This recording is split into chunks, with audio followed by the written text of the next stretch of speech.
Hello everyone! Welcome. Hey, it actually started on time for once on a Saturday.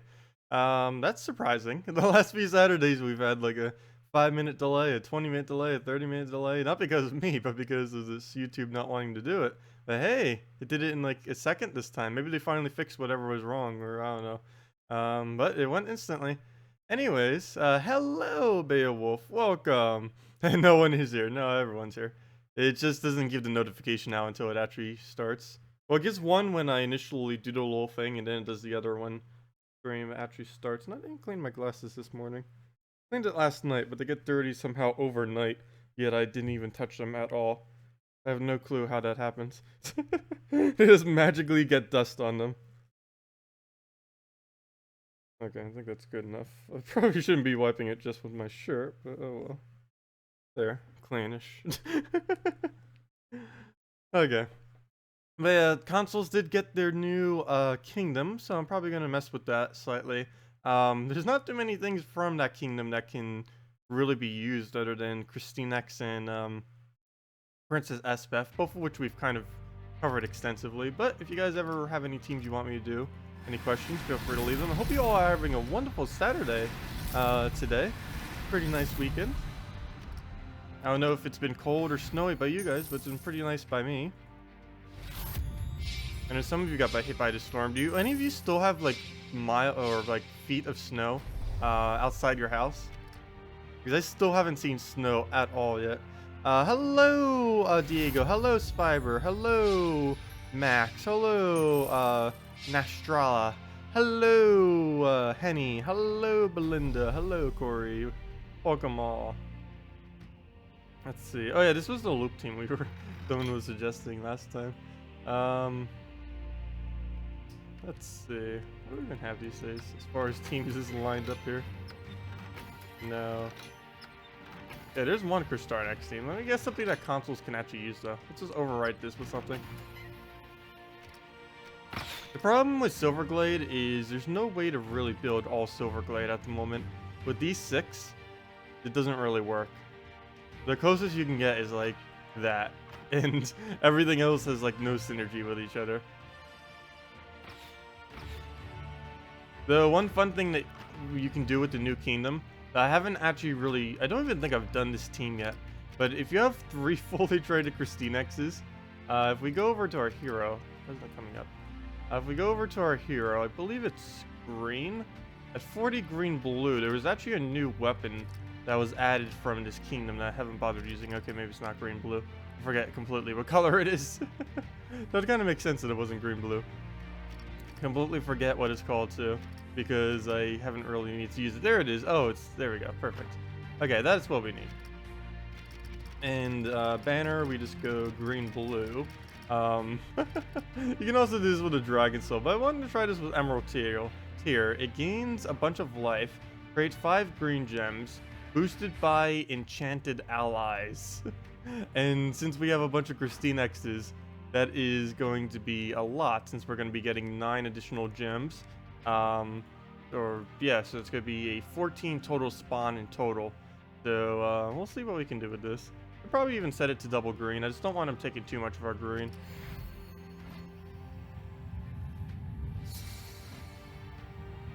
It's actually yellow purple.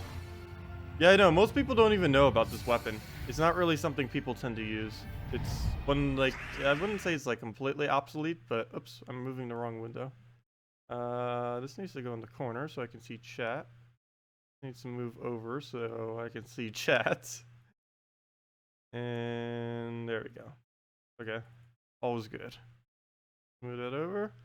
And good morning, Colin. Hello, Medi. Hello, Bratkins. Good morning. Good morning, Bridget. Welcome. Okay. We do have Archer class on it too, so we do start with half mana. We'll mess with that. Skull, I might as well just let him take. Oh, we didn't get full mana there. Though, unless we're doing Alpha Purple, I guess it doesn't really matter, because we need to take a purple before we can even use that ability. Because we need the extra spawn. Should also try not taking greens. Come on, where's our purple? Need to see the purple. Right in this general area. Ooh, right there. Please don't take it. Please don't. No. Oh, good. Right off the top. Okay, we got this. 3 crystallizes. Oh, and the oh no, it hit. Oh, that would have missed. Oh, that would have been the perfect setup if that missed. Oh, this could actually hurt. That'd be funny if Rowan actually kills us this battle. Definitely possible. 2 casts from Rowan will be enough. But we'll throw this down. 14 green. And some blues. And most of our yellow back. Nice. Oh no, the thorns. We might just need to get this thing dead so we can then start summoning. Might be our best bet. Let me just take that out the way, get our mana back. Gosh, I could do it again, but we don't need any more mana at the moment. But we could recast it if we really wanted to. We'll just throw it on green. He doesn't use it, but neither do we. No, we just recrystallized if we want to use that again, but Rowan's about to... Okay, come on, why didn't it die? I might need to deliberately take skulls here. We're gonna need it. Let's take out the other color we don't use. And he actually uses that one, so that'd be somewhat helpful. Mana surge. Gloomleaf getting huge. That's something you normally don't see on most weeks. Let's see. Let's recrystallize that. We can get the greens back as well, and I think I'm going to just so we can resummon. It's gonna be 3 less though. Mana surge. But still enough to hit. And what other color do we not use anywhere on this board? Guess we just keep doing it on reds and browns. Oh, I just keep him blue. He doesn't do anything from extra turns though, other than a little bit of HP. Yeah, it's horrible trying to use anything from all Silverglade. Most of them do not have synergy. Quite a few kingdoms are like that. It's really disappointing for a couple of them. Like most kingdoms have some really good independent troops that work with other teams, but as far as within their own kingdom, there's a lot of kingdoms that cannot function within its own kingdom, and Silverglade is one of them. But I figured I'd mess with this. I actually didn't try this the week that Silverglade came out on PC and mobile. The main reason is I didn't have what didn't I have? Actually, what didn't I have at the time? I think it was because of the because of how new legends drop in this game. I believe I didn't actually have 3 Christinexes at the time. I think I ended up upgrading it to Mythic, and then I was like, oops, I don't have 3 anymore. So I won't be able to do it. I think that's what it was. Because for the longest time, I only had 2 of them. I had them at Mythic, but I only had 2 of them. Okay, I just gave it purple. But as soon as we kill out everything other than the Gloomleaf, we pretty much just win. Though until then, he could actually win. Oh, if he hits that, that will be horrible. We have enough damage to kill. I think if we do it on blue, that'll be enough. Let's see. 1, 2, 3, 4, 5, 6. That will be 1 damage short then. Never mind. Like everyone keeps saying it was fixed to a 1-to-1 ratio. Then why did that kill? It should have only done 26, not what it just did. It did at least 27 there. Unless it rounded up. Well, we'll just do that on red, but nothing rounds up. And we can just cast this. Even though we don't have any enchants to make it do more. Mana surge. Mana surge. Actually, there's not enough green. We'll just take a skull. He's gonna waste his turn anyways, casting his ability. And he can't gain any armor from it either. Nice, we'll throw this down.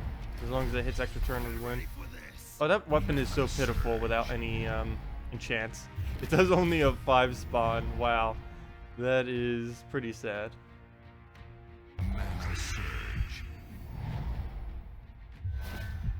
Oh, there we go. Now, let's go try something else then. Just based on Christinex. Doing all Silverglade is just gonna fall apart every time like that. Unless it's on bonus. And even then, the only thing you'd really throw in there then is like Enchantress and stuff. We'll just stick with the classics. Put it in an all-dragon team. Yeah, that's the main thing that came with Silverglade. It wasn't enchant, it wasn't like all the other troops, it was just another dragon for the dragon teams. And one of the main components these days too. definitely advise any console players on Monday, which should be the event for Silverglade. I highly advise trying to get Christine X. She is really, really powerful. You can use her in almost every team too, which is nice. What is the that website with the troop upcoming events, troop infos? Oh, let me go get that. Here's the whole spoiler thread thing. The top is the general information I believe you're looking for, but if you go through the thread, there's about everything you'd ever need to know. There's also a whole spoiler thread, or a whole spoiler, what would you call it? Subsection? Category? I guess category. There's a whole spoiler category as well in the forum where you can find even more information. But I believe the thread I just posted has pretty much everything on it already. Because someone earlier ended up compiling links between like all of them. So as soon as you find like one, let me see. If I go down in the postings. Unfortunately, I don't think it's on top of any poster. We go all the way down. I believe it's on some of these posts where it has like a bunch of links to other links. Okay, maybe it wasn't on this thread. Okay, it might have been on the other spoiler thread. I'll go find it later though, but that's the general information I believe you were looking for. Oops. They have such an easy way to be able to do this, but it's so, the layout of the, because a lot of layouts tend to switch whenever you do it in a smaller screen, the layout of the Gems of War forum on a smaller screen is just so condensed. Can't find anything I'm normally used to. Okay, well, we'll throw down the reds. Up.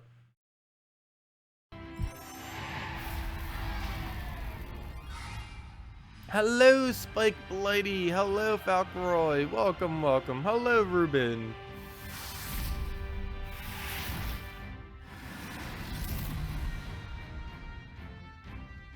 Okay. Oh, mechs. We need to kill more mechs.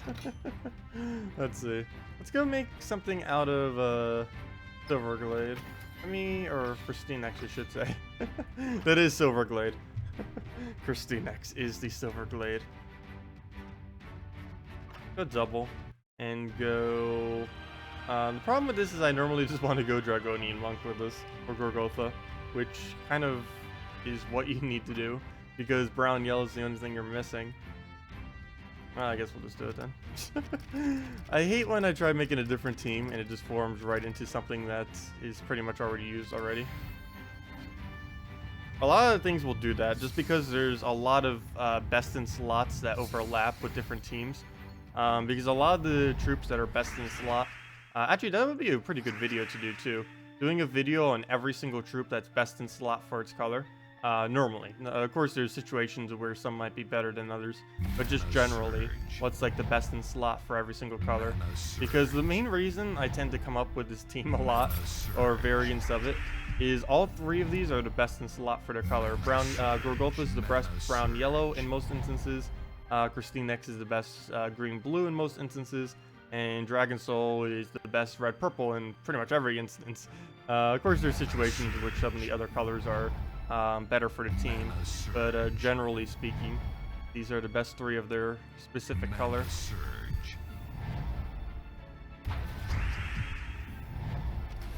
What do we even throw here? I guess we'll just throw on yellow. Be able to get something there, like the green, yeah. And then we can just explode it. Use a Gorgotha explosion, go from there. I don't even need to. We get Christine X up from it. Dragonian Monk has changed your enjoyment of the game in a positive way or a negative way. Because I love using Dragonian Monk, but it could be annoying to use if you are using things that hit all enemies, because he's really counter to that. Like the kind of team we're using right now, Dragonian Monk would actually be pretty good against. Especially if it was controlled by a player. Of course it's not, but... Because barrier would just negate all the damage you would do every single turn. Mana surge.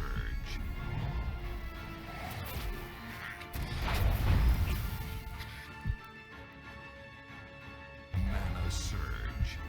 Okay. So we'll throw down on the green, get the skull to kill it before it can even get any mana, and we're good to go. Then we get Dragon Soul for the last of our souls. Oh, in a positive way. Yeah, Dragonian Monk is a lot of fun to use. I'm still not completely used to using his X yet, but there's a lot of things that you can do with an X. I feel like there's even more you can do with an X than what you can do with a plus. Because with a plus, you're limited to the way that you can use it. With an X, there's actually a couple of different things that you can do, because you don't have to lower every single row and column. You can target it in a way that'll only lower some columns, but not every single one. Actually, let's go use him. It's a lot more strategic how you need to use him compared to just like a simple plus like Soothsayer or something. Dragonian. Throw him in. Oh, too bad he's not mythic. He probably won't be mythic for me until he's in the drop pool. I still need 24. Yeah, 24 more copies of him before he becomes mythic, so he's still a while away. I don't think he's coming into drop pool for another 3 weeks or so. Probably about the time when the new kingdom comes in. So that'll work out perfectly because, of course, I'll be opening up a bunch of keys then. Try to get all the new stuff. So that'll work out nice if he does come around then. If not, I may have to go out of my way just to open some glory keys for him. It would definitely be worth having him to mythic with how much I use him. Good morning, Maximus. Welcome. How is it today? It's going pretty well today. Well, there hasn't been much day to today. Only been up for about an hour or so now. Mainly just messing with different Christine X teams at the moment since consoles just got them. So I probably would be doing that regardless, even if consoles didn't get it. Because it's just so powerful. You know, you tend to use it a lot with Dragon teams. Looks like this, not good though. This will throw it there.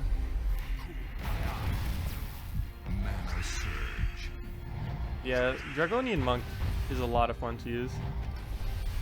It has a really steep learning curve though. I don't even think Guy really fully comprehends what you can do with it yet. The only real downside to him is his ability is complex enough that it may waste more time than it really saves you in a battle. As far as win rate, his ability is just insane because of how much damage you can reduce. The only thing it really doesn't counter is skull spam. Everything else, it's got it covered. We don't really need spam on yellow. We can do it right here. We'll hit both of them actually. We'll hit that 3 and then we'll hit that 3. I did just give it an extra turn there though. And we get 3 barriers out of it.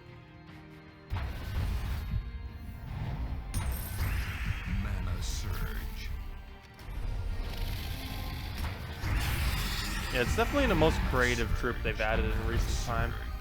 It's actually how I thought Dragonian Assassin was originally going to be played, but unfortunately it wasn't made that way. Okay, well, we'll throw down on green, get our purples. Actually, we don't even need that, did we? Well, at least we get an extra turn out of it, and that's match. What are the specials for next week? Kraken? Oh, you mean the Legend? Yeah, next week's Legend on PC and mobile is Kraken, and assuming that consoles gets their new kingdom as their event, that would be Christine X for consoles. But yeah, for both platforms, I would definitely say it's worth doing event keys, particularly for consoles next week. Christine X is insane.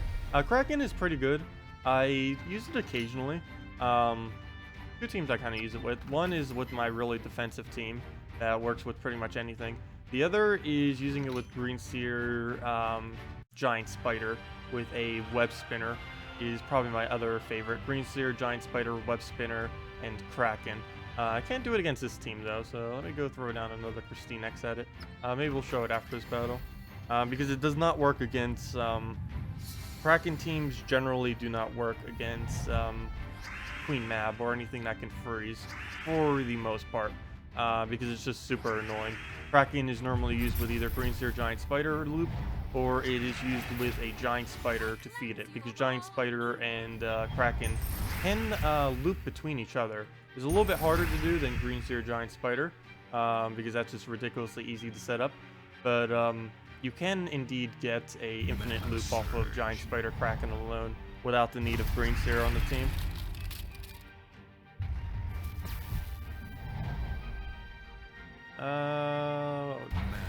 Oh yeah, a lot of people probably have a lot of Dragonian monks due to using event keys that week.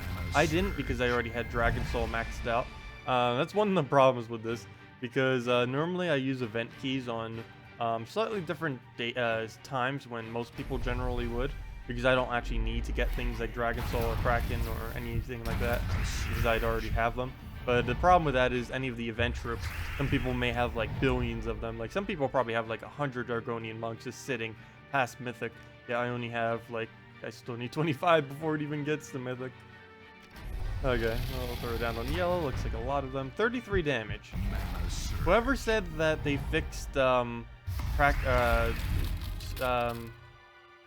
said they fixed this boost ratio, I do not believe that. There's no way there was 24 yellows on the board. I don't even think that is possible to have that much of a color on the board without it just instantly getting taken in some way. Okay, let's take double red.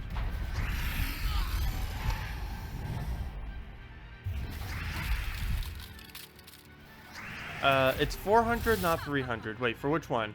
Yeah, next week it's going to cost 400 each, but you get 2 arcane trait stones. It comes down to 200 glory per arcane trait stone. Even though the epic packs cost more, it's always better value. Not only are you getting a higher rarity troop, but you're also getting 2 arcane trait stones per buy, which of course comes out cheaper than buying them for 300 each whenever it's a different pack. You get a little bit less gold and keys and stuff like that, but it's paid out by the extra arcane, which is really, really worth it. It's always really good to buy whenever there's a epic in the event week glory thing. It's always really good to try purchasing it if you have a lot of spare glory, because you can completely negate your need to farm arcane trait stones. Even if you don't think you'll need it now, it's normally good to get it. On my Let's Play account, I'm probably going to get, I'm definitely going to get enough for Christine X, that's for sure, because I do have Christine X on it. I may even get an additional 16 just to store away for whenever we get a web spinner on my Let's Play account. It's also pretty good on things like Druid and, actually there's quite a few. I should probably go through like every single good green blue. I'll probably do that some more later next week too. But for Monday's event, let's see, green blue. Oops, what am I doing? Green blue. So Apothecary, no, you don't need it. Or it's a good troop, but you don't need traits on it. It doesn't really serve much of purpose. I don't know if Draculus uses it, but if he does, that'd be really nice. Or actually, Draculus doesn't use traits too well. Fenrir, you don't really need. Unless you're really committing to a Forest Guardian or Wolf Garrick team, you don't need him traded. Green Slime is pretty much obsolete due to Giant Spider. Christine X would be the absolute first thing you should put your green blues on if you happen to have it. Getting Naga to second trait is okay. Actually, you don't use any arcanes for that. Oh, Mercy fully traded. Almost forgot about that. Mercy fully traded is insane. I'd still say go Christine X first, but then definitely consider Mercy as your second option. Queen Isabel's okay, not really too worth it. No clue if Plague uses green blue, but he's pretty good with trades. Rowan, you actually don't need traits on unless you're like using her constantly. Even then, she doesn't use it much. Neither of those you need traits on. The Stone Giant isn't really used. Swordmaster is pretty much useless. Train, there's plenty of better stone skins out there. Winter Knight you don't need, and Web Spinner would be the only other option then. So that leaves essentially exactly what I said initially. Web Spinner, Mercy, and Christine X, and maybe a Druid, and that's about it. That's as far as green blues go.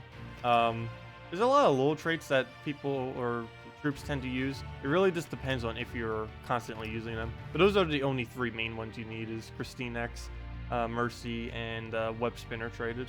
Everything else is just completely optional. Okay, let me go and throw. I was about to do a team earlier based around something. Oh yeah, Kraken. Kraken. Let me go get the Kraken related team. Or at least my favorite one of it. Kraken. If you don't have a web spinner, you can also just do double Kraken. Though if you're gonna do double Kraken, I would definitely advise having it traded. Green Seer. Oh, this actually covers both. It covers the next week's troop and then the Kraken thing as well. There we go. Giant Spider, Green Seer, web spinner, and all that. Okay. Banner will want to go. Oops. Yeah. Never mind. That's the right order. Banner will want to go with a frozen banner, I believe. Yeah, that'll be fine. If I can find it. Did I just pass it? I think so. There we go. Okay, +2 blue, +1 purple. So technically +2 purple because we have the giant spider. So we'll go and mess with that. You need all level 20 troops and fully traded to make Silverglade 5 stars. Yes. That is a bit unfortunate, but yes. If you're a console player and you're looking to get that extra 1 magic, or you'll get 1 magic just from getting it level 10. I'm pretty sure almost everyone's going to be doing that. Especially because of how valuable magic is. Magic's the best effect you can possibly have on a kingdom due to how valuable it is. But yes, if you're a console player and you're intending to get that extra 1 magic, if you happen to have a lot of resources laying around, it does require you to have level 20. It requires you 3 things. You need to have every single Silverglade troop. You need to have every single one of those Silverglade troops at level 20, so fully ascended as well, and you need to have them all fully traded. So yeah, a little hard to do. Actually, a lot hard to do. And the other problem is it's not getting another troop for a while. So if you do invest in it, at least it's kind of worth it, because I believe, especially consoles probably won't be getting a 9th or 10th troop for that kingdom for about a long while. Probably about 4 months, if not more. It's a pretty insane amount of time. So at least you'll get your value out of actually upgrading it now. But it's pretty insane amount of resources you need to actually do so. Well, we'll throw that down. I mainly just need this for board clear, so we can get a green off somewhere. There we go, right on brown, I guess. That'll be sufficient. Actually, no, I'll leave the blue. We need to try keeping blue, green, and purple on the board. So it's fine if I do overwrite the blue, just the green and purple mainly. Okay, why did I take that one green? That was pointless. Just took away from our web spinner capability. But yeah, this is like my favorite Kraken / web spinner team. There we go. And that's match right there. It doesn't have soul farming, but it works pretty well. As long as you don't have freeze, you're good to go. You sometimes lose the green seer, which is a little annoying, but at least your giant spider can replace it with a meat shield. You'd loop a little bit less, but like I said earlier, you could still loop off of giant spider Kraken. So even if you lose the green seer, it's not gonna completely break the team. It'll be annoying, but it'll still work. Okay, he's using all Daemons. I guess we'll just throw out the guard's avatar. Pretty much anytime I see all Daemon these days, I just throw all guard. Actually, let me keep doing the brown team I have. The pure brown, because I want to start learning this team. Even though it's essentially almost the exact same team we were just using. As the other team. The only difference is we were using Behemoth instead of Dragon Soul. But I still want to mess around with this, because this is likely the main team I'm going to be using when the next patch comes out for Guild Wars, because it's pure brown, and this team basically functions as well as a normal team, which is pretty nice for a pure color. That's not normally common. The only main problem it has is it doesn't use purple, which is one of the main colors I tend to go for, especially since my mana surge chance is higher in it compared to other things. But we'll still work out pretty well. Take our reds, probably throw a Behemoth in there. Yeah, we'll throw a Behemoth then Setite. We actually get 4 additional damage, or yeah, we get 4 additional damage off the Setite if we do it in that order. No point in taking that skull. He's just gonna block it with Bergolfa. Throw that down. Now we just need to take his mana off of reds and yellows, and we pretty much win from there. If he can give us some, that'd be great. Doesn't look like it. Come on. Nope. Okay, well at least we got honor, so we can start buffing up. I'll throw them on skulls just to make sure he'll get distracted. I don't actually need to hit him with skulls, obviously, but this is just to, oh, come on. Well, at least we get an extra turn out of it. Oh, look at all the purple. We've gotten like 400 or 400, like 40 mana in purple right now, and I haven't been able to use any of it because we don't use it. Just gonna leave those there. Well, we're both gonna drop the skull into brown, but I'd rather distract them for more turns. Plus now it'll increase our chance of getting extra turn. Okay, we don't get one. Nor is he distracted. Fail. So that didn't serve either purpose. So that skull will distract it, then we kill it with Guard's Avatar. As long as he doesn't revive with anything, it should be good to go. Please don't. Oh, double! Everything that could have possibly revived. Fail.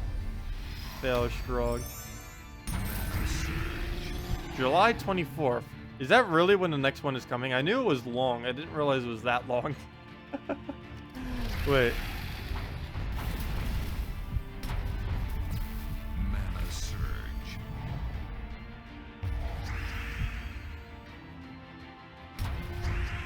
Oh, Draculus and Plague do both use green-purple, or green-blue, I mean. Thank you for confirming that. So yeah, if you have either of those mythics, it would definitely be okay to try to get either of them up. More so, actually, I should probably say more so Plague than Draculus. While Draculus is more useful as a troop, Draculus's traits are more useful. And personally, I find Plague to be pretty much useless without traits. He's okay with traits, but without them, he's just a shell of himself. Most of the things that make him actually effective as a troop are dependent on his traits. Whereas with Draculus, his whole dependency is his ability, and he could have 0 traits and still be just as strong. The only thing Draculus's traits even do is make him tankier, which is a little bit weird for a mythic. I believe he's the only mythic that every single trait just makes it tankier, which is kind of odd. That's something they don't normally do for mythics. Good morning, Earthbound. Welcome, welcome, welcome. Oh, another all-dragon team. You see these so many times. I wonder if they're ever going to add another really strong dragon counter. Because the main problem with Dragon Cruncher is it's not really that viable for countering dragons. It's okay, but it's not quick enough. And they can't buff something like Dragon Knight because that wouldn't really need it. Well, I guess they could slightly. They can make it so... Actually, I shouldn't say that, because if they tried modifying Dragon Knight to be slightly stronger, he's going to be too overpowered in Arena. I don't even know if they've really even balanced for Arena anymore. I know in the past they used to, but now it's kind of just... if whatever happens, it happens. They don't tend to really balance with Arena in mind anymore. When it first came out and for a while after, they were pretty focused on it. But then it's like, okay. Nope. Today is a special day for you. Why is that?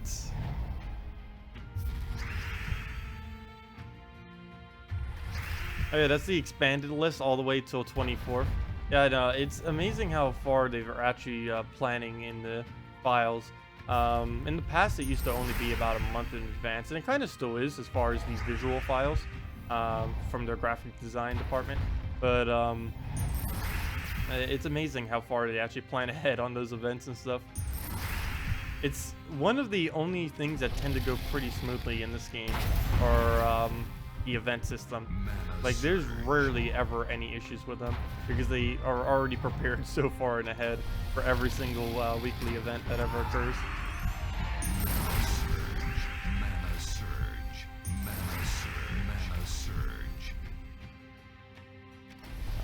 Yeah, we'll just throw that yellow and brown. I normally just end up aiming at, since we don't really need either of them, since they only give us protection and board control.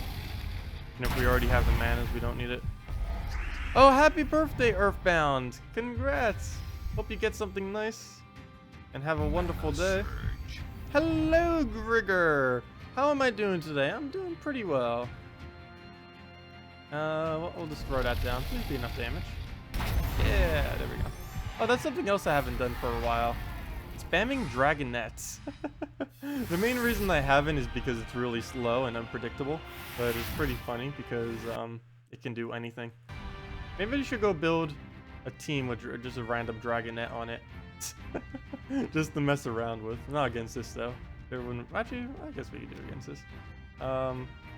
Just get that out real quick. Just throw a random Dragonet in the back.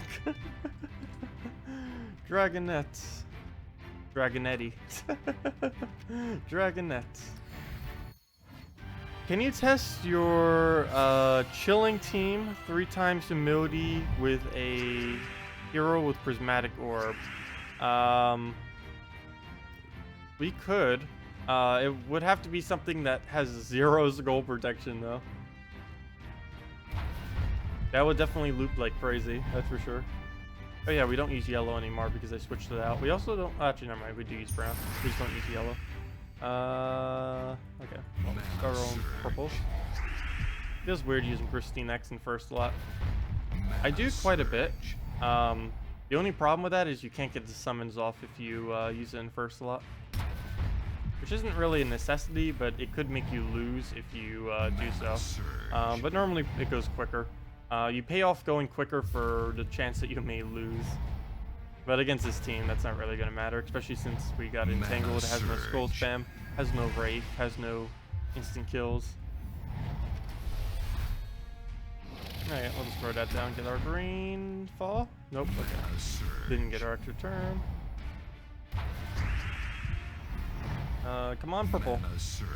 I didn't really need, actually, but yeah, we did need some of it, but I was just hoping for it to crystallize. Always good to get that crystallize on it. And then we can just throw this into, we still don't have Dragonet up. How on earth do we still not have Dragonet up? We'll just let it take a skull. We might go this whole battle without getting it. Actually, we just did. Phil, I just tried using Dragonet and yeah, we just won before I could even get a cast off. Well, that didn't quite work out then. I would build a team completely around Dragonet. The problem is they go so ridiculously slow.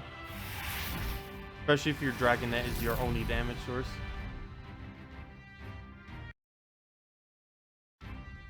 Alright, let's see what this thing is. Okay. Probably actually throwing it against this. Let me switch up my format a bit. Barely any. All I did was throw the Dragonet up front so we could disable the Bone Dragon quicker. But we'll see what happens here. He does have a lot of instant kill. Here's where we'll probably die, especially if he gets a Wraith off quickly. And I can't just let him get distracted with skulls because that would hurt us greatly. Okay, so we'll take that, get our crystallized, get our purples, get our skull, nice, blues, purple. Now that was a nice cascade. I guess get the yellow out the way, even though you don't need it. And then we'll just explode. There we go. Now we have Dragonet this time. Wow, we're really doing mana pretty well this battle. I don't know which one I should disable. I'm leaning towards Bone Dragon.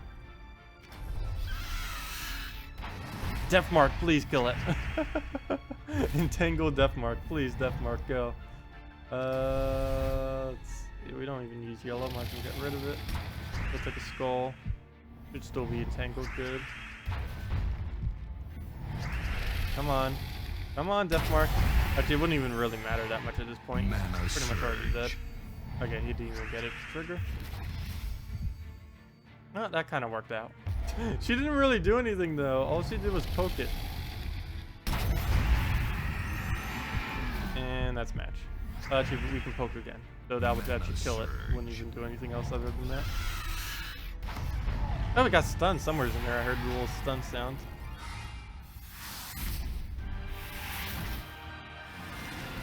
Hello, the Gaming Foxy. Welcome.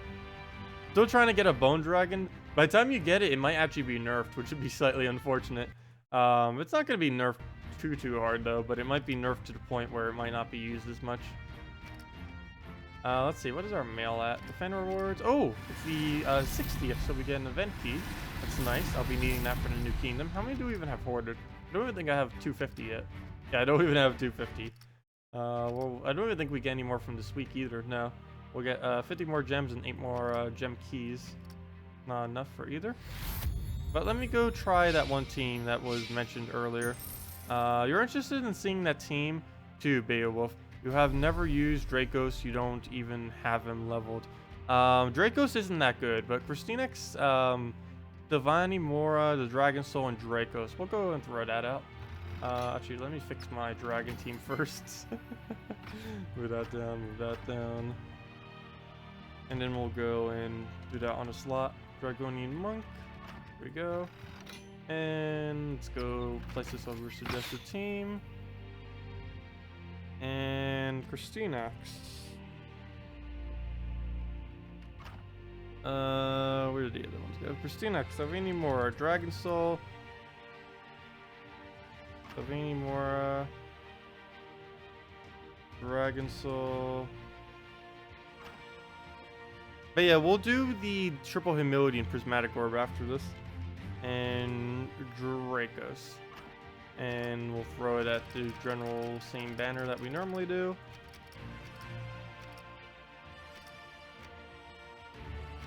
The main problem with Dracos is the 25% chance to instantly kill is excessively low. It was the whole reason why,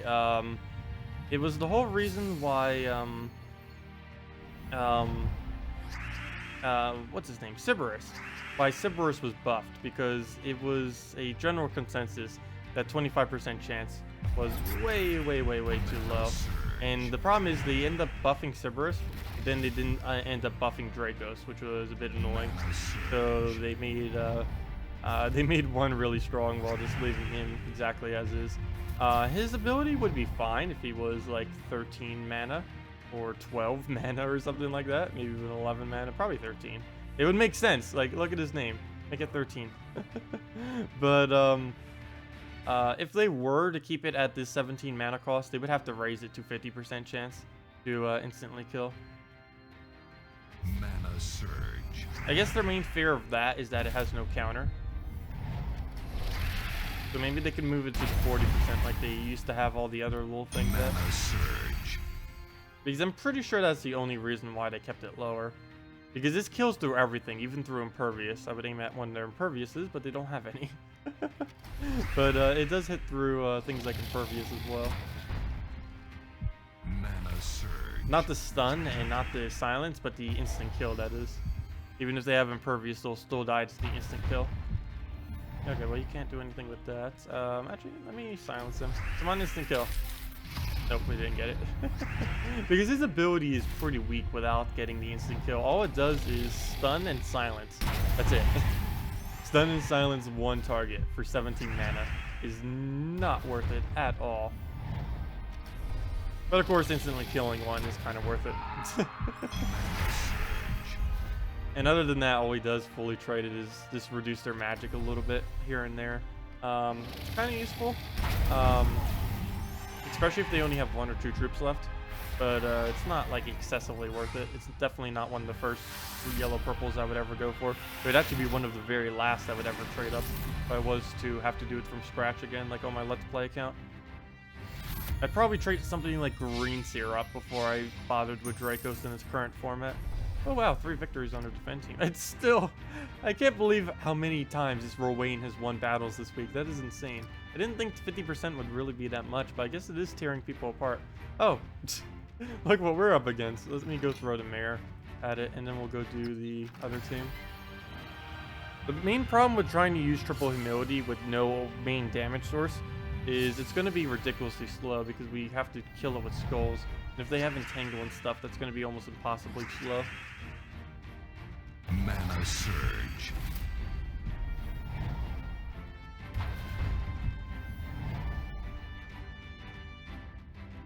Mana surge. Mana surge.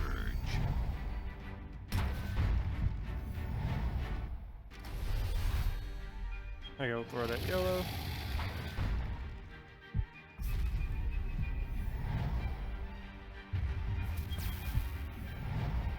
Hello, Raynick. Welcome, welcome, welcome. Red Surge? Actually, we don't even need Red Surge. Oh, we still get it though. Mana surge. I keep forgetting we have +1 on red. Oh, speaking of red. No, the barriers. Our main counter. Oh, it actually hit. It actually hit something. That was funny when he first came out. For some reason, he was never... I don't know if it was because they changed it or just because I was getting really lucky. But like the first 4 casts I've ever seen the Dragonian monk do end up hitting 0 yellows, which is pretty funny. It was almost like he was deliberately trying to miss them, like even if the whole board was filled with them. I believe the main reason for this is it tends to aim at skulls. For example, if it was try to aim right here at this skull to try to get the skulls, well, it'll actually hit 0 yellows. So I believe that's what it's actually doing. I keep forgetting to look where it casts. But I'm pretty sure all it's doing is just aiming at wherever has the most skulls in an X shape. What is my map team? My map team for farming maps is to go to the Stone Wall Challenge in Broken Spire, and then do, it depends what you have available. Green Seer Giant Spider with double Tyree is the best thing you can do. If you need a cheaper option, the team is,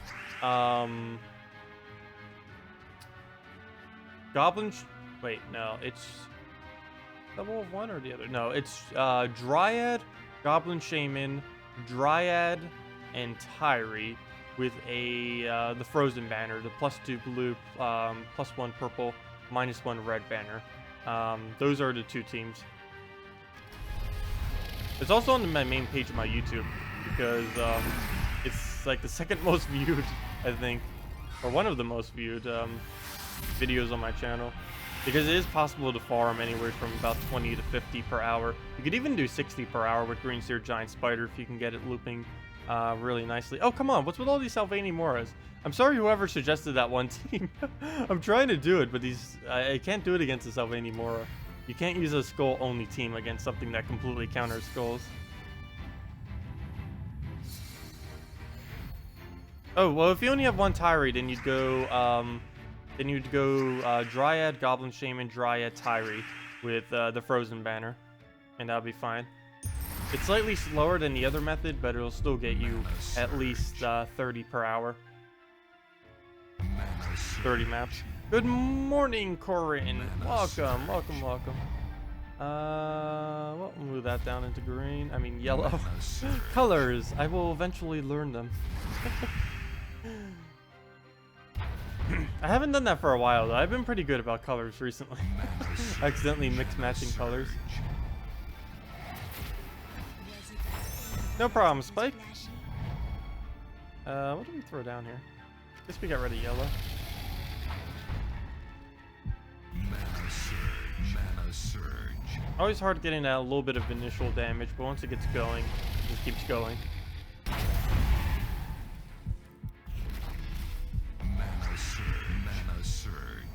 Just gave it some red, and it gets an entangle. Not too worried.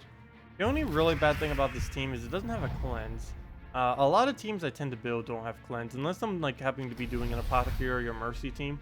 I tend to don't build cleanse into my team, which is somewhat bad because there's some really annoying stats effects. But it's just quicker not having a cleansing troop normally. It's not worth having cleanse if it slows down the team. Herdmaster is pretty good for it too. Personally, I don't use it too much, but Herdmaster in a Soothsayer, Herdmaster, Soothsayer, Crimson Bat team, he ends up doing some pretty nice cleansing in that because you can get his ability up like every other turn. Can I make a Crescendo team? How? It's not the event weapon this week, is it? I don't think Crescendo is. If I'm not mistaken, the Chalice is, which we end up showing earlier. Oh, final. Oh no, gosh, Bone Dragons.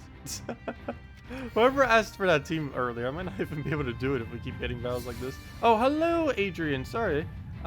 You watched your video on the best teams.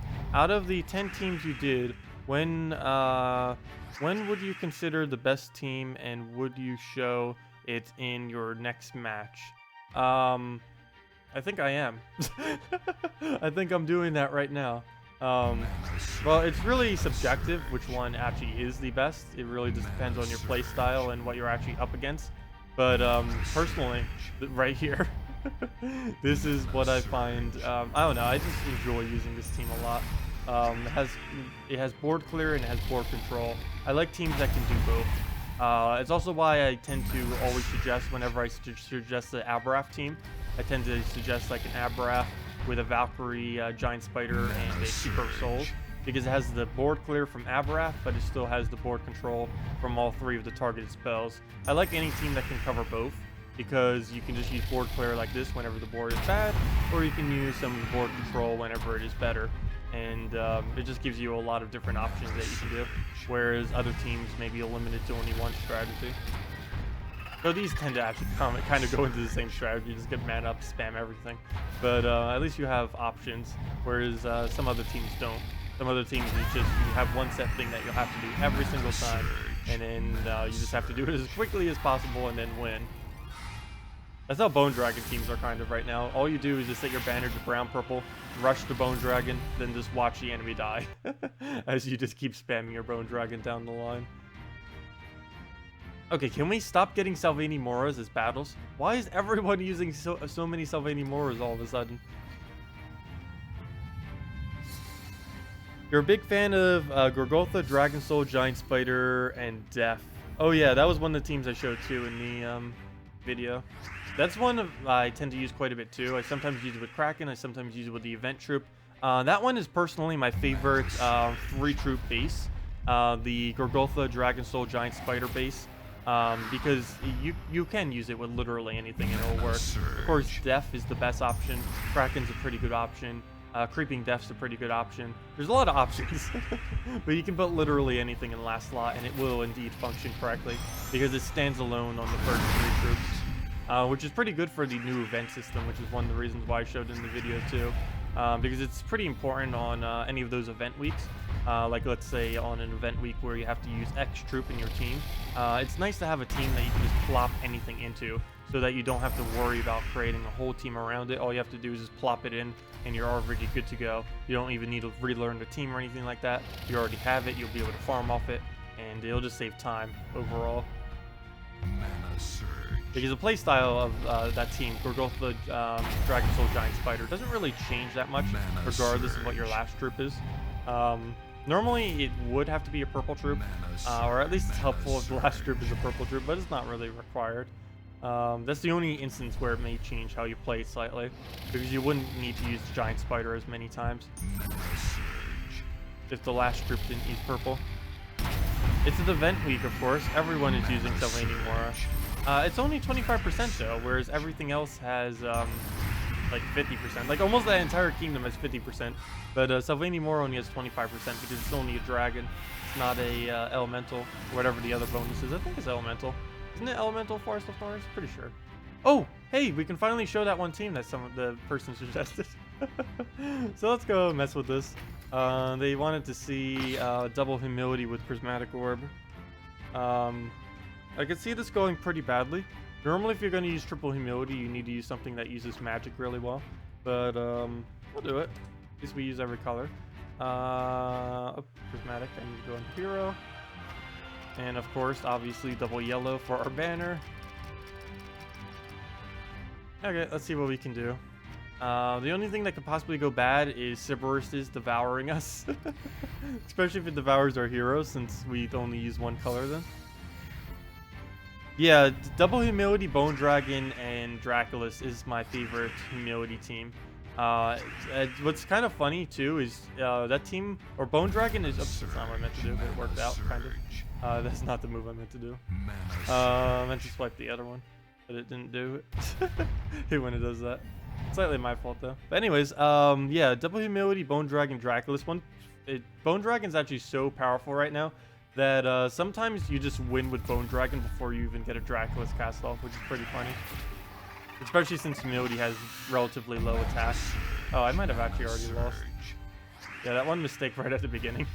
Definitely not good. He's pretty much going to get guaranteed devour. He has 2 50% chances, so okay, good. He didn't do it on one. That'd be insane if he actually misses both of them. But let's go get ourselves some yellow. Full miss. Good job. Okay. Well, he's pretty good chance we'll get this. Wow, he actually ended up missing double 50% devours. Nice. Oh, that was lucky. Well, we got unlucky. He got unlucky. I guess it's even now. Mana surge. Mana surge. Okay. And let's spam this at skulls until we win. Mana surge. Ooh, just gave it red. Oh, never mind. Didn't use red. Thank you for not using red. Oh no. No, no, no, no. Oh good, it didn't cast it for whatever reason. The only problem with putting skulls on the board now is that I might actually give it alignment. As long as I'm distracting it with skull turns, we're fine. Like right there. There we go, 2 of them. We'll use the one with magic.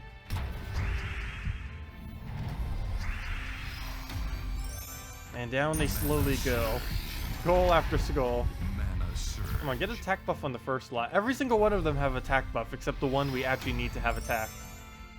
Look at this. All of them have a higher attack, except the one that's right up front. Well, he already has Nature Guardian up. I might just be able to distract him constantly with skulls. I don't think you can get away with this on consoles, but you can definitely get away with it on PC Mobile. Oh, come on, stop giving him armor. It's actually bad. I'm getting like the wrong effects on every single one of them. Of course, I have no control over it. Still hasn't gotten attack yet. Whoa, that one has a lot of magic. Still not attack. And he has so much armor that he's never going to trigger his thing anymore.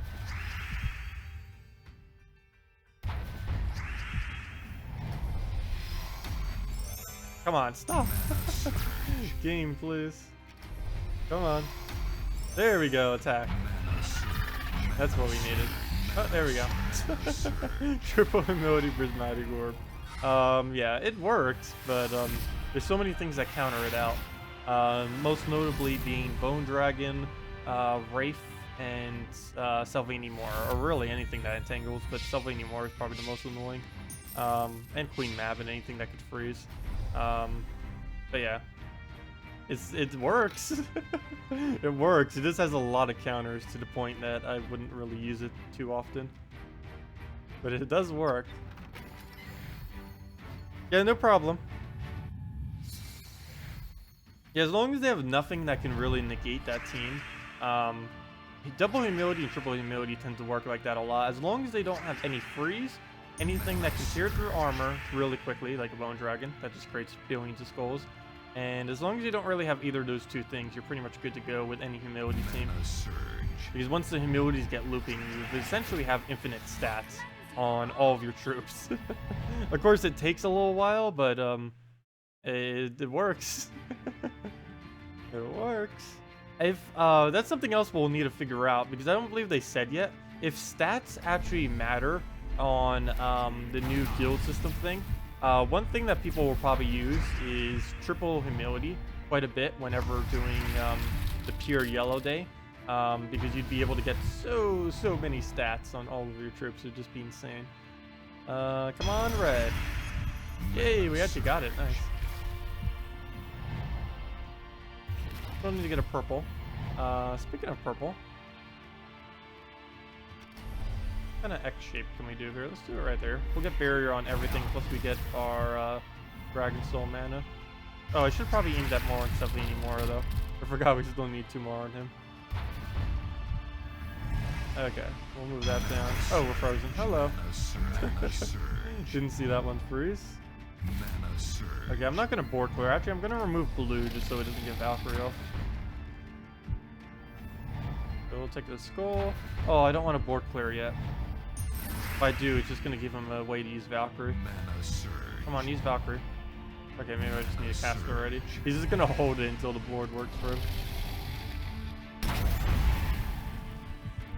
Yep, and there he goes.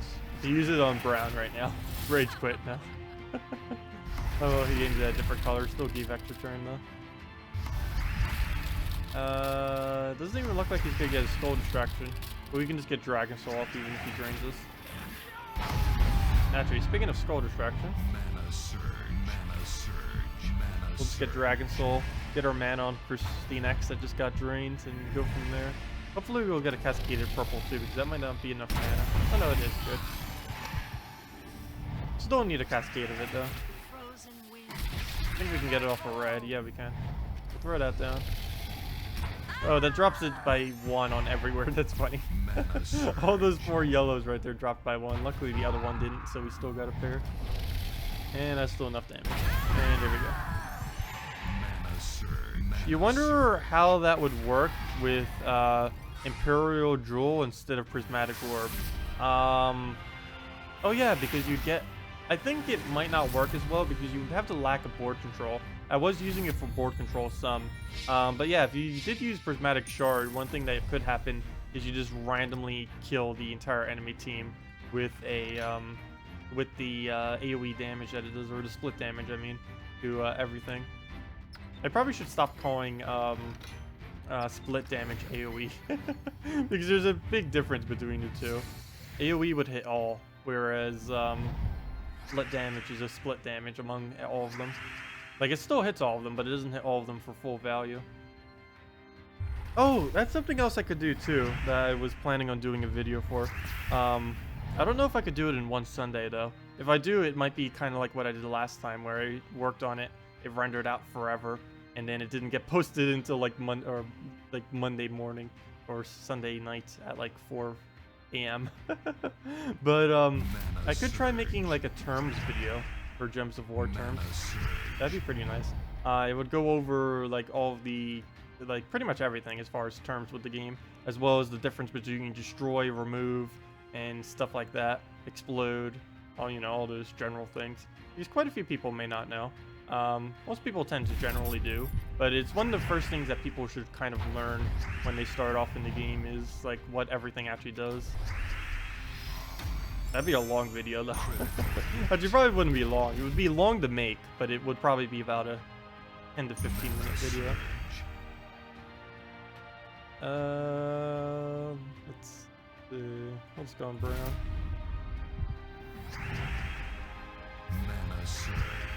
Yeah, split damage. I tend to not really use too many teams with split damage, and generally when I do, it tends to be based around a Rowan, because Rowan just has the best split damage there is. Hydra can kind of do split damage. Most other troops don't really get much usage though. Well, I guess Steph, as far as split damage gets used. He doesn't really get used for his split damage though. He's mainly used for his death marks. The split damage is mainly just to get rid of any barriers that the enemy has. That's actually the whole reason why he even has split damage for the most part. It was mainly just to be able to remove barriers so that he could have a slight chance of being able to easily kill things with barriers. Oh gosh, I keep thinking purples because I'm so used to using like Dragon Soul teams, which are so dependent on purples. Then I go and use a different team. It's like, oh yeah, I don't use purple anymore. That's the only thing I really hate about this one team. I can make this in a way that it does use purple, but it wouldn't be all brown if it did. I would have to put in like something like Dragon Soul. Well, technically I could put in Bone Dragon or something, but that wouldn't really work out that well. I mean, actually, I'd probably be better off with Keeper of Souls or something. In that case, I'll even throw here. I guess we just go Guard's Avatar into let's say into Guard into Win. Actually, that alone might be Win. Oh no, it's not. Okay, so we'll just throw Guard at it. Mana surge.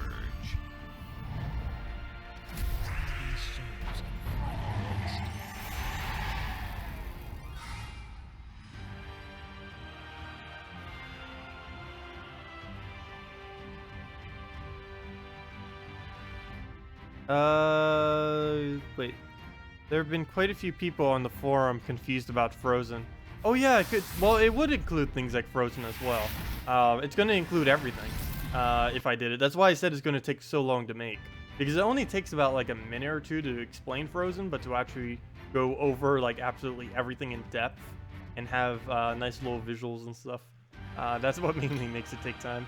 Because I'd probably have like the definition for it with every single one or something up on it. I don't know what I'm going to do for it yet. I don't even know if I'm going to do that tomorrow or not. I might start working on it tomorrow, but I don't know if I'll actually have to. I don't know if I'll actually be able to get it out tomorrow or not. I'll try to, but no promises. Yeah, I actually thought of that on Thursday too, to make a full video on that. I was just worried it would take too long. But it is something I will need to make eventually, so I might as well do it now. It's one pretty good thing about the video too, is it's never going to go out of date, because all effects now will always do pretty much exactly what they do now. The only effect that has ever changed in Gems of War history is Explode. Explode used to give you 100% of the mana you exploded. Now it only does 70% of the mana, and even that is still overpowered. Mana surge. But It used to do 100%. You could only imagine like how ridiculously broken that was. Pretty much Carnex and Gorgoltha, the only two explosion spammers at the time, or pretty much the only two, were excessively used due to that, and Herdmaster. Because at the time, I think those were the only three even in the game. Of course, now there's like 7 or 8 different troops that do it, like Amnesia, Ragnagord, a couple of hero weapons, and Poison Master, and I believe that's all of them. There might be 1 or 2 more that I didn't mention.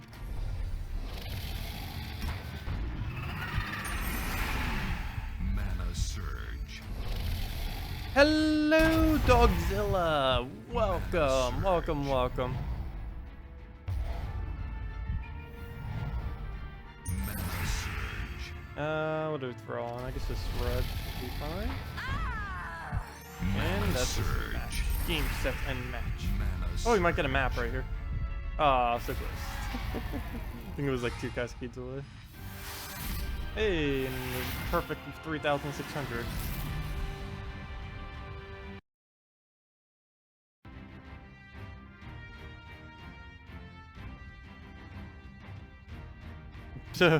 Let's see. I know, my eyes are actually still asleep right now. Ended up waking up a little bit later again at like 9, and then I didn't have as much time to do everything. I didn't even eat breakfast yet either, which I probably should have done. Oh well. Let's see. Oh, I'll just move that over. Surge.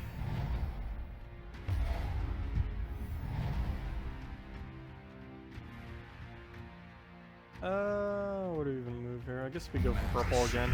Get the quick Dragon Soul for all the manas.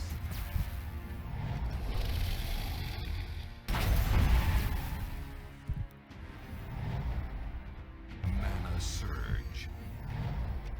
And we can just throw that at the yellow. Actually, probably should have done it on brown. I was like, hey, thinking about it. It's like, nope, didn't go for it. Mana Surge. Mana Surge. No, we'll just throw Dragon Soul. We can go for brown next. Mana Surge. Oh, should have gone for brown first. Oh, the worst he could possibly do is kill our monk. Mana Surge.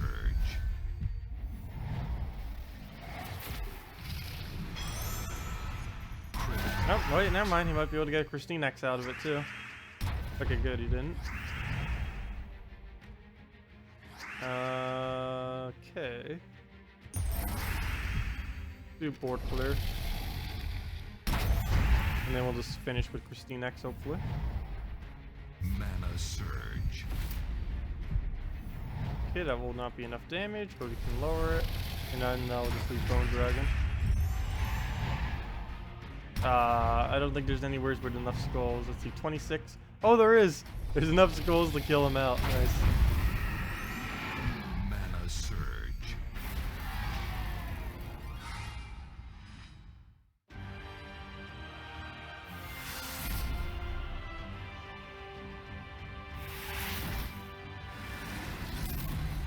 Oh, what are the numbers that you see above the team? That is just the team score for teams.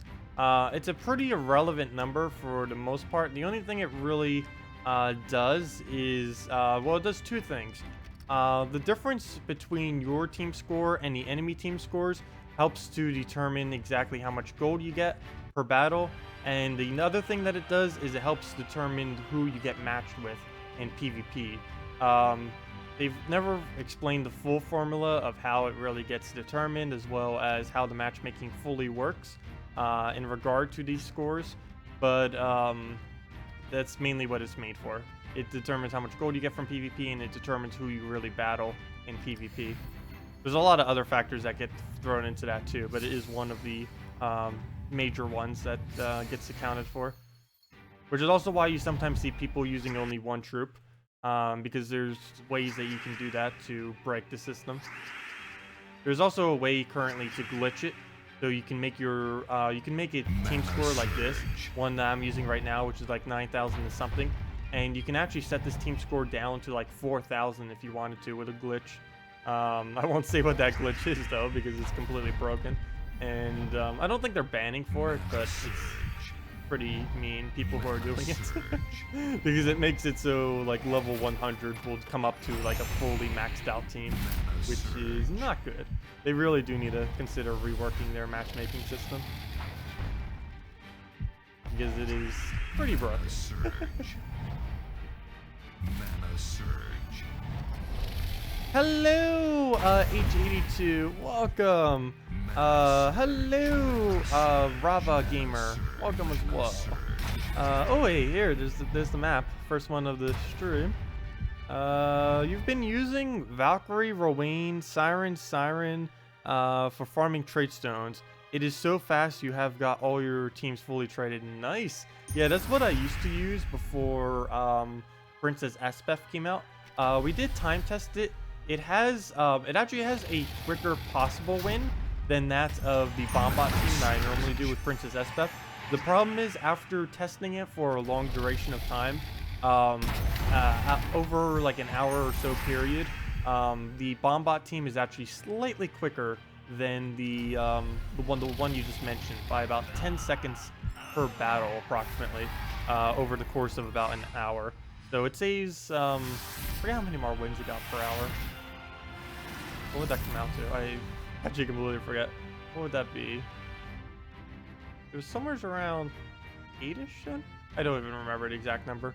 But yeah, there's really two main teams that you would use to do Explore with. And those two are this one, which is the one you just mentioned. Valkyrie, Rowan, Double Siren. There's two banners you can do, either a green-blue banner or a +2 red, +1 yellow, -1 brown. Really depends if you want souls or not. Obviously, go with the one for Valkyrie if you're going for souls. If not, if you're just looking for speed for trait stones, just go for the Rowan build, which is what I normally do, since if I'm ever doing it, I only need trait stones. But this one is actually slightly more consistent.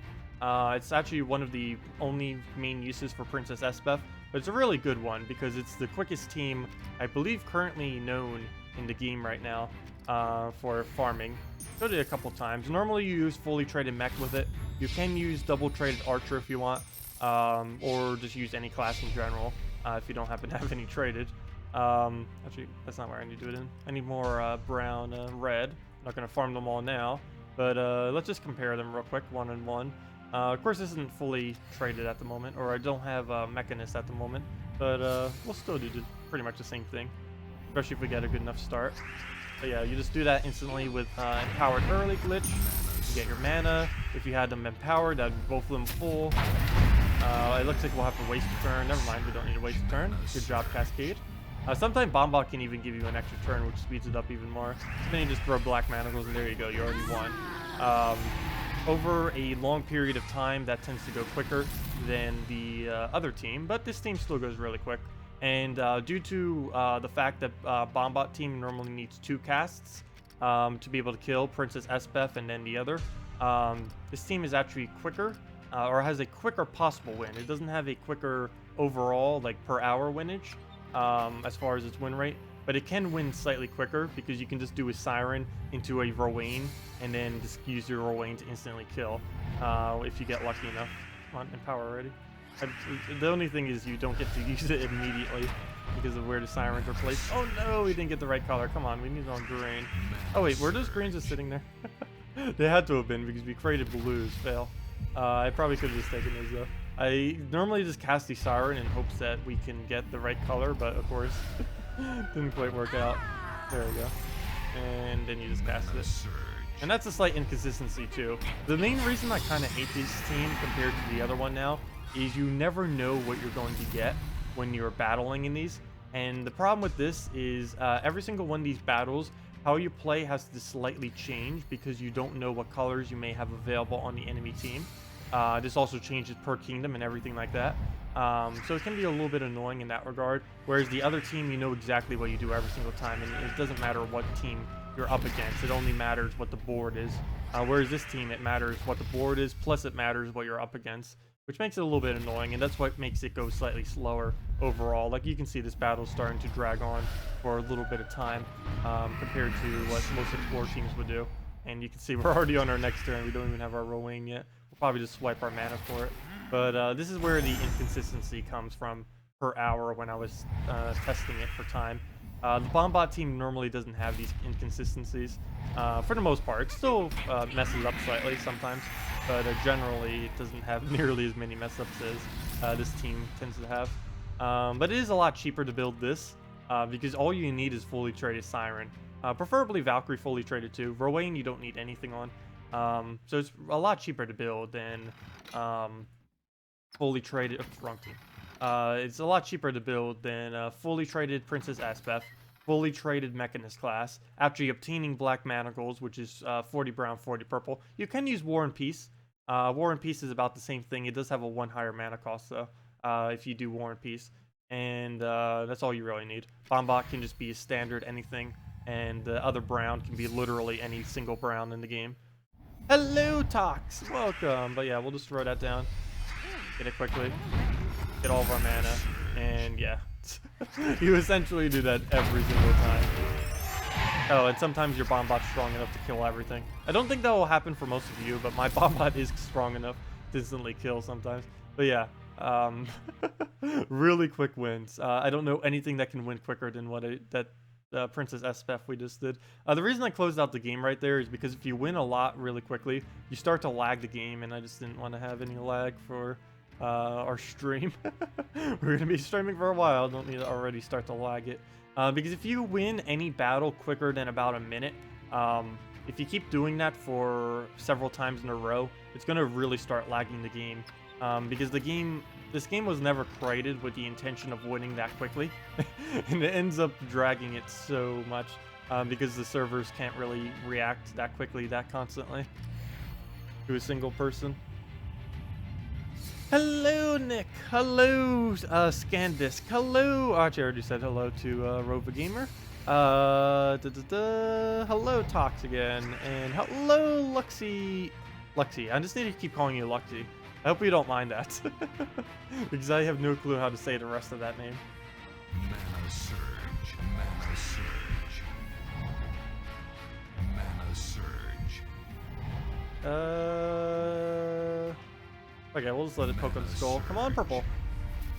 No, we had 2 chances. Neither of them hit. Gosh, what is this board right now? Mana surge, mana surge, mana surge. Okay. Yeah, we'll remove yellow, and hopefully get a purple somewhere. No? Well, at least he has the skull distraction, and we'll just swipe. Oh no!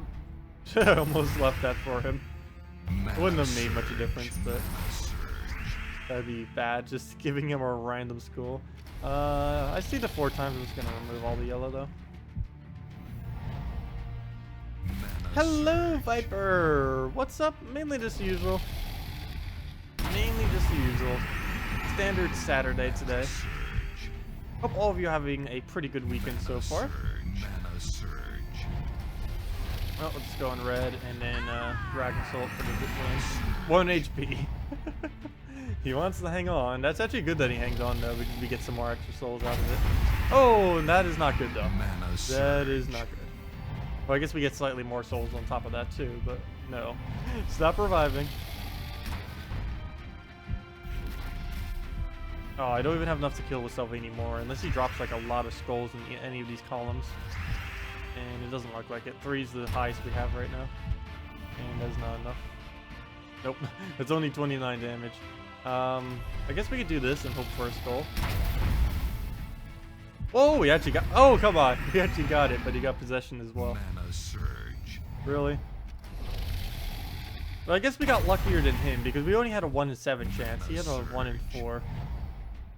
Mana surge. Okay, let's try this again. Come on, 1 in 7 chance. Let's see that skull. Ah, we didn't do it twice in a row. He did it. He did his twice in a row. Why can't we do ours? Don't you dare revive again. Or anything that can revive is like that is pretty annoying.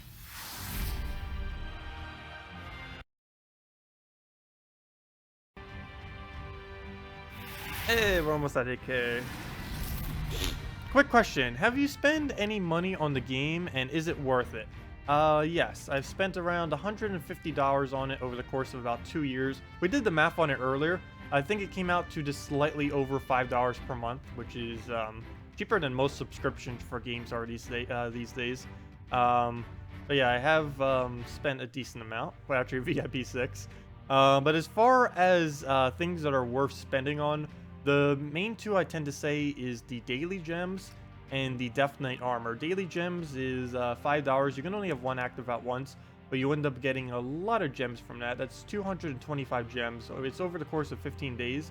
But there's a lot you can do with that. Normally, you would put it, if you're just starting out, you'd put it towards like Dragon Armor or something. Otherwise, you'd spend it on or save it towards a 50 bulk of gem keys. But the other one is Death Knight Armor. I can't show it because I already bought it. But Death Knight Armor has pretty much the best value of anything you can purchase. It is $50. But if you're playing this game long term, it's pretty nice because it gives 100% bonus to everything. It gives 100% bonus to gold, souls, and EXP gained.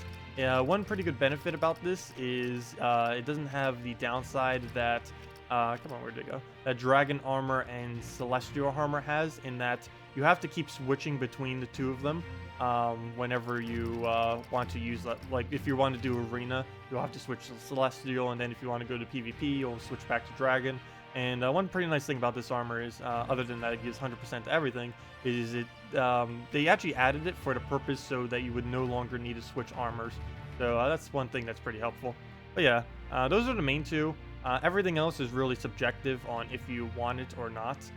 Those are the only two that are I personally find to be particularly worth it. The other one I would say is probably the guild seals.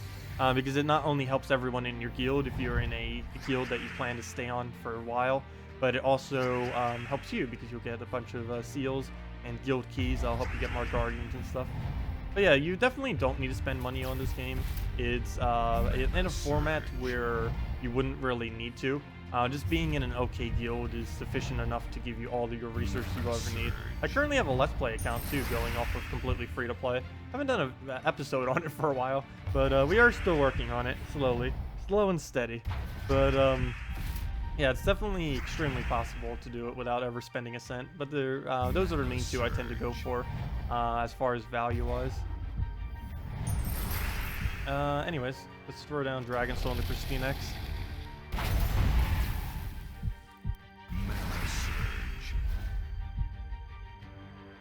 Oh, you just got the Bull Mythic? Yeah, I can't believe they didn't buff that further. They made it so ridiculously weak. The most recent Mythic added to PC Mobile. I don't know what they were thinking. There's commons and rares stronger than that Mythic. Yeah, no problem. Scandisk, if you have any other questions, feel free to leave them in chat. That is what we are here for. To have fun, chill, mess around with the game, and answer any questions.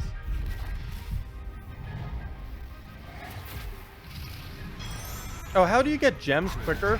Generally, just being in a better guild is the best way to get gems quicker. The only two ways to really farm gems is to spend gold on, or use your gold on gold chests. This doesn't give you an excessive amount of gems, but it does give you a slow amount of gems on top of all the other drops you'll be getting. The other main way to get it is from, or two other main ways. One main way is to get them from the weekly tasks, or the weekly objectives, I should say, or you could call it whatever. But the weekly event thing right here, these tend to always have at least 1 or 2 gem drops. This week actually has 3 on 15 mech kills, 60 mech kills, and 180 mech kills. And that's a decent way to get some extra gems. And another way is just doing treasure map, the treasure hunt minigame. This is probably the easiest way to grind. I think this would normally take a little bit too long to do for most people. But treasure map would give you a pretty consistent amount. Every treasure map would give you anywhere from 1 gem to about 10 gems, depending on how good you did on the map.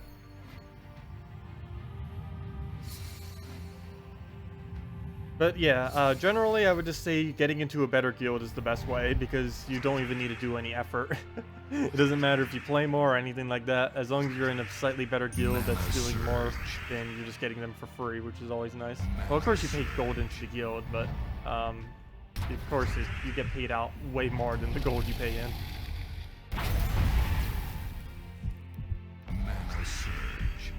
when first starting out, of course you just start in like any guild that you can find. But I would suggest trying to get into a guild that has a 100,000 gold or higher minimum per week. The main reason for this is this may seem like a lot, especially if you don't have kingdoms fully upgraded yet, which you definitely want to do. But it ends up paying out more than you're really paying in, because it's every single person paying in that much. So you end up getting a lot of extra resources, mainly in gems and keys from your guild. What's the max bull can hit any team you faced? Well, mine does, at base value, my bull does around 80 something damage. I know it doesn't even hit up to 90, which is insane that it does that little for 24 mana. But it doesn't even have enough to one-shot this late in the game, which is pretty ridiculous. Even Fair's Raw can one-shot. Actually, Fair's Raw can one-shot really easily. Like, I just don't understand. Like, they'd add something like Fair's Raw. Like, his first shot normally won't kill, but every subsequent kill, or every subsequent cast will. Yet, he has, on top of the fact that he has 24 mana cost, which is exactly the same, he also has the, he gains souls, he has a convert for the board. I just don't know why they just didn't make the bull have anything more. Like, it doesn't even matter what it is, just give it something more than what it already has. Also, I don't know why it gave it armored instead of holy armor or whatever it's called, divine armor, whatever they named it. Because they literally made it a divine, yet gave it standard armor. I don't understand that at all. They literally added something called holy armor or whatever it's called, something like that. Yet they don't give it to something that has divine. What is it called? I know it's under Silverglade Kingdom. Yeah, it is called holy armor. Yet they didn't give it to the bull for whatever reason. Yet it's a divine. Wild Plains. No holy armor. Just standard armored. Yeah, it's so weak. Yeah, let's see. What is the actual value of it again? 23, 23. 23, 23. It's 46. And 17. That's 63. Yeah, 83 damage. Fully maxed out Catches the Bull only does 83 damage for 24 mana cost. I think even Paladin does more than that. Gosh. What is Paladin? Okay, Paladin's slightly lower, but still, he's a rare. And he costs a lot less mana too. He's less than half, yet he has 70. The Mythic has 83, and Paladin has 70. Yet it has less than half the mana cost.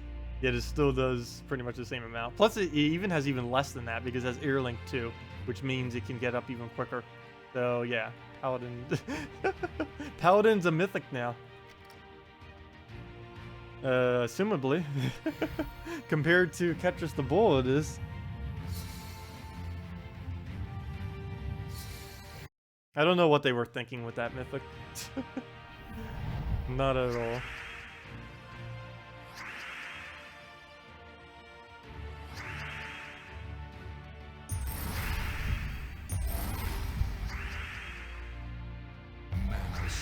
Oh, I forgot to double check for Mercy. I think he's missing though. Oh, do a full elemental deck? Oh, sure, I can go do a full elemental deck after this. Sorry, did I miss that? Let's see. Mana surge. So do you disenchant all your troops for 59,520 souls? Personally, I don't know. I like hoarding them. I really like hoarding them. One reason I also like hoarding them, even if they did give something for souls, is it actually shows it on your profile. Of course, like, no one even uses these profiles at all, barely. But it does show it, which is kind of cool. If you go under your name... How do I get to my name easily? Do it over there. Let's see. If you go over to your name, it actually does show you how many total troops you have. So if you're looking to get into a bigger guild, just having a high number there may make it easier. You can see I have 112,000 and 112,115 troops, counting every single troop. So it's nice having a high number there. It makes getting into guilds easier. But yeah. As far as disenchanting them, we don't know yet for sure. They said that they don't plan on doing anything more with extra copies of cards, but you never know if they will. And because of that, I'm always so tempted to just keep all my copies, especially after the first time, because all the way back in the day, they're like, oh yeah, you won't need any more copies of your cards. And then they go and add Ascension, and it's like, okay, now we need like billions of copies of our cards. Thanks a lot. There's actually a lot of backlash to that initially, but then people got over it. But that's why I'm saving all my stuff now, because they say at the moment that they don't plan on doing anything more with extra copies of cards, but you never know. So always good just in case that they do plan. It's like, okay, let's go do something with extra copies of cards to make sure that you actually have them, just in case that does happen. I don't think they will, but you never know, and it's always good to have them and then not, unless you really want those souls. Of course, also make sure not to do any that aren't already mythic 4 copies. Definitely make sure they're already mythic before you disenchant them, otherwise that would be a complete waste. I know, I want shiny cards too. I ended up making a post on that on the forum too, or at least a reply to a post. I think it got like 15 or something likes. Let me go check. Let's see, where was that one discussion on it? It was something about adding higher ascension, which I actually wouldn't mind, mainly because I could instantly do all of them instantly. But I did say to make it cosmetic. Where'd it go? Topics. PvP reward screen froze, video, where'd it go? Oh, never mind. Replies. I was going under topics, fail. Sending from Mystics to Celestial. Yeah, someone was asking for like the Celestial Ascension. Oh, it only got 13. And the guy saying no got 15. No, I do understand why people don't want a higher Ascension though, because that would just be completely pointless. Especially if it adds extra effects or anything. But if it's just completely cosmetic, like I mentioned, I don't think they'd really mind doing that. I don't think anyone would be complained, oh, now I need all these cards just to give a cosmetic upgrade to something. I don't think too many people will really care. I think. I don't know. But then again, if not that many people even care, then why even add it to the game? But they did used to have shiny cards in this game, and I really wish they would add it back. Like, every trading card game does it. Yet, oh, you have full 7s. Yet Gems of War doesn't. They used to back in the day, but then they removed it. I wish they would bring it back. And that would be like the easiest way to do it, would be based on Ascension. Another thing that someone mentioned was doing it based on how many times you won with a troop. Like if you win 1,000 times, it becomes shiny in some way, and have maybe like a custom animation, like I mentioned. That'd be pretty cool too, if it was based on wins and not on copies of cards, because that way everyone could do it. The only problem is that would expect people to play like so much to actually be able to upgrade things. Because it takes a while to get 1,000 wins on troops. I believe I only have not even 10 troops with 1,000 wins. I have a couple that have several thousand wins, like Dragon Soul and stuff, but I only have, I think, on under 10. I can check that in a matter of seconds. Let's see. How many troops do I have above level 1,000? Let me actually just name off all of them in order from highest to lowest. Or actually, maybe I should do it from lowest to, I'll do it from highest to lowest. Let's see. Let's do the counts. Okay. Oops. Wrong category. Invades.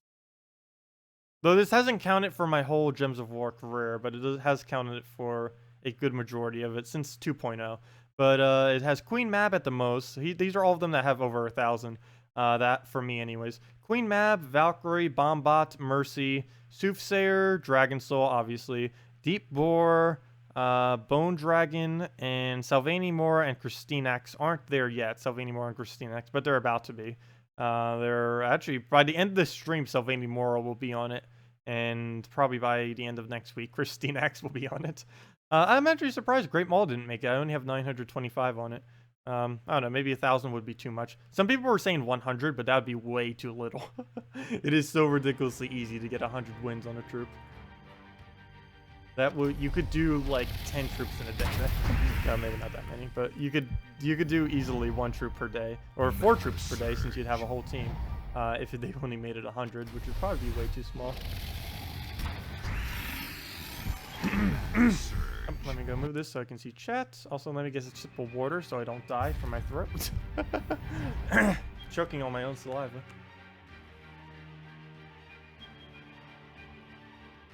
Ah.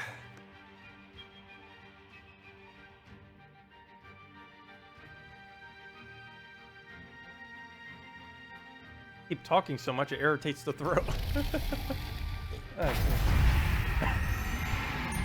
Hello, Sinong or Siong. Welcome, Siong. Let's see. Have wins to unlock and gems to instant or something. Oh no, don't do gems to instant. We don't need more things to dub gems in. They're already adding something with Guild Wars that's going to cost, or assuming they do the values they posted it on the forum, it'll cost 340 gems per week. I think from the amount of backlash they got that they're going to make it slightly lower than that. But as of it currently stands, they're already adding a 340 gem dump every single week. Of course, that's not like excessively bad because any guild that's actually going to be buying that every week is already going to be gaining more gems per week than that amount. But of course, if that's going to be less gem keys, it's going to be less VIP keys because it's not going to be as many gems available for it. Well, let's just take purple and Dragon Soul.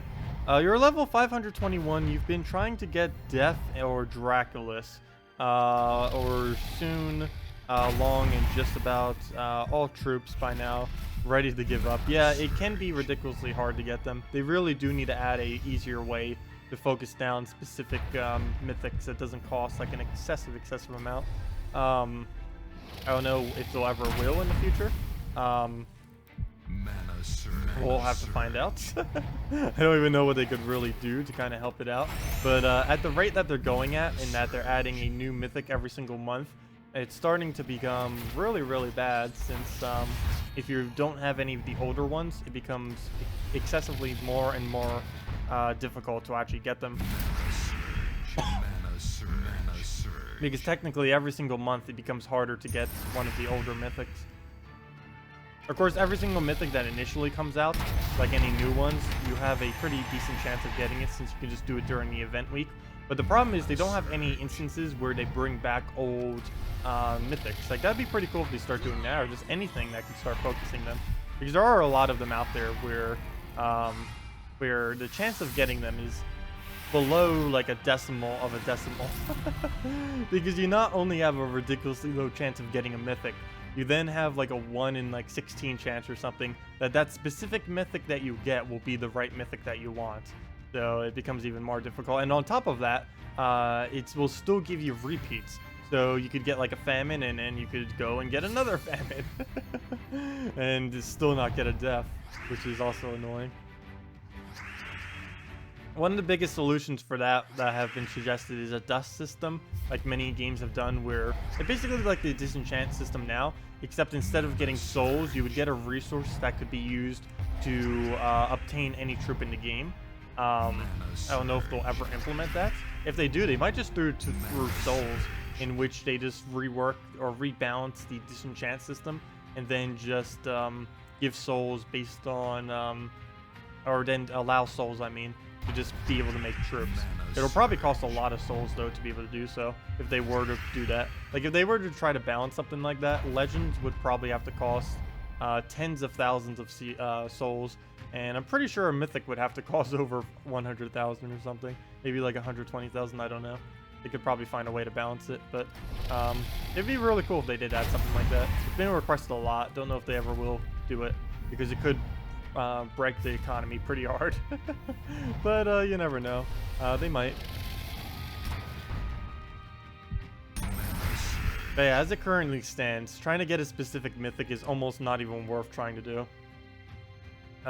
Because you just have to spam so many resources, and then you still wouldn't even get it, most likely. And even if you do get a mythic, it probably won't be the right one. You have 19,451 battles on your mech class. Really? What team are you doing that you have that many with mech? Are you actually doing a Bombot team? I used to do Bombot teams a lot, but I didn't do that many, gosh.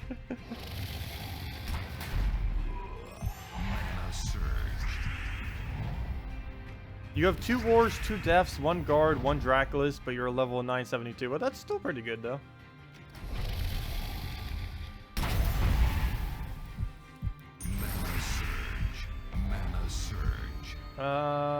Let's see. We'll throw Dragon Soul into Sevhina.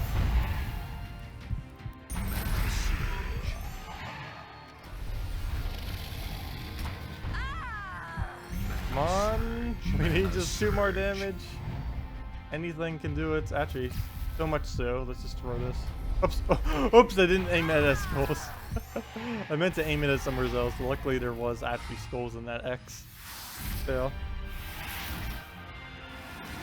You have 17k battles on your archer class? Wow. I have nowhere near that many battles on my kind of classes.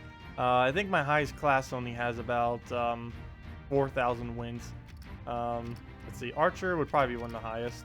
Yeah, 5,350, not 5. Let's see, actually, let's go through all of them real quick. See, where would I have to click every single time? 727, 311, 2,542. Yeah, archer's definitely the highest. 269, 277, 344, 4,146. That's definitely second highest. And 491, poor thing. And 632. So yeah, necromancer and archer are my 2 high. Or sorry, archer and sorcerer are my 2 highest, with archer being the overall highest at over 5,000 at 5,395.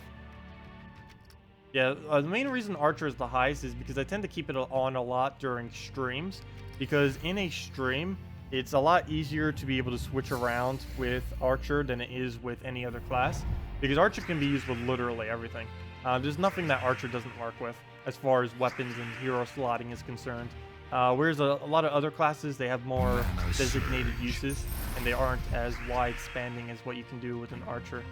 Which is why I normally just keep defaulted as archer. It's the most versatile class currently available. There may be some additional ones that are even more versatile next patch. Actually, I forgot to go check those. I should probably do that by the end of this stream. Or actually, we could do that right now. Do you guys want me to bring up all of the hero classes for next patch? Because I haven't bothered checking them again, since they removed all the to be determined. So I believe they've removed all the to be determined by now. So we pretty much know what everything is with it for the most part. Of course, they could still change it beforehand. You never know. But what that one post says is pretty close to what they'll likely do. Hello, Jess. Welcome. Yeah, there's quite a few teams that are actually pretty hard to lose with. This is one of them, actually, what I'm using right now. It's definitely possible, but there's a lot of teams that can have a 99% win rate or higher, and this is one of them.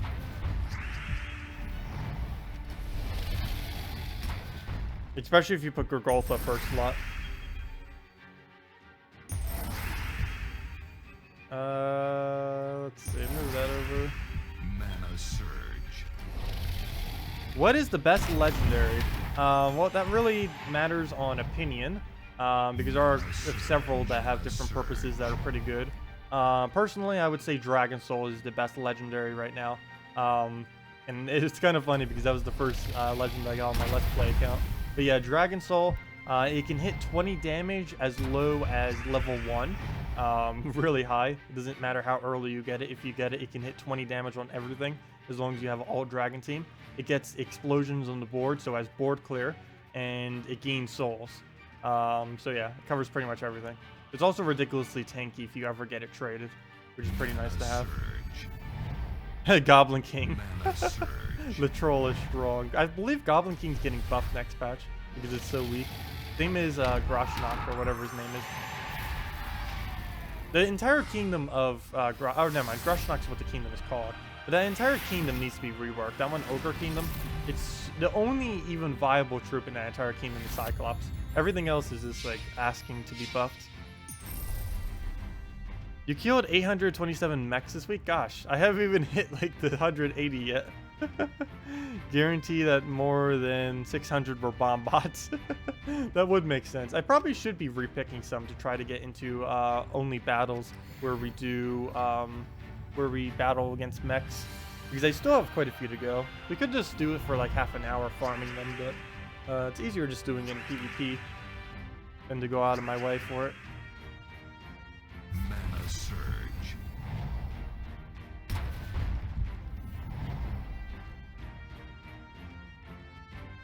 Is Emperor Corvash good? He did recently get nerfed, as someone just mentioned. He's still pretty good. I personally don't like using him anymore because comparing him to what he used to be, even before he got nerfed, I didn't really use him that much. And after the nerf, I was kind of like, I don't really want to use this anymore. But no, Emperor Corvash is still pretty good. The main thing he's used for is being fully traded and getting free stuns off. This is pretty good with other stats effects. We actually tested it yesterday. And if your Corvash is in front of other 4-time stats effects, let's say like Sevhina, if you stun something that has do that other stats effect to the same troop, as long as your Corvash is up front, it'll actually still do that effect on them. For example, let's say he had a Sevhina, and let's say our Christinex was in first lot, and he had that Corvash up front. If he gets the stun and the entangle on our Christinex, even though we currently have immunity to entangle, it would still entangle us because it would stun first because Corvash would be in front of it, and then it would do the entangle from Sevhina. So yeah, that's the main thing he's used for, is mainly his stun on 4 times and 5 times matches. He's also somewhat okay with his mana drain he has. Being able to fully mana drain 2 troops is pretty powerful. Other than that, he doesn't really have much use these days other than just being a disabler. The increase that they did to his ability makes him a lot less effective at true damaging. You can still use him on true damage teams. I personally don't that often though, unless we need a Brown on it. In which case, we just use him.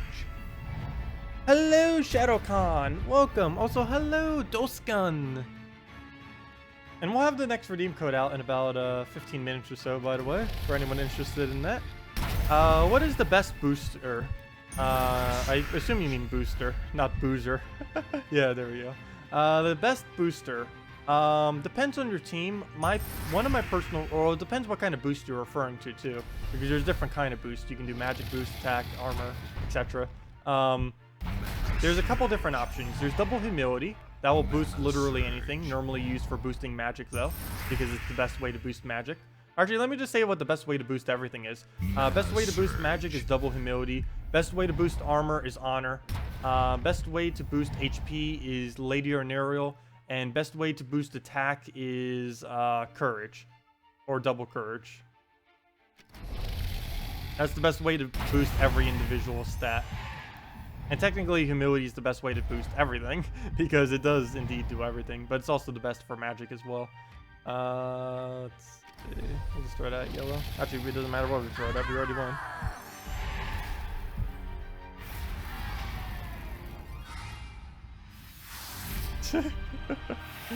Boozer. Oh yeah, didn't someone ask for an all-elemental team? I did that in the video earlier. I'm personally not a fan of all elementals. If whoever wanted that still wants one, we could still do it. But all elemental actually isn't that good. It's pretty slow, pretty clunky. Doesn't have much board control. Actually, I shouldn't say it doesn't have much board. Well, it kind of does. Depends what you actually use. The furthest you really get with board control is the single explode, though. And the luckiness of trying to land a guardian. Hello! Oh, wait, never mind. I just said hello to that. Oh, it was you. Okay. Well, we can still do an elemental team, then. I did a couple on Mondays and Tuesdays video, but we did get 5 new elementals this week on PC Mobile, so we might as well do something with them. The new troop that came in this week is pretty useless though. Until they add a really good elemental, it's not going to be of much use. You've been playing Mass Effect and Andromeda all week on PS4. It's addictive and is a good way. Yeah, I've heard some people mentioning that. Haven't bothered looking at any footage or anything. I've still been, as far as footage, I've mainly just been catching up on Breath of the Wild. I've still been on that. Haven't really been paying attention to that other game you mentioned much. Mana surge. Hello, Brambrus. Welcome. You loop all day. Let's see. Well, we're not frozen on green. Get that down. Oh, double freeze. What was that? Didn't realize we had it on Christina. I was looking at Corvash. It's like, yeah, we can. I mean, not Corvash. I was looking at Silvini more. It's like, yeah, we can. We're not frozen on green. And then, oops, didn't see the other one. It's already crystallized. It threw me off because the little icicles are crystals. It kind of matches. Mana surge. Okay. I guess we just go on red. Mana surge. Mana surge.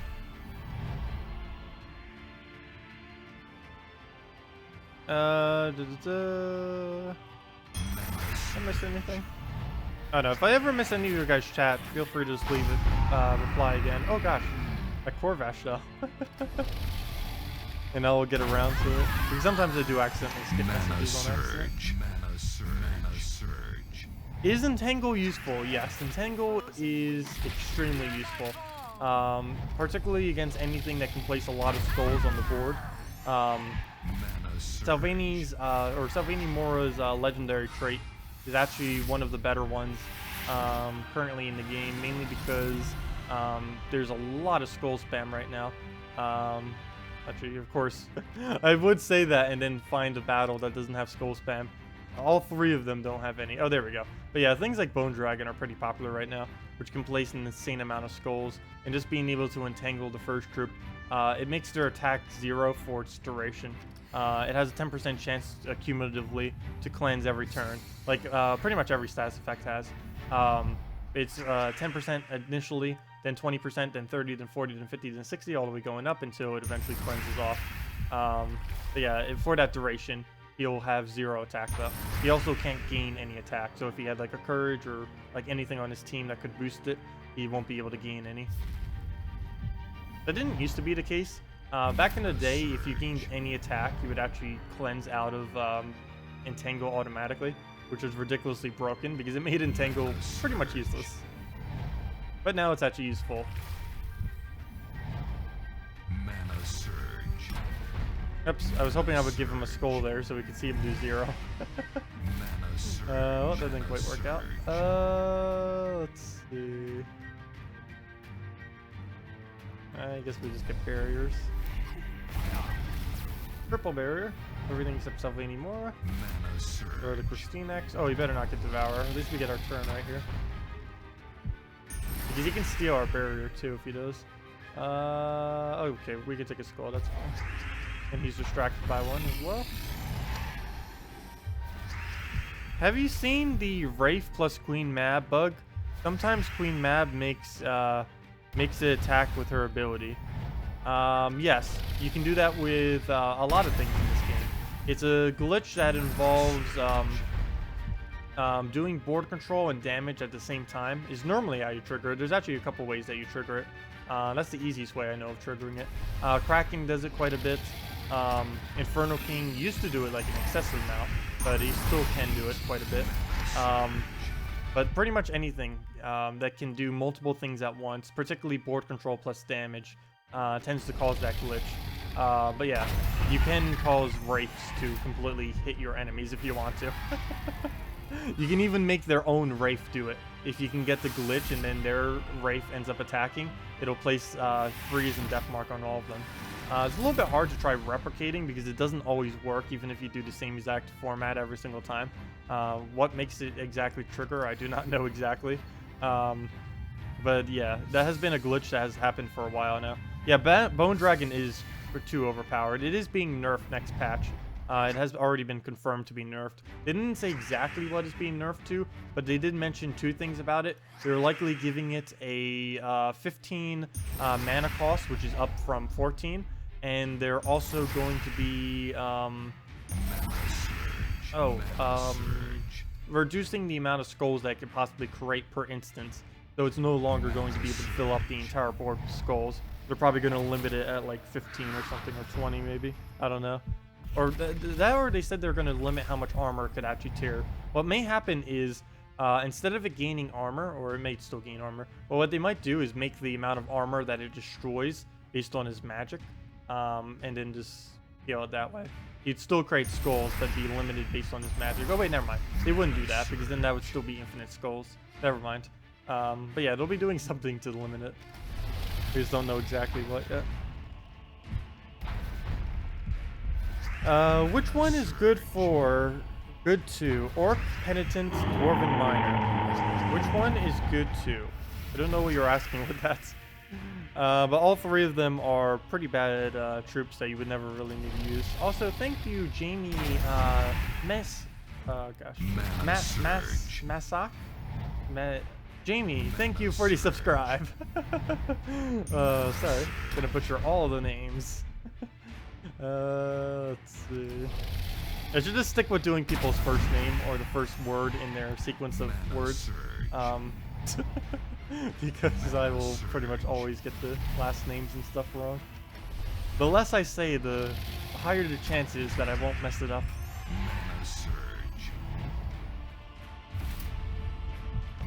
Yeah, removing all armor is pretty ridiculous. That was a pretty big conversation too. That was actually pretty against when Bone Dragon initially came out in like early 2014. Because there was a whole conversation, or even when Grave Knight came out a little bit before that, there was a whole conversation on how overpowered, oh good, we got an arcane, nice. How overpowered it would be to tear apart all armor. Then like a couple months later, they're like, okay, well we'll just add something that can tear apart all armor, plus it'll create a bunch of skulls, plus it'll gain armor. So yeah, I don't know what they were really thinking when they initially did Bone Dragon. Bone Dragon has always been pretty ridiculous, but as of recently, it's been just over the top ridiculous. Like before, it was like balanced into the other ridiculous troops, but now it's kind of just way beyond. But it'll be finally brought to justice after next patch. Also, thank you, Brameric. Brameric. Thank you, Brameric, for the subscribe. Much appreciated. Mana surge. What is wrong with Arena? You're fighting the exact same team for the second time in a row. I have had that happen before. I've actually had 3 battles with the exact same person in Arena before. I think the main problem with this is not that many people are playing Arena around your level range.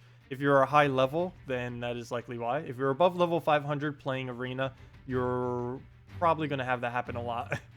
Because Arena, the teams you battle in Arena are based on teams that people drafted in Arena, and it's based slightly on your level as far as who you face.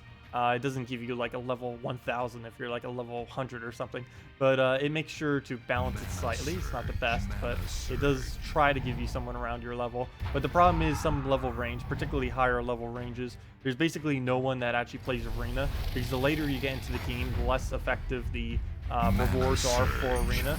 So you could end up getting probably the same person like 3 times if you really were to keep playing it. Simply because there's not that many people in the draft that you could possibly pick from. Earlier on in the game, you probably wouldn't have that issue. At most, you would get the same person twice throughout the entire time.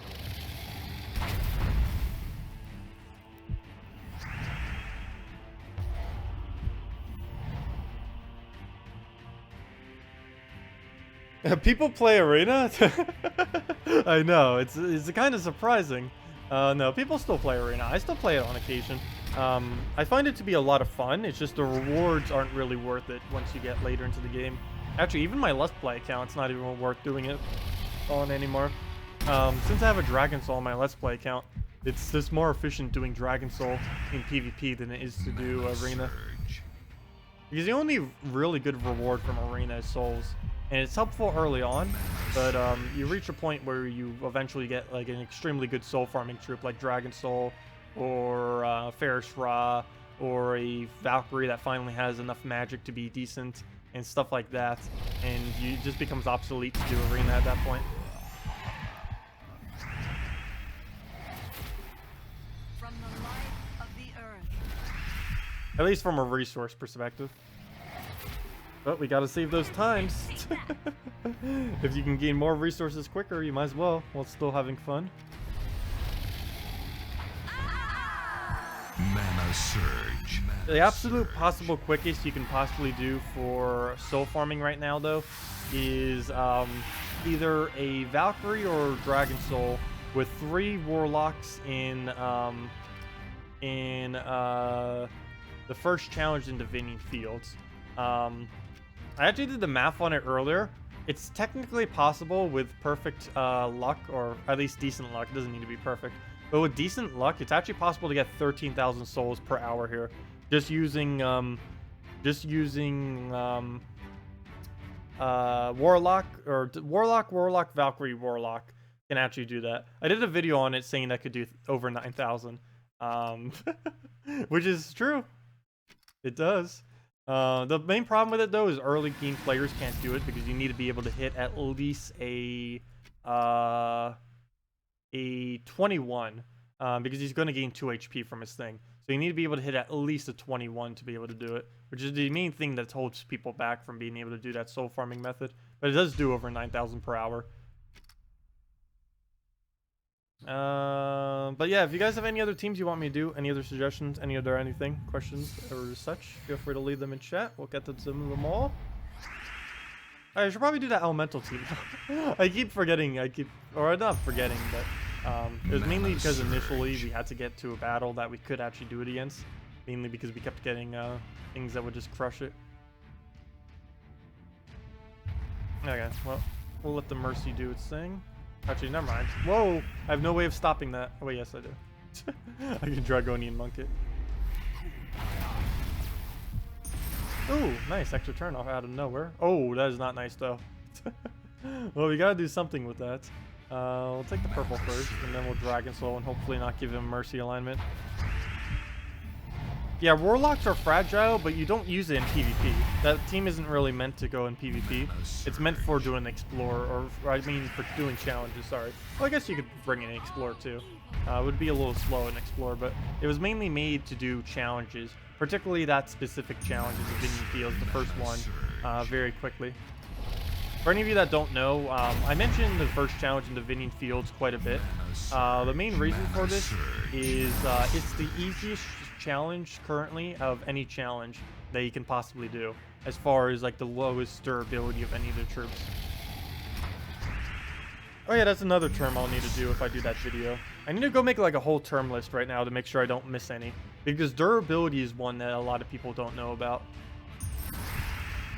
Because there are a few effects in the game that go based on durability, and some people hear durability and they don't know exactly what that is, because it's not really mentioned in the game, but it's mentioned within the community. The community has basically just kind of made a consensus on it. But durability, for any of you that don't know already, is whatever the HP plus armor is on a troop. So that would be 11, 36, 10, since they all have 0 armor. But on like my troops over here, that would then be 90 and 101. It's just your HP plus your armor is what durability is considered. This is used mainly whenever you use something that hits the weakest or the strongest enemy on the enemy team. Whenever you see an effect that does that, weakest is whatever has the lowest durability, strongest is whatever has the highest durability. Hello, Odin. I'm doing really good. Also, hello, Miguel. How do I say your name? Ollie. Can I just call you Ollie? I always say like Migui or Miguel or Migui. I don't know. Oh, hello, Ollie. Welcome as well. You get 590 souls in about a minute a match, but not many people have more than 1 Ferris Raw. Yeah, actually, I could probably do that too. I wonder what that would come out to if I tried calculating that out.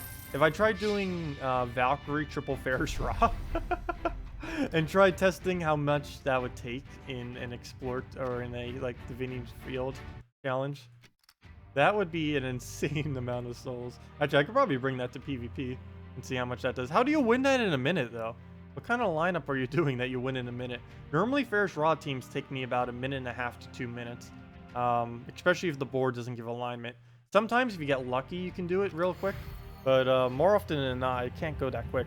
How good is Blade Dancer? Not particularly good. Early on in the game, he's definitely a viable option since he's pretty decent with 0 traits. But he's not really something you continue using. Also, earlier on in the game, it's normally better just using a Ranger anyways than it is to use a Blade Dancer. So he's kind of become obsolete, especially since they buffed Ranger, now that I think of it. Because you wouldn't really even need to ever use Blade Dancer, since Ranger is just more damage. And it constantly does it.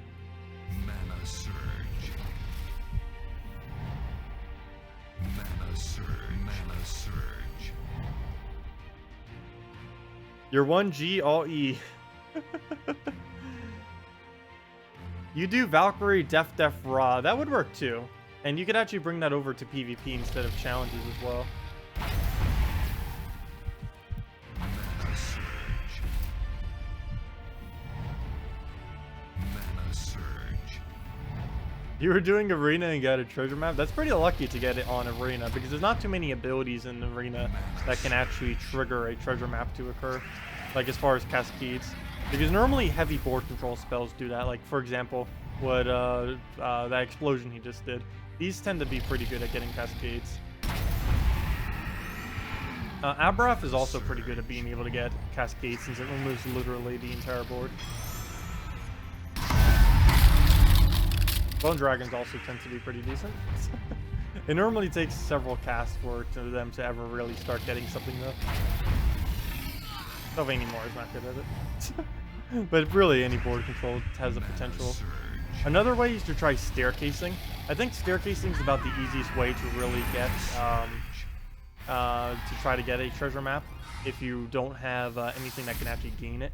And staircasing is whenever you take a 3 pair or really any pair, and then it takes another vertical pair, or sorry, it takes another horizontal pair, and you keep doing that over and over again. I'll try to show an example of that in this match. Let's see. Can we get a staircase? It's also what I normally mean when I'm looking for trying to drop something. I'm normally looking for staircases. Doesn't look like any. Like if we took a 3 pair and then it dropped into another 3 pair and then into another 3 pair, that's staircasing. We don't currently have any though. Doesn't look like. Figures, I want to show it. Well, we could have a chance of getting it there, but we don't get it. Come on, give us one example. Most of you have probably seen it already. You probably just haven't had a term actually associated with it. It's actually used in most match 3 games, staircasing. That wasn't staircasing. It has to be horizontal. Gosh, it's just not going to give it to me because I want to show it. Mana surge. Mana there we go. Surge. That's technically not how it works though. You normally do it with things that you can visually see. Yeah, I'm trying to get it and it's going to give me a battle where I can't. Let me just clear the board.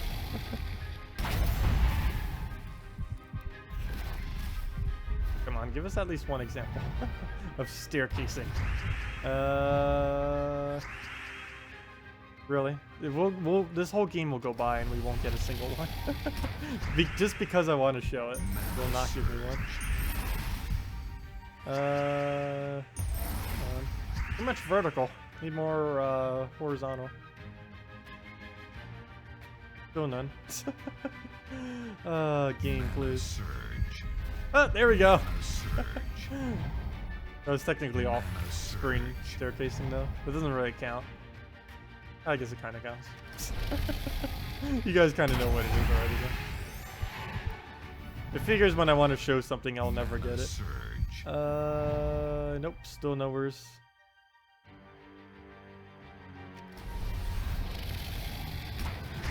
We're gonna win before we even get one. Yep, we do. Fail. Oh well.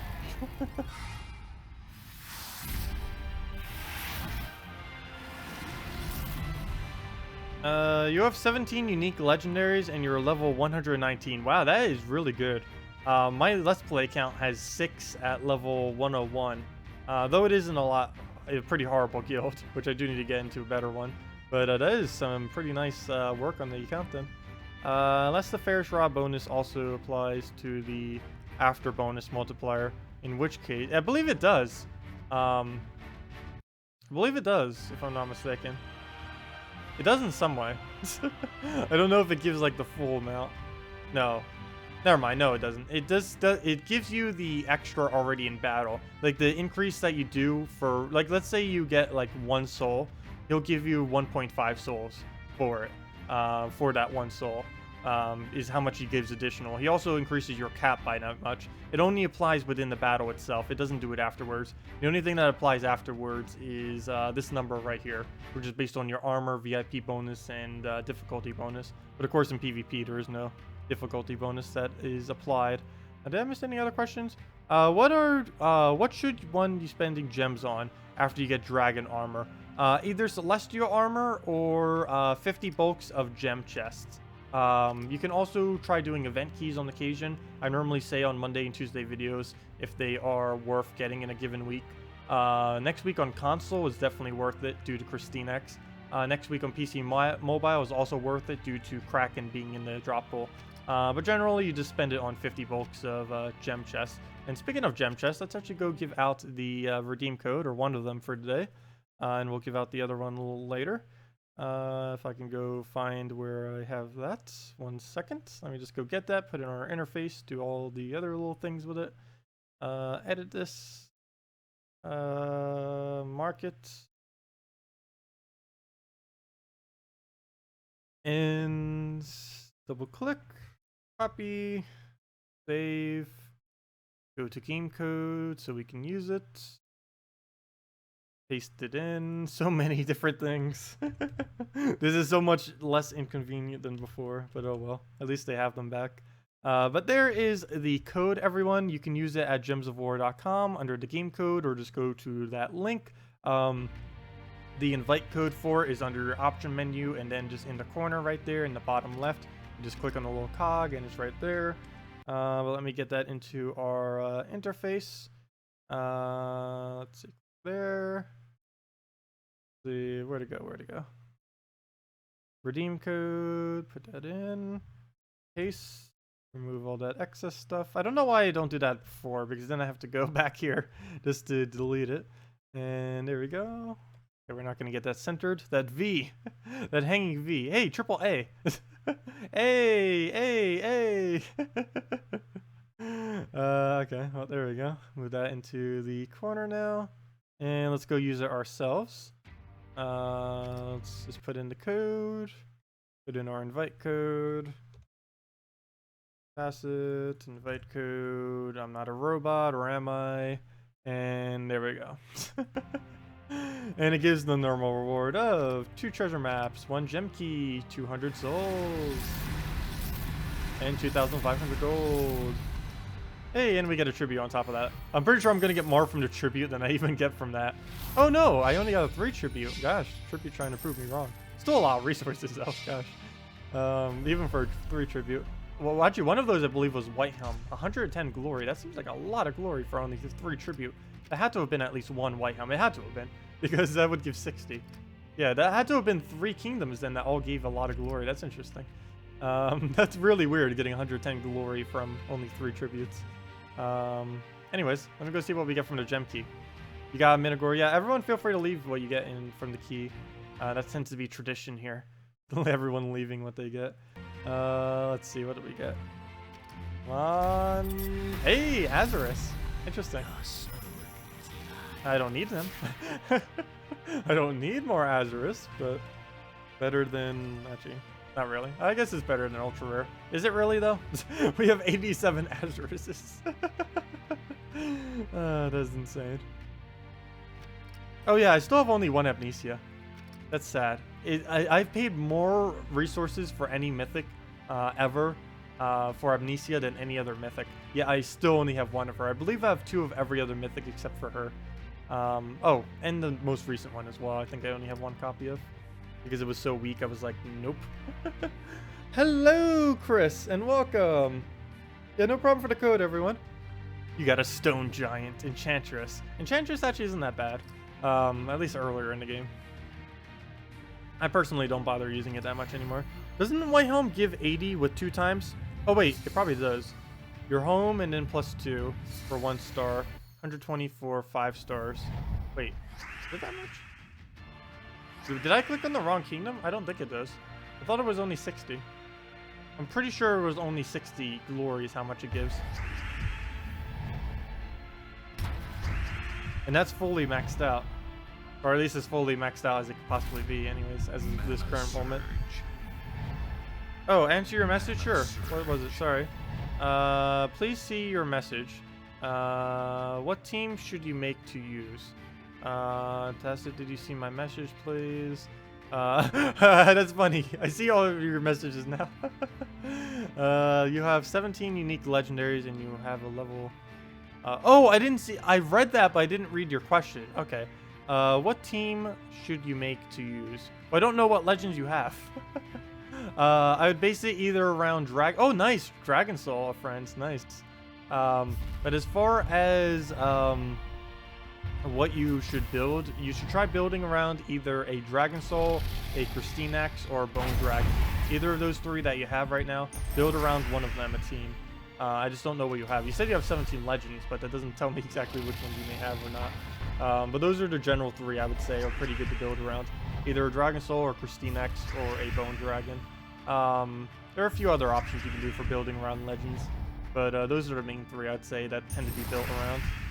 You could also build around Sevhina if you want. You can also build around a Aberrath or a Keeper of Souls, and as I said, you can also build around a Bone Dragon. Actually, there's a lot you can build around a Bone Dragon. You can just plop it into a team with anything that's even slightly competent with skulls, and it'll just tear apart everything. Avena's, since she got her buff to be good against undead, she's actually not bad. Of course, all undead teams isn't really used, except like extremely early in the game. But if undead ever makes a comeback, she'll be really good for countering it. How do you redeem the code and you are on Xbox One? Oh, sorry, I forgot to mention that. I should probably mention that every single time. Unfortunately, the redeem code does not work if you are on the console version of the game. It only worked for PC and mobile. Consoles will hopefully eventually be getting redeem codes. As of this current moment, they are PC and mobile only. Hey, you got a Pikachu again. Nice. Is that going to be a reoccurring meme now, that everyone gets a Pikachu from their gem key? Gotta catch them all. Gems of War, troops. Let's see. We'll just go on red. Spider Queen. Spider Queen has like one purpose, or I should say two. She's used in arena, that's one of her purposes, and the other one is just to be used with Talray. That's like her only purpose in PvP, is use her with Talray. That's like as far as her usefulness goes, is one singular team that has to be used with Talray, and that's about it. In arena, she's actually not bad though, because she's the cheapest drain you can get in arena, or at least tied at it. And she has a base attack of 9, so she's pretty good at skulls. She's a really good first slot for arena. Out of arena, she's basically never used though. It's weird how some troops can be like insanely good in arena, yet horrible out of arena. Like Peasant. Peasant, even though some people say he's horrible, Peasant is actually one of my favorite troops to draft in arena. I do prefer getting a damage source over Peasant, but if there's no really good damage source or anything, I'll normally go with Peasant just for the board control. He's actually really good in arena. A lot of people don't really think so, but there's a lot of things he can do with board manipulation, which makes the battle a lot easier. As long as you have other damage sources, he's fine. If you only have like one damage source, then it's not worth having a Peasant. And it's never worth doing in PvP because there's always better options, obviously. Mana Surge. The sneak peek thread was never unlocked. Yeah, it never was unlocked. I saw that this morning. I was going to see if they maybe posted another one or clarified or made any post about it. They haven't even said anything about it either. None of the devs were like, oh, sorry about blah, blah, blah, or made an explanation or anything. It's just, oh, it's locked. I wonder if they even noticed. It's like, oh, it's just our thread. Our thread going over our next major patch is locked by the program we made.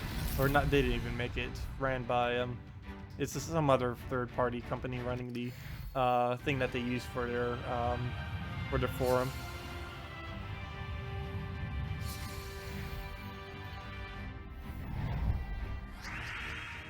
What do we do here? I guess we just take the purple. Always nice getting purple first. The reds and whatever the other one was. I guess it was blue.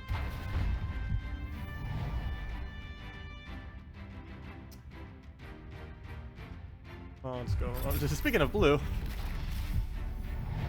You got a runic from your gem key. Wish I would have gotten that. I actually would prefer the runic over a Azurus. The runic is more useful, or at least for me, anyways.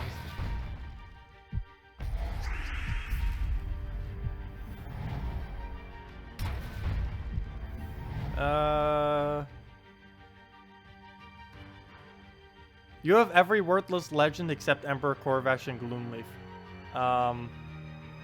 Well, that doesn't tell me exactly what you have. Worthless legends. Well, then try building something around... Well, I don't know which ones you mean when you say worthless legends. Maybe try building around Behemoth then, especially if you can get it traded.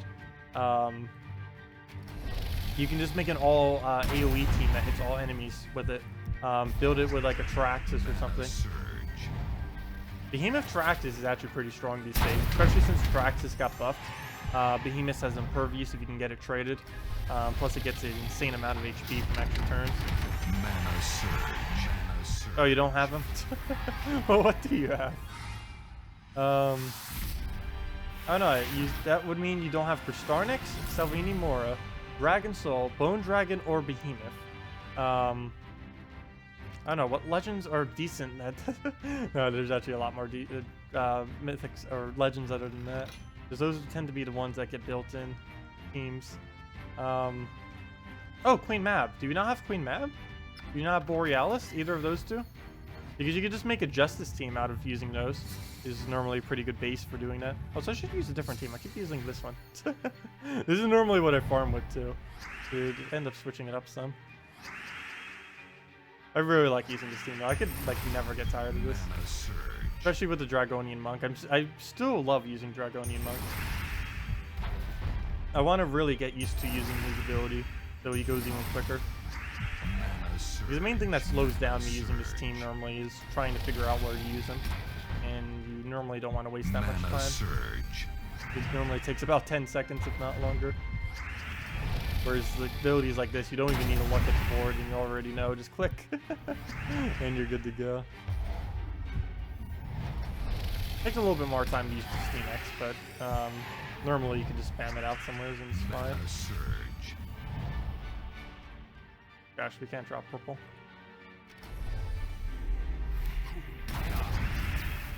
I was trying to get the purple off the edge. Oh well, he gave us one. And then we get this Dragon Soul into Pristine X, and that's match. Come on. Clicking so quick that it's making it take longer instead of quicker. Mana surge. Mana surge. Mana surge. Oh, yes, killing a full mana Bone Dragon with Raw. That is always a lot of fun. Killing a Bone Dragon ever that has full mana is always fun. Like, oh, he's about to do it. Nope. Not today. Not at all. Yeah, anyone just getting here, redeem code below should still be active. Oh, Mech team. Oh, you know what we should try doing? I haven't bothered doing it all week. Let's go get the Gillery out. She was pretty popular when she initially came out. But, how do you spell her name? There she is. Get out the Gilleries. Let's just do triple Gillery with an Alchemist. Actually, no. Let's do Gillery, Alchemist, and Mercy.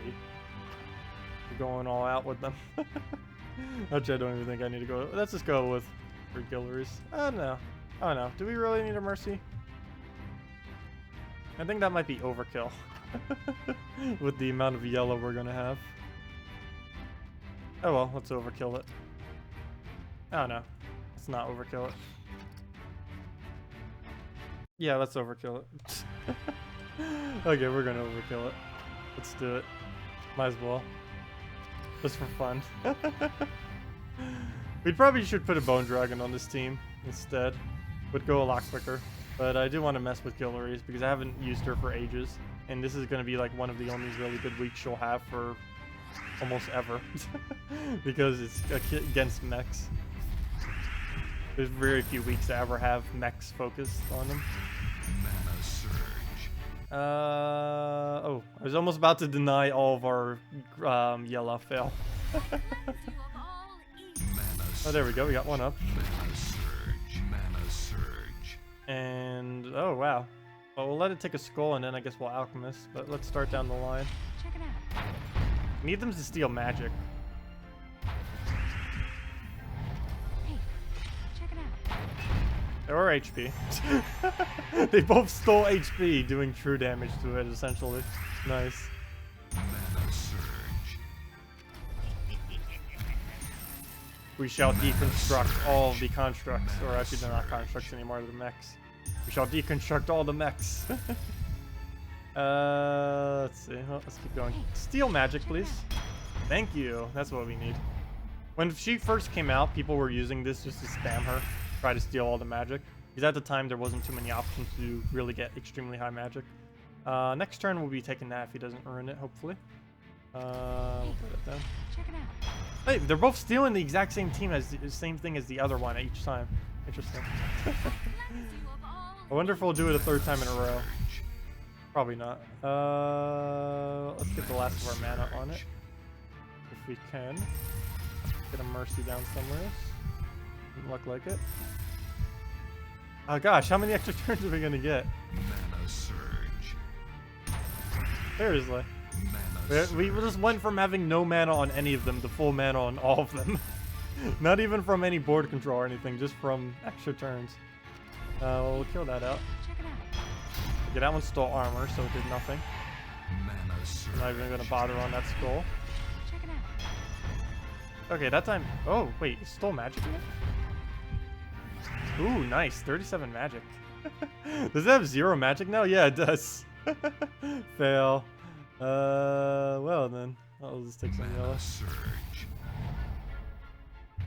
Enter everything in all caps.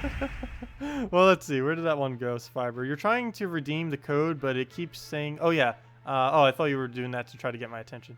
Same mentioning that, like saying it in all caps. But yeah, if you keep getting the error, try doing it in all caps. Otherwise, another thing that you can do to try to fix it or to make it work is there's sometimes an invisible underscore after your name, between your name and the number after your name. There's sometimes an underscore there. So that might also be what you might need to do to fix it. Okay, let's kill... How should we kill? Now let's go and do this. Now we'll kill. Mana surge. There we go. Gillery's for the win. Check it out. Another magic steal. Oh, don't silence one of them. Oh no, exactly what I didn't want to have happen. Check it out. Oh, HP. There we go. Mana surge. Looks like we're gonna lose the first one though, unless we can really get it healed. Which we can technically do, but we need alignment before we can try doing it. Hopefully. Nope. We're not gonna get alignment, it doesn't look like. We'll just take some of it away. Surge. Oh, come on, now it hit the other one. Not much we can do here. At least we move this one. Mana surge. Mana surge. Oh, no alignment, but I guess I'll go for it. Cleanse you of all evil. Get our little 3 pair Mana surge. and throw down the last of them. If it hits HP, it'd almost be enough to kill. Yeah, she's pretty slow. Mana surge. I just figured I'd mess with her. Not often we actually get to mess around. Oh, we just reduced it to 0 magic. Hey, check it out. And now we do it on HP. And now we just need to do that 2 more times, or 1 if we steal HP or armor. We need to go get Manus. Let's just do it through Alchemist on green, I mean. And we're good to go. Mana surge. Mana surge. There we go. Skull for the win. But yeah, she's kind of useless, but hey, at least we got to try her again. It's almost been a year since I really used her. It's been a long time. Hey, bomb bots! So many bomb bots everywhere. I'm not even gonna bother using Gillery again against that. That would be pointless. Oh wow, a whole team of them. There's a lot of bomb bots. Oh, it's Adhill too. Hello, LNZ. Welcome. Oh, what was your huge message? Sorry. Emperor Corvash, Gloomleaf, Spooky Imp, Autumn Imp, Scion, Moloch, Garnock, Krog, the Dread. Oh, wow, you weren't kidding when you said you have all the worst legends. Well, the Great Maul isn't bad. Spark Grinder, Luther, Night Terror, Hydra. Some of those aren't epic, you know. Night Terror, Hydra, and the Silent one. Wow, you weren't kidding when you said you have some of the worst. Wow. But yeah, I would build your team around Great Maul. If you don't, either based around a fully traded Mercy if you happen to have it. Otherwise, if you don't have that, you can go with either an Alchemist Hellcat combo, or if you can also go for an Apothecary. Mana surge. So yeah, I would say build around Great Maul. That's about the best thing you could possibly do with what you currently have, as far as troops. Alright, let's go on purple.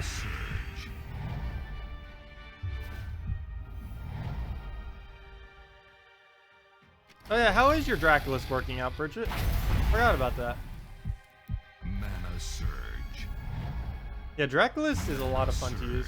I mainly like using it for completely team wiping the enemy team and then stealing all their HP. A single move can steal so much HP. And getting it up with like humilities and stuff is always fun to be able to mess around with that. He's not the quickest, but he's definitely fun. He's also really good with Crimson Bat. He's one of the few mythics that is excessively good when used with his own kingdom. He's not really good when used like with 4 times of his own kingdom, but when used with a Crimson Bat and one other undead from Golvania, tends to work out pretty nice. Mana surge. Mana surge. Because you actually end up getting 2 additional magic from doing so, which is pretty decent since both Crimson Bats and Draculus are affected greatly by magic increases.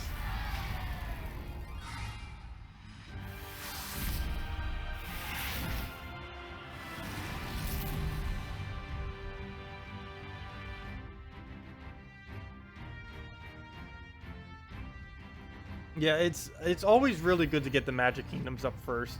There's so many troops that work really well with high magic, and is also the hardest to obtain stat. As far as how things are scaled, like kingdom bonuses and stuff like that, it's always hardest to get magic. The second hardest is attack, and then it's tied between armor and HP for the easiest to obtain. But anytime that you can get magic buffs is always really useful. If you can get it from kingdom or just from troops or really from anything. The fact that humility can do so much is pretty broken. I wonder if they'll ever downscale that in the future. Because there will probably be some troops they'll add sometime in the next probably several months where they're just going to be so ridiculously broken with high magic. It's going to happen again. It used to be a big issue like with gem spawning and stuff back in the day, and there's probably going to be a new mechanic eventually that will just become so completely broken. And then they'll have to nerf it or nerf humility or do something to change it. But we'll see. Hello, Kevin, and welcome, California. Why did I say California? Well, you're from California. I was saying that like as if it was your name or something. Let's see. Oh, I'll throw down on greens. What's the best stat to go for kingdom bonuses after magic? The order is magic, attack, do all the magic kingdoms, then do all the attack kingdoms, then you do kingdoms based on their tribute, not based on their stat afterwards. But yeah, it's all magic, then all attacks. Then I guess all HPs if you really wanted to go down that route. I would probably focus more on tributes than on the actual stat though after attack though. It's only the magic and attack that you really need. Everything else is just really situational. Because the only few troops that really utilize stats are Def for the HP, Rowain for the armor, and Guard's Avatar for the armor. Oh, and Paladin for the armor. And Setite Warrior for the armor. Actually, there are a few. But HP and armor aren't really used too much. Very few things have boost ratios with it as of currently. So they don't really get, you don't really get too much of a benefit from just HP and armor. Normally just magic and attack's the way to go. Come on, red. Nope, didn't get it. No. That just doesn't matter at all. We just started the battle. Oh, didn't get the surge though. That could have been useful. Oh, and I should have taken those reds. Oops. Whoops. Whoops. Whoops. You may not have good requirements, but you could. But you would like to be in a high up guild. Right. You may not have good requirements. Easiest way to try to do something like that then would probably be to try checking the gems of war forum. Because there's quite a few that are slightly more casual while still doing a decent amount. Mana surge. I've actually never been to California. I've actually never left the Eastern Standard Time time zone, which is kind of interesting. I've been as south as Florida and as north as Toronto, Canada, but I've never actually left the current time zone I'm in. I don't know what it's like to fly somewheres and then actually land in a different time. Or the same time, I should say. Because if you went in... wait, what direction would you have to go in to do that? Wait, if you went west, right? If you went west, you'd basically end up... You'd basically be the same time, or a pretty similar time, from your destination, or from where you're leaving to where you're going. I believe it's west, right? Yeah. Directions, how'd they work? I believe it would be west. Mana surge. Yeah, it would be west. If you traveled like 1 hour west on a airplane, you'd basically be in the exact same time that you're already in. Mana surge.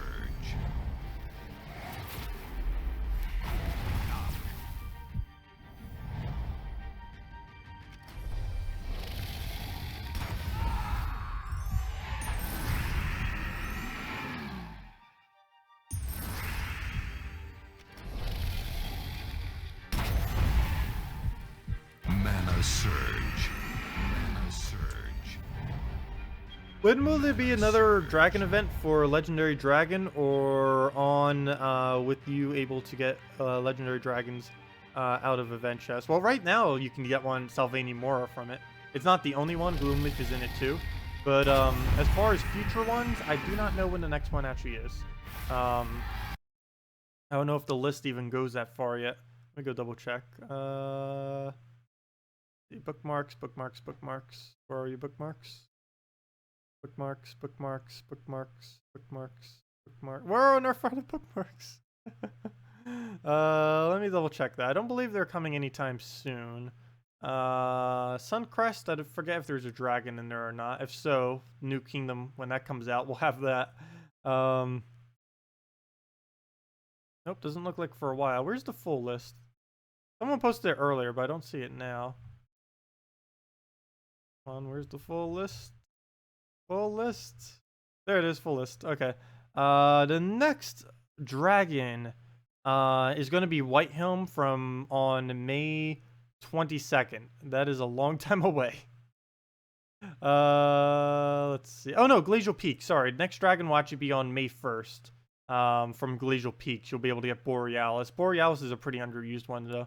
Oh, also Mythic from Dragon's Claw is coming that exact same week on a Friday. So 2 dragons are coming pretty much side by side. Then actually pretty much back to back. And then the week after that, Sword's Edge, which is Shadow Dragon. Pretty much all 3 of those dragons are useless though. Even the Mythic Dragon. Based on what the Mythic Dragon currently says, it doesn't seem like it'll be too strong. It does have burn all enemies though, so that might be pretty decent, but we'll see how it pans out. Because the ability didn't look like it was going to be too good. Yeah, Silverglade Mora is definitely worth doing event keys for. He can be used in teams other than just dragon teams. I just love using him in dragon teams, but he can be used in other ones. Not too many other ones. Normally, if you use it in brown focused teams with something that can actually create browns for the team. You normally just place it in last slot to be able to spam those entangles. Anything that can hit all enemies is always good in pretty much every team. Pretty much anything that can do that, you want to try to get your hands on. Things like Mirrorlift, Crimson Bat, Draculas, Traxxas, Behemoth, Christine X, Dragon Soul, Silverglade Mora, all those troops that hit all enemies, they're always good.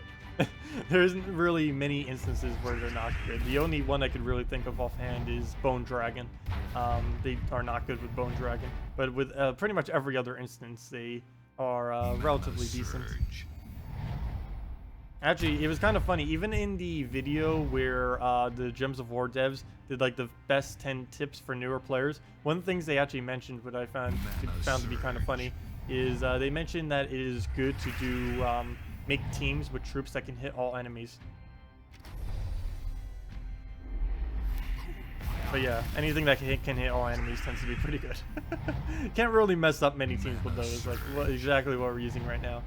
The main problem that they have is if literally every troop you have on your team can only hit all enemies, the main issue you'll have is like if a Bone Dragon or something really devastating gets full mana on the enemy team, you'll have no way to focus it down, especially if it's not in first slot, because you won't be able to take skulls. You just have to keep chipping them down until they all die, and they might end up hitting you really hard with whatever they have, especially if it's a Great Maul, Bone Dragon, or something along the like, Dbarrel or something. Other than that, normally not too big a deal. We'll go in purple here. Don't have enough mana yet. I guess we just Dragon Soul. You just got a Bone Dragon, but you don't know if you should bump him up or if they're going to nerf it. You can buff him up all you want. Even if they nerf it, they do full refunds for any troops.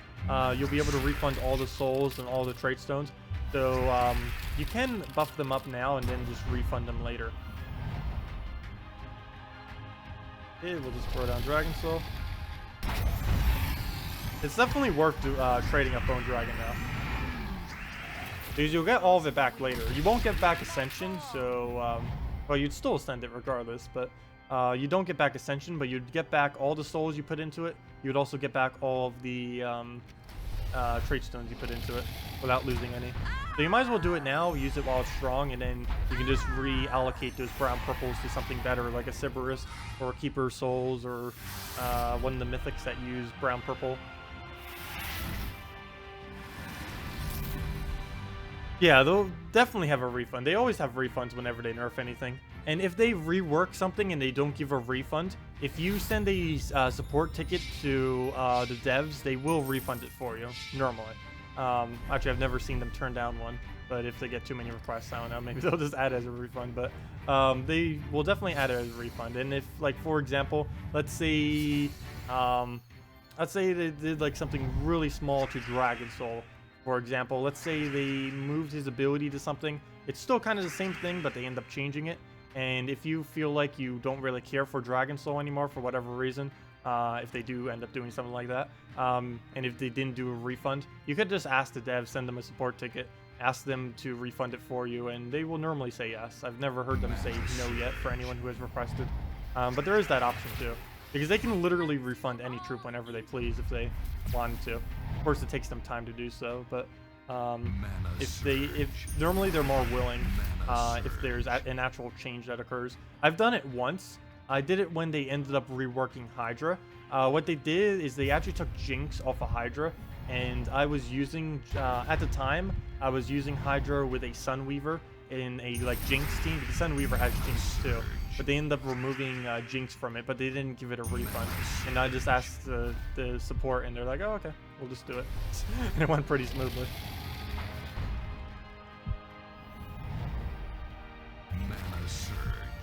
Should you what? So should you try with 10 event keys? That's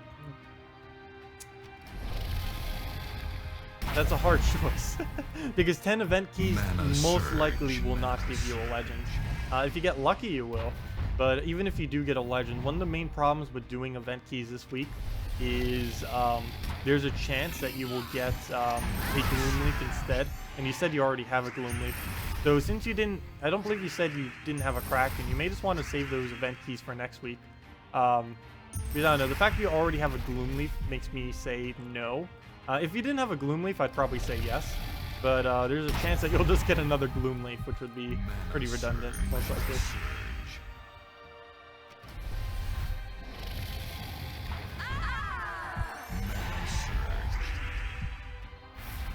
You got lucky and got both Gloomleaf and Sevhina Mora and 16 keys. Oh wow, that is pretty lucky.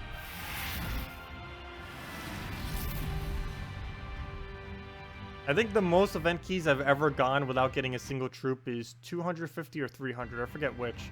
Actually, I think it was 250, and then when I did the last 50, Like it was technically 300. Like I went 250 with none, but then the last 50 for the 300 ended up giving it. Oh, you did end up getting a Gloomleaf out of it. That's exactly what I thought would happen. Well, luckily Gloomleaf's being buffed next patch, so maybe you'll be able to do something with double Gloomleaf. I'm pretty sure you'll be able to do something with double Gloomleaf. Do you play this game every day? Yes, I actually do, because I make video content for it every day. We stream Mondays and Tuesdays at 8 p.m. Eastern Standard Time. I also do a video in the morning on those days.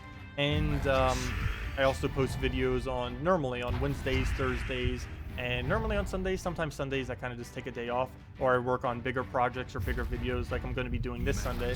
I'm going to be working on the dictionary, or not the dictionary, whatever you'd call that. The terms thing that we were mentioning earlier in stream, kind of explaining what explodes do, what all these other terms do, and just like all the terms with Gems of War, kind of just making a compilation thing of that, which will take some time, of course, but that's normally what I do the next Sundays too. But yes, I do play Gems of War every single day. There's really not a single day that I don't play, even if it's just to check on for like a minute or two. Mana surge. Mana surge. The term is glossary. Oh yeah, it would be glossary. Never mind. Yeah, dictionary would include everything. Glossary would just be a more concise thing. Actually, I don't even know what the proper term is for a glossary, but yeah. Mana surge. Or definition, I should say. Can you do an Enchantress build? Sure, I can do an Enchantress build. You build it similar to many, you basically build it like any AoE team that hits all enemies, except you have an Enchantress on it. It's essentially the same thing. Personally, you don't see me using it that much because it's pretty weak this late in the game.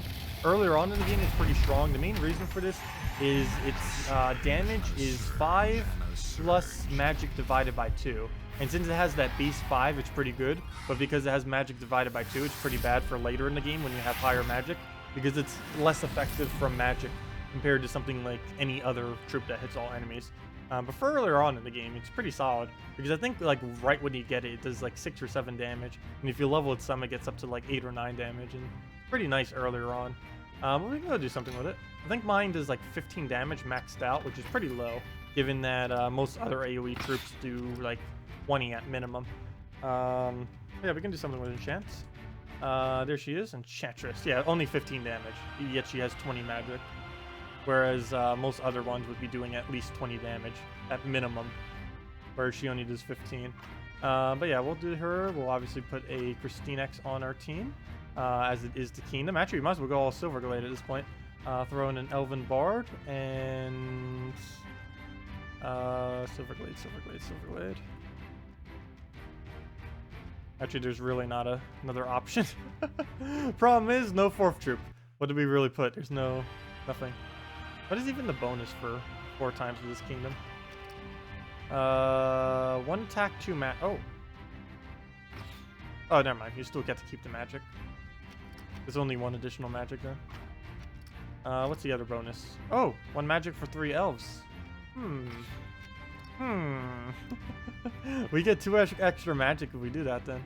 I don't think it's worth it, but I think I'll do it. Let's see, an elf knight? Sure. We have so much mana blockage. Oh gosh, this Kingdom does not work. I guess we'll just put the tank up front. If we're up against Skull Spam, it'll work, I guess.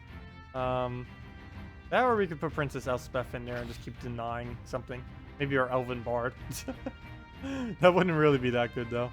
I'd probably just have her deny. Actually, never mind. I'll have her deny herself. That might work. Sure. Let's go do that. Banner, I could actually probably leave at double yellow. I don't see why not. Okay. And hopefully we'll get her to trigger on yellow. Oh, I should have gone with a tank. I didn't see the Bone Dragon. Fail. We're gonna lose. Yeah, at least Elspeth is empowered, if nothing else. There we go. We can't really show Silverglade without going all Silverglade. Ooh, those yellows. I'm gonna chance it though. Please go in yellow. Please go in yellow. Please go in yellow. No! Oh! Oh, yes! Yes! Oh, wow, we actually got a really nice summon right there. That's one of the best knights. Actually, arguably the best knight in the game, Queen Jezebel. Fully traded Queen Meowsable is pretty insane. Let's see. Oh, we'll move that over. There's so many colors we don't use. Actually, never mind. We just don't use red and we don't use brown. That's still a lot of color, not using 2 colors on a team. Okay, we got the Crystallize. Mana Surge. Come on, Purple Surge. Yeah. Mana Surge. We'll just throw that out. Throw the enchants. We might lose this actually, because the problem I was mentioning earlier when you do an all AoE team and you don't have anything to target is about to happen because he's going to get Bone Dragon off and Famine, and we have no way to target them down. Nothing we have can target them, which is going to be a bit of an issue. I guess we use this on herself. Might have actually been a good idea to use it on Sevhina, but I want her to not die. Never mind. That was short-lived. She's already dead. We'll go purple. Come on, get a skull. No. Oh, she's dead. Should've done that on Sevhina. Oh, one down. Oh, he's using Assassin too, which means he could just randomly kill our Bard. We'll keep throwing this down. Yeah, all Silverglade definitely isn't the best of choices for all kingdoms, that's for sure. We'll throw that down on red. Get our recrystallize. Mana Surge. Oh, cool. We get an extra turn out of it too. Oh, and we get our nice little tank, and we can freeze. So, oh gosh, treasure. Gosh, 9. Got a 9 times cascade out of nowhere. Well, that was helpful. Definitely made it so we likely won't lose now. That could have single-handedly made us win right there. Pretty nice. We can throw Enchantress out. Of course, this is built around her. Might as well keep using her. What do we need? Let's get rid of... Oh, if I take out brown, though, he won't be able to take a skull, so I'll just take out red. No, it's only 2 of them.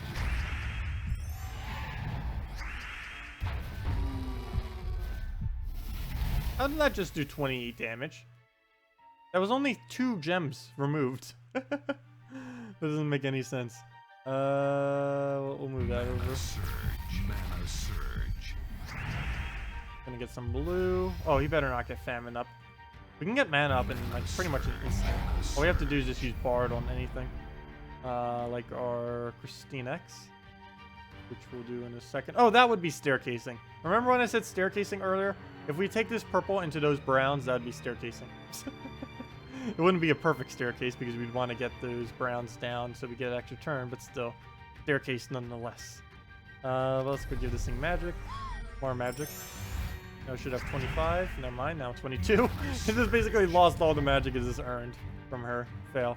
We'll just do this on brown, get recrystallized. Actually, that's already the win. Oh, there we go. That's Enchantress.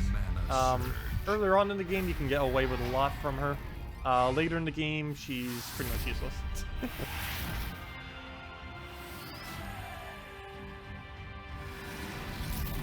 We gain a level.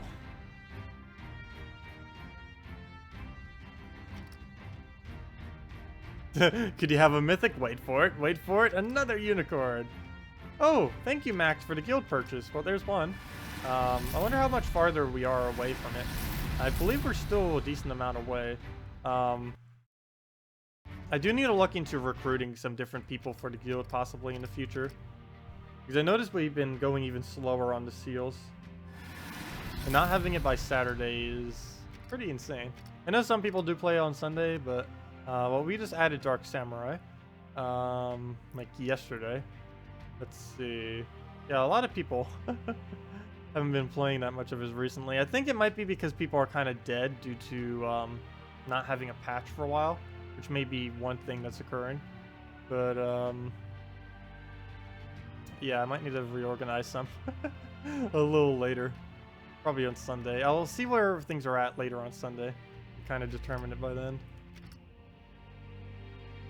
I also need to check to see what last week's thing was to make sure it's reoccurring and not just a single instance. Because I do have someone in my guild that tracks it for me, which is pretty nice. I hate having to do it myself. I absolutely hate having to track all that data. Some people like doing it. I am not one of those people.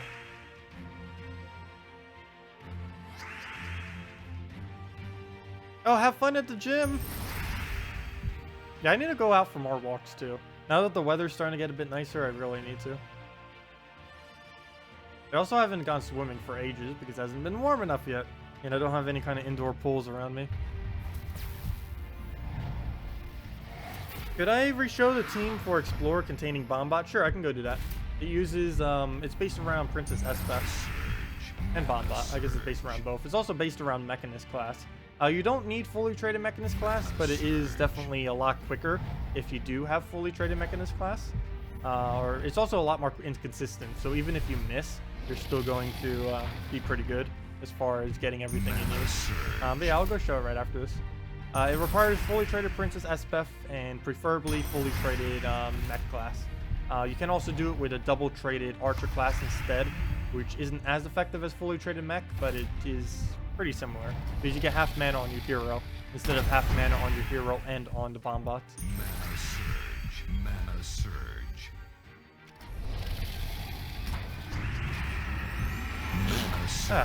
It's been up with my nose the last few days. But we'll just throw down. We have nothing to kill with. Yes, we do. Never mind.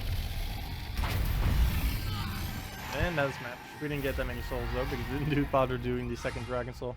Hey, he's using the little dwarf thing. I wonder if they're going to be adding any more classes to buy, like little visual things. Those were pretty cool. Okay, let me go do that one Explore team that you were mentioning, or that you wanted me to do again. I'm not going to bother doing it with Mech class, but we'll just throw it in with Archer. It's pretty much the same thing. It's slightly slower, but it's still, it's more realistic to what you may have, because some people may not have either of them traded. But, right off the bat, okay, that's a pretty bad board, but still going for it. Take that. Mana surge. Still get full mana. We don't even need it. We didn't even need Archer or Mechanist. Look at that. Bombot. I see those browns. I'm going to ignore them, assuming the Bombot will do something to them. Just not to waste time. And Bombot was just killed right there. But yeah, that's the team. Oh, we end up getting War too. We don't get to use them, but oh well. I didn't even realize that. It's like, oh, we just randomly got a War. Hello. He's just sitting there. But yeah, that is the quick Explore team. I don't believe anyone has come up with a quicker Explore team than this. If they have, definitely let me know what that is. If you can find an Explore team quicker than this, definitely let us know. But this is, I believe, currently the most well-known, extremely quickest Explore team with what currently exists in the game. Come on, the misclick. Actually, I think that's enough team wipe right there. Yeah. Okay, if anyone knows anything quicker, let me know. I'm pretty sure there's not. There's a couple different variants of this team which are also quick, but they're all based around Princess Esbeth. I don't think there's any team that wins this quickly that can do it without it. Yeah, I know. I didn't see her message about more avatars, but I did see that her avatar was actually had a different outfit, so I assumed they might be adding some more avatars next patch. Now here is where having fully traded mech would be useful, because it would make it so this wouldn't be slow. If we had fully traded mech right now, both of these would be at full mana, instead of the situation where we're at right now, where we are scrambling to get around and have to waste a whole additional turn. That still goes pretty quick even without it. And then we just black manacles it. And we'll go back to PvP now.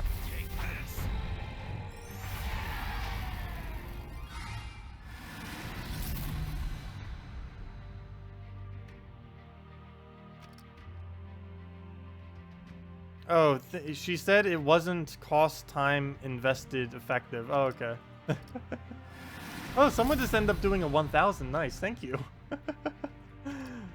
Thank you so much. I wonder if they did that because of what I just said, but thank you.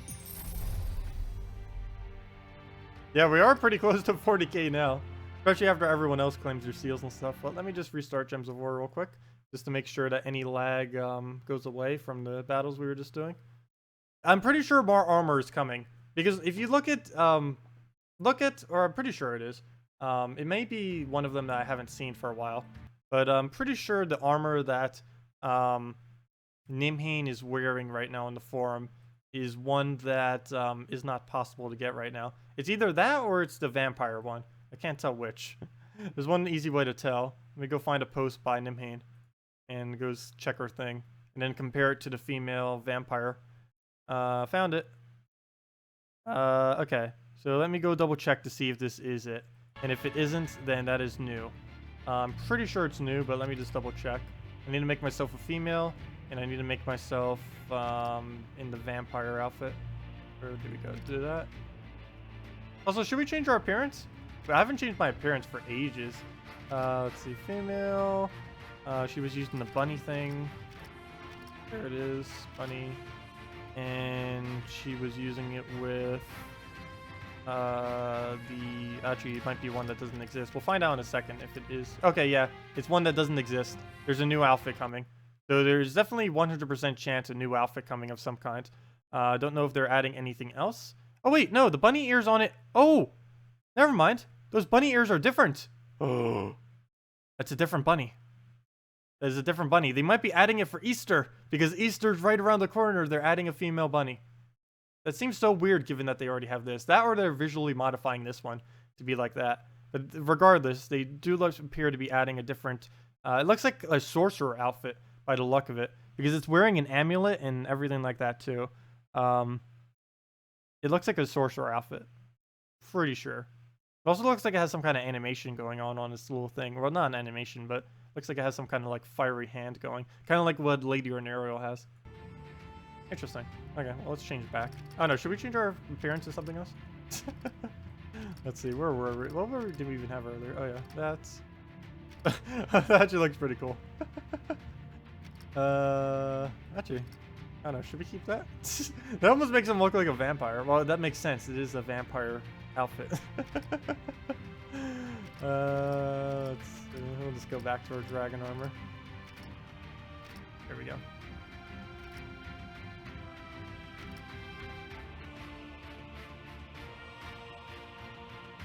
Nope, do not use that. Do not use that in PvP. It'll get crushed like it is nothing. Welcome back, Beowulf. Yeah, I'm pretty sure new armor is coming. It definitely looks like a sorcerer outfit. Definitely looks like a sorcerer outfit. Hopefully it's available through gems. I don't see why they wouldn't make it through gems, but it definitely looks like one. Maybe, oh, wouldn't that be interesting if they made armors that gave over 100% bonus? I wonder if they'll do that. I don't think they will. If they do end up doing that, that might be more annoying than it is helpful, because that would bring back having to switch armors. Like if they added armors that had like 150% in one category, but 0% in the other two, you basically have to switch like crazy, because you'd have to do the EXP armor whenever you want EXP, you'd have to do the gold armor whenever you do PvP, and you'd have to do the soul armor whenever you're doing soul farming related things like challenges or arena or stuff like that. Mana surge. I need to go get a Q-tip, gosh. No wonder why I can't hear. Let's see. Did you already issue 2 codes? No, we still have the other code. And it'll be up in about an hour or so. Actually, let me go get a Q-tip right now. My ears are bothering me. And I might as well stretch. It's the halfway mark anyways, 3 hours in. So I'll be back in 1 minute or so. I just need to go stretch and clean out my ears.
And we're back. What did Jesper say? You want one of those to buy an armor with 3 times 100%? I would be extremely annoyed if they made a 150% armor. I probably would be. It'd be annoying if they did bring back having to switch armors constantly. Mana surge.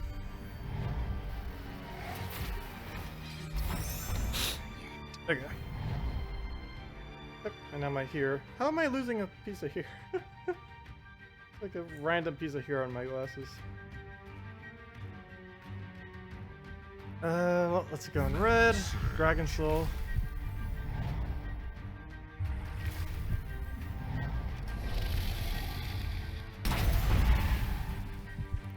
Mana surge. Mana surge. Mana surge. Oh, you got a Dragon Soul from a legendary task. Nice. Really nice. Yeah, I'm still waiting until my guild gets a mythic from one. I wish it would happen already.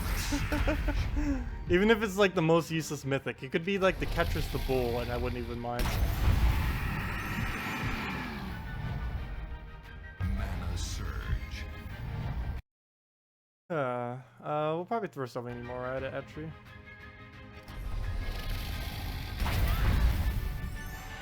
Mana surge. Mana surge.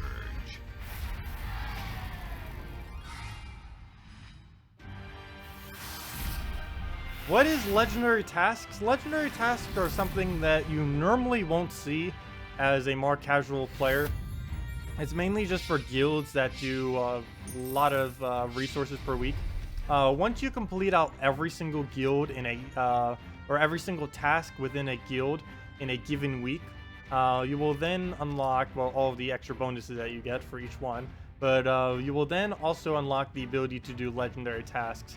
Legendary tasks just do a bunch of various resources. Let's see if I can go find the video that fully explains it real quick. Because most people may have never actually seen legendary tasks before. It's something you should probably know about before going into a higher up guild. Let's see if I can find it. Didn't I do it as a 3000 special or something? Pretty sure I did. If I type in 3000 right here, I'm pretty sure that was what I did.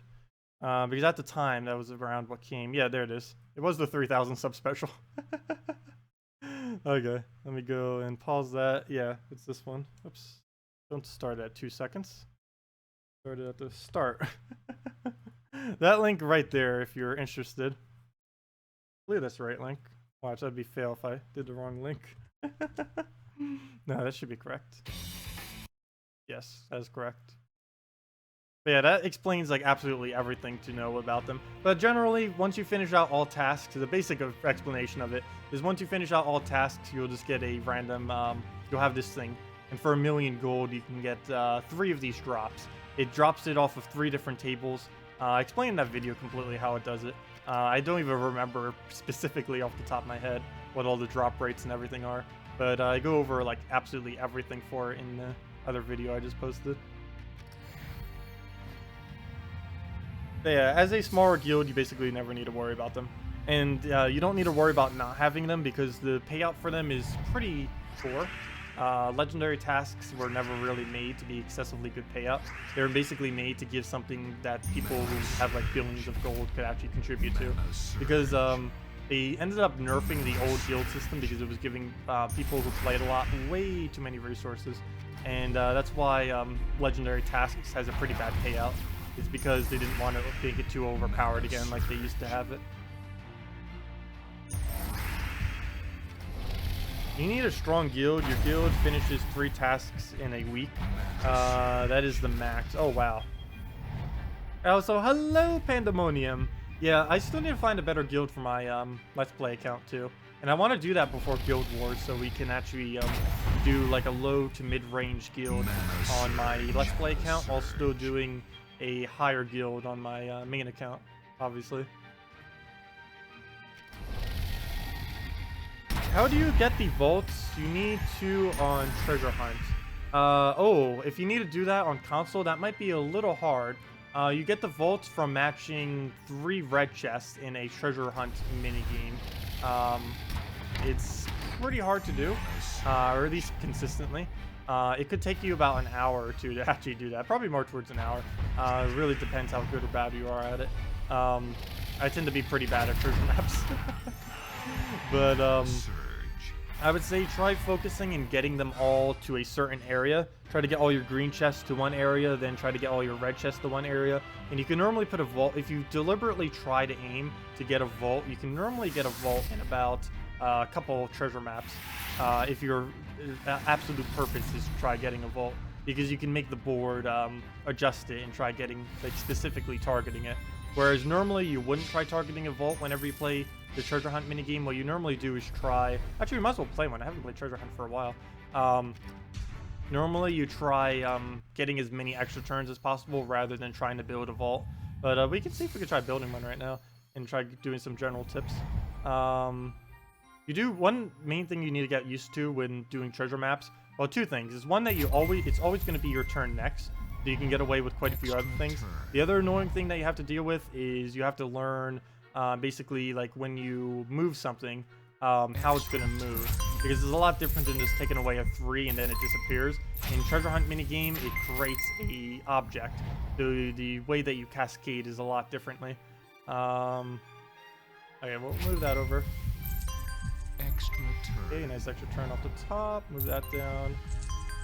Come on, where's all that silver coin? I'm gonna try seeing if we can keep silver and gold on the board if we can. Need to try getting extra turns out of them later. Bronze we'll pretty much always want to remove. Especially all these smaller currencies at the bottom here, we'll definitely want to get rid of as much as we can. Perfect. Okay. I know, it's actually been a while. I don't think I've played a treasure map for about, like, a week. Week and a half now. How on earth?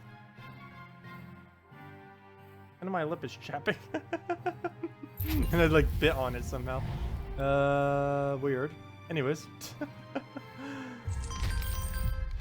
Probably from the temperature changing so much. It keeps going from, like, extremely nice days to, like, cold days. Body doesn't know how to react. Gosh, this map isn't going too well. But this is why I was talking about keeping them all in one area, because we have 2 of those green chests by each other. We do want to get more than just that by each other, but I'm trying to focus on trying to get turns. But it looks like this map is going to eventually die out. Not too good of a map we're getting here. But we can make a red chest right there. I'm not going to go directly for that, though. We need to focus on getting more turns up before we go and do that. Let's see, move that over. Generally, when you're doing a map, if you're not aiming for something like one of your tasks, you'll normally want to aim for at least 60 turns. Whenever you do this, you get seals. If you haven't already hit your 1.5k max per week, you'll end up getting, I believe it's 30 seals for doing, pretty sure it's 30. Get something about 30 seals for doing, for doing 60 turns or more. You get 30 seals. So we'll move that down. Can't move that, can't move that. Move that down. Come on, board. That over there. And yeah, we're coming to the point where we're probably going to lose. Running out of board space to really work with. And we're not getting any extra turns, which is bad. You pretty much always want to be getting extra turns. Any turn that's not an extra turn is almost a wasted turn. Or it literally is. Because the timer's going down. Extra turn. Or at least preserving your turn. Whenever you take a 4 times, it preserves your turn. Whenever you take a 5 times, it gives you an extra turn plus preserves your turn. So it's really nice taking 5 times. Nope. Looks like we're coming to our end, though. Yeah. I could probably play this like several more times and still never get a vault. It is definitely something relatively hard to do consistently. But if you do throw enough maps, you'll eventually just end up getting one. Just from either sheer luck or from just maps that have a little bit better layout. Yep, that's the end. I can barely even get a red. I could get a red vault if I really want, or a red vault. I can get a red chest if I want to, but we need 3 of them, and then we need to match those 3 to actually be able to get a treasure chest, or a vault, I mean. Well, you can try it one more time. Here's our little bit of resources. Also, when I was, whoever was asking, like, gems, how to farm gems, this is what I was talking about with it, too, the treasure maps. They give anywhere from about 1 to 10 per map. They can give even more than that, but generally that tends to be where they land. Can you try Gorgotha, Rowan, Dragon Soul, and Rowan? Sure, I'll do that right after this map. We'll go and do that team. Let's see if we can do a little bit better this time. I'm going to try keeping a single color on the board if we can. And you definitely want to rack up as many turns as you possibly can when you're first starting up a map. Really, really useful to do so. It'll make the rest of the map a lot easier. Don't move that over. That down. I didn't get any extra turn or anything fun from all that. Yeah, we'll move that up. Come on, we need those 5 times. 4 times are really bad value compared to a 5 times. And whenever you end up taking away all those gems like that, or coins, normally not worth it. There we go. But doing something like that definitely is. There we go. Nice, nice. Nice.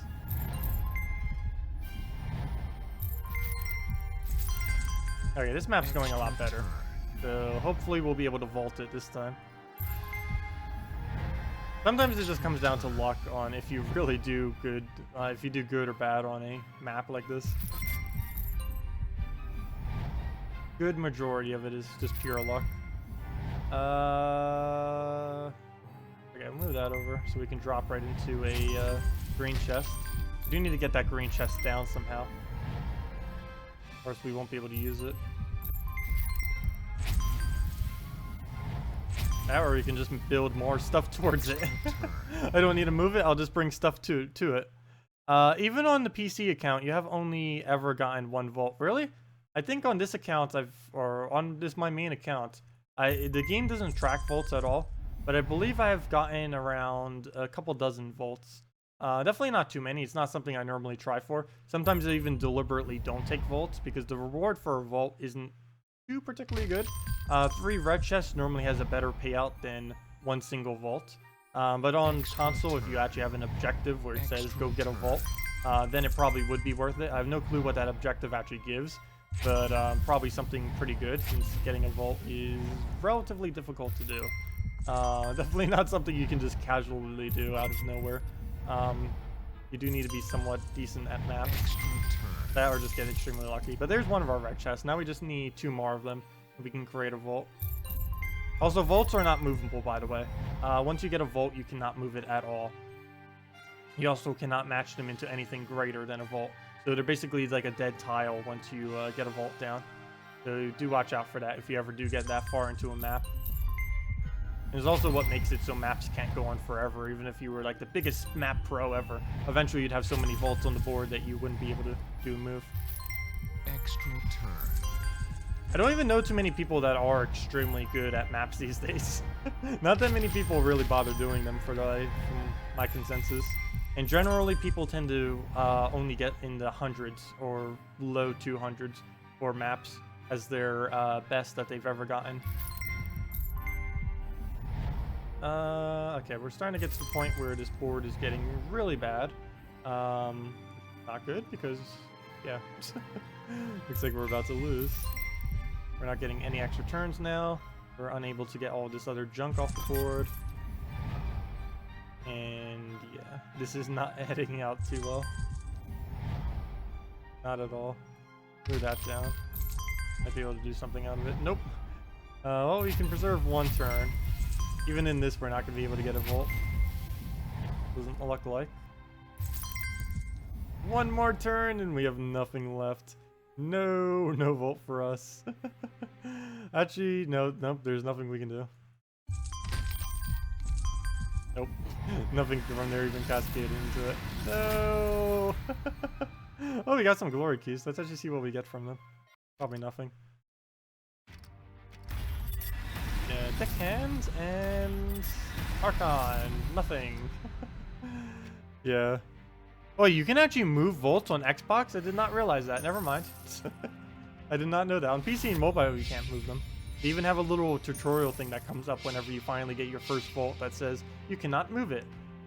And the only reason I know that is because my Let's Play account ended up getting a vault and it's like, oh wait, it actually does a little tutorial thing for it. Because I was explaining it to someone else before. And that time I actually did end up getting a vault when I did it to explain it to them. But yeah, it could take you around 10 to 12 maps just to get a single vault. Some people who are a little bit better at treasure hunt can probably do it a little bit quicker than that. I am personally not one of them, as I do not play a lot of the treasure hunt minigames. Surge. I know the basics, and that's about it. Mana surge. Mana surge.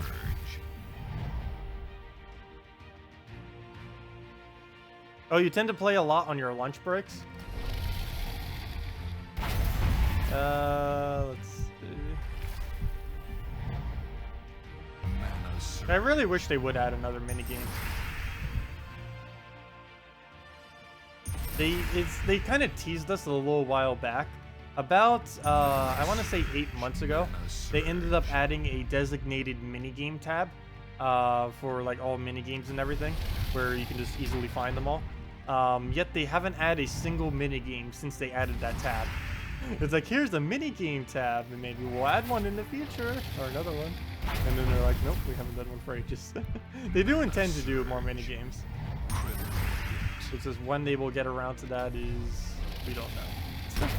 Obviously, Guild Wars is the main thing that they are currently focusing on as far as content creation for the game.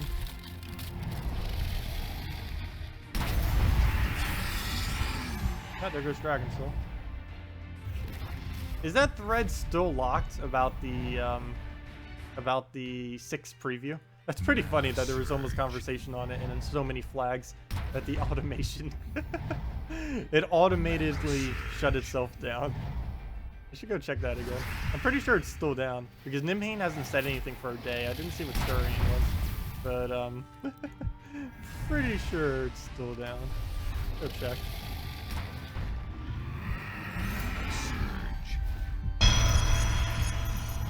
You're more enthusiastically looking forward to more, yeah, I would actually probably say the same thing.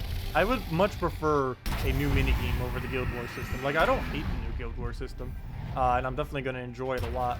But I would much prefer, like, 2 minigames rather than the Guild Wars system. I do enjoy the minigames a lot more.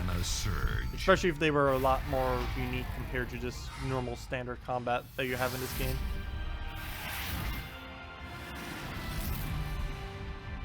You've never seen a dev on the weekend? I've seen them on occasionally, normally only if something pretty important happens. And the fact that their most recent thread on the update has closed, you think that they'd react. You think like someone on their team would notice and look on the forum. It's like, oh, wait. Our most recent thing on our patch is closed from so many people flagging it. Well, they didn't deliberately flag the thread probably, but it was people flagging other people in the thread, which ended up causing that. Yeah, neither of them have posted anything for a day. So yeah, maybe they just won't until Monday. So that might be a thing. Or at least until Sunday night. They'll definitely notice it Sunday night.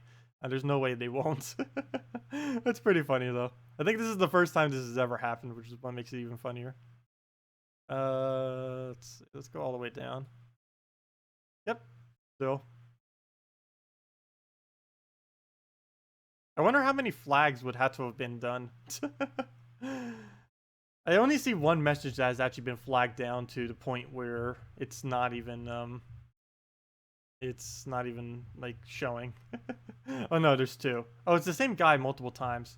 Oh, maybe he just got, it might just be because this one guy got flagged so many times from so many people that it kind of just fell apart.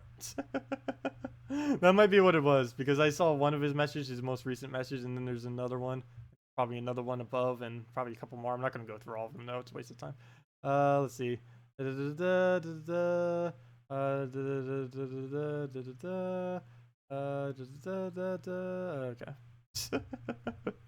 But yeah, there's a lot of conversation on it. Anyways. Well, not anymore, since the thread is dead. Poor thread. Rip the thread. It's been down for almost 24 hours now. Anyways. Drama. Actually, it's not really that much drama, but Surian's last post was 35 minutes ago. Was it? Well, I just went there and it looked like it said 1 day ago. That's weird. I was on his profile. Maybe I didn't click into the activity section. Maybe I was just clicking on posts.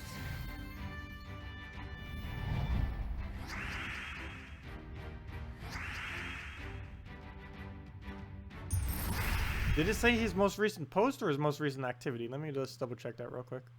Because I'm pretty sure it said his most recent post was a lot later than that. Let's see. Let's click on his name, and that will tell us. Oh no, last post 37 minutes ago. Doesn't show the post though. That's weird. Last seen 2 hours ago. Last post 37 minutes ago. Yet it doesn't show what his post is. Normally it does whenever you click on their thing. That's the activity. Nope, it still says 1 day ago. Topics, replies. Nope, they're all. Nope. No, I don't see it. It says it on his profile, but it doesn't actually show the post. It's weird. Anyways, that's redundant. Let's just go and get on Dragon Soul. Oh, you had 3 red chests, so close. Nice. Mana surge. Mana surge. Mana surge. Can I please show some 100% orange juice? You've seen you review about it. Oh yeah, I did do 100% orange juice. I did a stream on it on Twitch once. It didn't seem to get much interest though, so I kind of just stopped. I actually haven't played the game for about a year now. I used to play it a decent amount. I think I have like about 300, 400 hours in the game. One reason why I really like it is it's really similar to Mario Party. And Mario Party was one of my favorite childhood games.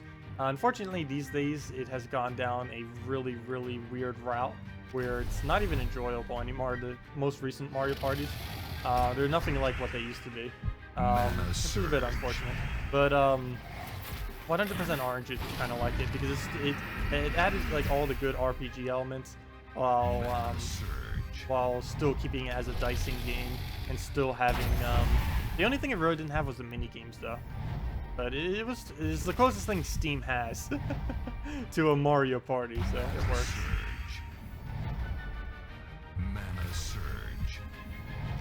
Oh yeah, private messages. That's probably what it was then. You're right, Max. I forgot. It probably shows whenever someone does a private message, and it counts that as a message. That would make sense. It is indeed a message. Didn't think of that. Well, we'll go and throw down brown. We don't use brown anymore. Actually, no, we kind of do. We pretty much just win at this point. Just a matter of one.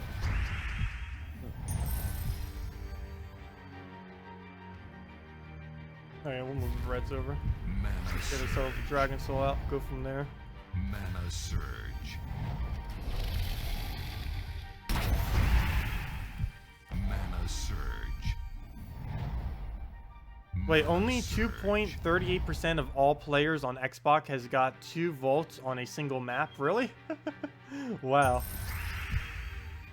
That is not too many. I have done that before a couple times. I think the most I've ever had was 4 vaults on a map. It was a way long while back. As of recent times, I think 2 is the highest I've ever really done. And I believe it was on my Let's Play account too during one of my streams recently. Because I don't tend to play it on my main account anymore. If I do maps, it's going to be on my Let's Play account because there's basically no point on me doing it on my main account due to the small amount of resources that we actually gain from doing it compared to just PvP. In the time that it takes me to do one map, even if I do one map quickly, we can do like 1 or 1.5, maybe even 2 PvP battles.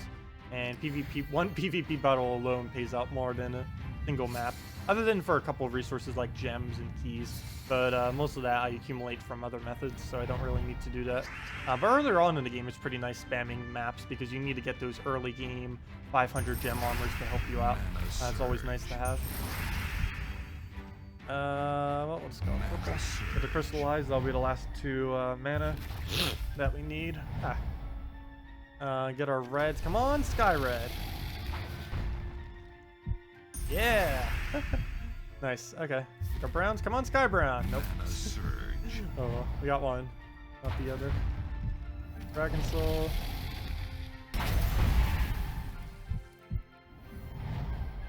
And Nope. We'll go on some red Dragon Soul from there and get some board clear. Hopefully he doesn't get Devour. If he does, it shouldn't make too big a difference, especially if he stays in Tangle, because he's not going to gain any attack if he does get Devour. Oh, please take a scroll somehow. Nope, didn't get one. Could you please don't Devour? Good. Ooh, got an extra turn though. Oh no, Giant Spider Kraken loop. Don't even think about it. I need to remove purple even though we need it. Actually, let me do it in green. Mana surge. And now we can just Sevhina more. Oh wait, Sevhina more is going to be 1 damage off. Oh no. Actually, there's not really no. We're going to win regardless, but... Okay, there we go. And now we just throw down anything. Mana surge. Mana Wait, only 0.23% of all players on Xbox have completed all guild tasks? That is interesting. I wonder what that number would be on PC Mobile. Because I know when they had data in the past, the absolute top bracket of guilds was 0.67%, if I'm not mistaken. And of course, my guild, every single guild I've ever been in, for the most part, has been in that 0.67% bracket. But they did have that. That's like the only data we really have. So everyone in that bracket is definitely doing all of them. So I'd say only about 1%, maybe less than 1% on PC Mobile is doing the same. But it definitely is more people on PC Mobile. But then again, PC Mobile has been out for almost double the time that console version has been out. Wait, wasn't there a team that someone was suggesting earlier that I didn't get around to it? Someone said, like, right when I started doing treasure maps, they suggested a team. And I didn't get around to it, and now I can't search for it because we were doing maps for like 10-15 minutes there, and now I can't get to it. But if you guys have any other teams, any other questions, any other anything, feel free to leave them in a chat, and we can get around to all of them. Do we take a skull? We can if we take the yellow. We don't actually need yellow, though. But we don't have any other good move. I guess we'll take Brandon the blue, and he'll take the skull. Hopefully we'll get purple here somehow. Not quite. This is a really bad board. I guess we just take brown in case we need some barriers. We're probably going to be needing it. If nothing else, we'll need it for the board control. Good. Got our purples. That'll be our last mana that we need, so we might as well use it. We'll just throw it down the edge.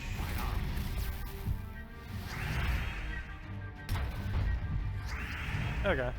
And we can't... Oh, yes we can. No, we can't. I was going to remove the brown and was hoping that the yellows would combine and then we get the purple extra turn.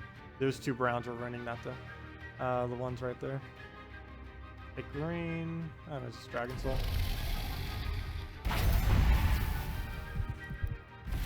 Okay, now we'll throw something down. Actually, I might even do Sevhina more first. Try for like a green extra turn here, or blue. Actually, let's do the blue. There's 2 instances where we can get it. And there's a green instance there too. And somehow we managed to get none of them and get a 5 times purple out of nowhere. Off of only 1 purple on the board. That means there was 3 purple there and 1 purple there that fell. That was insane. Nice. Well, that worked. Not at all how I wanted it to, but gave a similar-ish result. Mana surge. Yeah, unfortunately, the Steam version doesn't really have any achievements. Well, it does, and we can track it, but the problem is it doesn't check the mobile end. It only checks the PC end. That's actually kind of curious. I do want to check that data real quick. There's nothing really too interesting from it. The main 2 that we could really find out from it is how many people have... how many people have... Oh, gosh, where'd it go? The Community Hub... I go to achievements. I need to go all the way over to the page, store page. That's funny. One of my guides that's like 2 years outdated keeps getting likes. I should update it. I have no clue how it keeps getting ratings. I guess because it's like the only guide on Steam, one of them. But anyways, let me go check that real quick. The only thing we can really find out is how many people have level 100 and how many people have... Yeah, on the PC end of things, 11.6% of people are over level 100. This is a surprising one. Only 19.1% of people on the PC end has reached number 1 in PvP. I find that to be odd. Oh, that's interesting. 23.1% have 100 or more troop. I remember when that used to be the absolute hardest thing to do, back when there was only like 98 troops, obviously, because 100 would be impossible. But there was at one point in this game where to get 100 different troops required you to have every single troop in the game. And it made it insanely impossible at the time. But now it's really easy. I guess the hardest one now is just to reach level 100, which kind of makes sense because that takes... it probably takes about 100 hours, 50 to 100 hours, really. So that does make sense that that would be the hardest. But yeah, there's like no achievements on Steam, so there's like no data tracking, unfortunately. And even if it was, it wouldn't be for PC Mobile, it would be for the Steam version. Wow, he just did 18 damage through Entangle. That is a lot of damage, given that he's entangled. And it's supposed to do basically none. Well, let's move out red. We'll get a Skull Poke. Might as well. Oh, yeah, we did. Never mind. For a second, I thought we didn't. Our monk is dead. And we have no mana we can take, so we'll just take that. Oh, if those blues were yellows, that would have been great. Even then, it would still be your turn. Well, we'll take our yellows. Don't use the color anymore, but gotta take something. And I guess we try for a red drop. Actually, we can probably go for Sevhina more instead. Try for a purple over here. Come on, purple or yellow. Purple or yellow. Either. Mana surge. Okay, we'll just go on red then. Mana surge. And Dragon Soul into a Christinex into a win. Should be enough damage. Pretty close if not enough.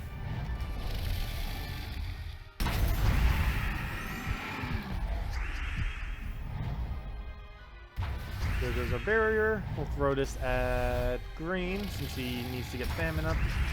24 damage, nice.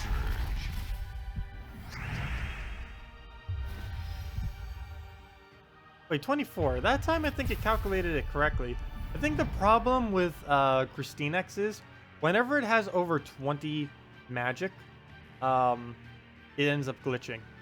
I'm pretty sure that is the problem with Christinex. I can almost guarantee that is the issue with it. Mana surge. What happened in Arena? Did you get a bad draft, or are you just getting up against weird teams? Mana surge. We could do an Arena run too if you guys want. Unless you guys want to see anything else. Been a while since I did an Arena, a couple weeks. I normally don't because it's so time consuming. A single Arena run, playing it back to back, is about 45 minutes to an hour. Runic Blade makes it extremely easy though. Can tear through it pretty much like nothing. Let's see. Let me do that. Oh gosh. Too many bone dragons. I keep having to use Gorgotha and other things. But yeah, we can go do Arena run after this. Let me just make sure. Does anyone else want me to do any teams before I go into Arena? We can still do teams between Arena runs or between Arena matches. But if there are any now, just let me know. Otherwise, I guess we will do one Arena draft. Might as well. See what we can do. Did you see your message? Up. Where to go? Where to go? Where to go? Can you please show some 100% orange juice? I saw the 100% orange juice message. Did you do another one since then? You're so sad you spent all your gems on 10 event keys, draws, and didn't get a legendary. Aww. Yeah, I said not to though. I told you not, and I told you that 10 wouldn't actually give you one most likely. Mana surge. Generally, as a rule of thumb, you'd have to do a 50 bulk to really get it. The chance that you will get a legend off of a event key or a gem key, they're actually exactly the same, is about a 3% chance. So generally you would need to do about 50 to have a guaranteed chance. It's not always guaranteed, but generally as far as statistics is concerned, you'd pretty much always get one whenever you do a 50 bulk. But doing a 10, you'd more often than not would not get one. It's definitely possible to get one. You can get one within one, obviously. But generally, I tend to say 50 bulks if you want to have a pretty decent chance of getting one.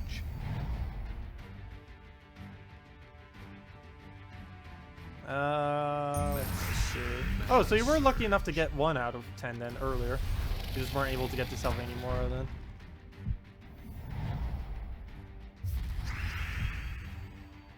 Well, next week if you can get a little bit more it's Kraken and Bonnie Rose are the main two. If you don't have a Bonnie Rose yet, I might need to try doing that on my Let's Play account, even though it has like 0 event keys, because I really want a Bonnie Rose for my Let's Play account. Problem is, oh, actually, that's what I ended up suggesting too. For my next giveaway, the one after the 3.0 update, I asked them if I can give Bonnie Rose as one of the drops. They still haven't replied back to that yet. I'll probably know on Monday or whenever they reply back. But I tried to see if they could do Merchant's Blade plus Bonnie Rose. So we might have a giveaway of that too soon, even if you don't get it next week. You just need 2 Krakens, 2 Little Johnnies, and 46 ship cannons, or 45. Yeah, it is ridiculously hard to try to get a comment all the way maxed up. What 3 trips should you use? Blade, Defender, wait, Blade Dancer, Elwyn, Nymph, Satyr, Siren, Silvini Moore, War Goat. This is for the task you have to win 4 battles using 3 troops from Pan's Veil.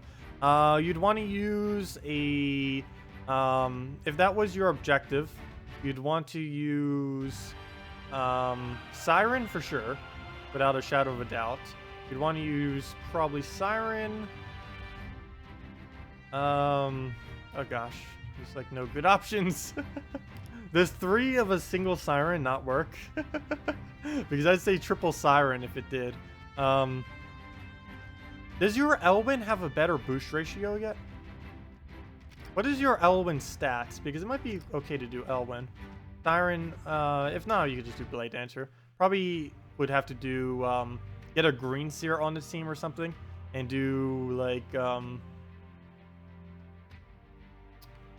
probably do Blade Dancer, the Satyr, and the Siren. With, like, a Green Seer to feed the mana or something. Pretty sure that will be what you'll have to do for the battle. But yeah, Elwyn did get buffed slightly. I don't know if you guys got it on console yet. He now has a 3 times boost ratio. If he has a 3 times boost ratio, you may be better off just using Elwyn instead of Blade Dancer. Not quite sure if you guys got that buff yet, though. But let's go do an arena run. It's been ages since I have. Let's set the difficulty to hard and see what comes of it. I'm not going to bother doing it on a higher difficulty. It will take too long. But we'll just throw it at hard. Still slightly harder. So let's see what we draft. Oh, we already have a team. Oh, how long has this been here? How long has this been sitting here? This was from the last time when we ended up doing it. I was going to claim it the next week for some extra seals, but I guess I'll save this one, or the one we're about to do for that. I completely forgot we had that sitting there. But yeah, this is what happens when you get 8 wins in Arena, by the way. You get 5 glory keys, souls boosted by any soul bonuses you have, including difficulty. And you got 3,300, 30 trophies always, and gold boosted by any gold bonuses you have. Wait, how did it land exactly on 10,000? Probably because of whatever bonus. Oh, and also say no thanks to buying them. You never need to buy them. It's a waste of gems. They haven't rebalanced that since they released. Actually, they did rebalance it once since they released, but they did it backwards. They didn't buff it. They made it worse. Oh, Bombot. That's probably too weak in Explore. I mean, in this mode. Load 2 random gems, deal 4 damage to all enemies. So that would total 9 damage to all enemies. That's actually still not too bad. Thrall. A lot of gem destroy, but he's gonna die too quick. I'd be better off just doing the Priestess.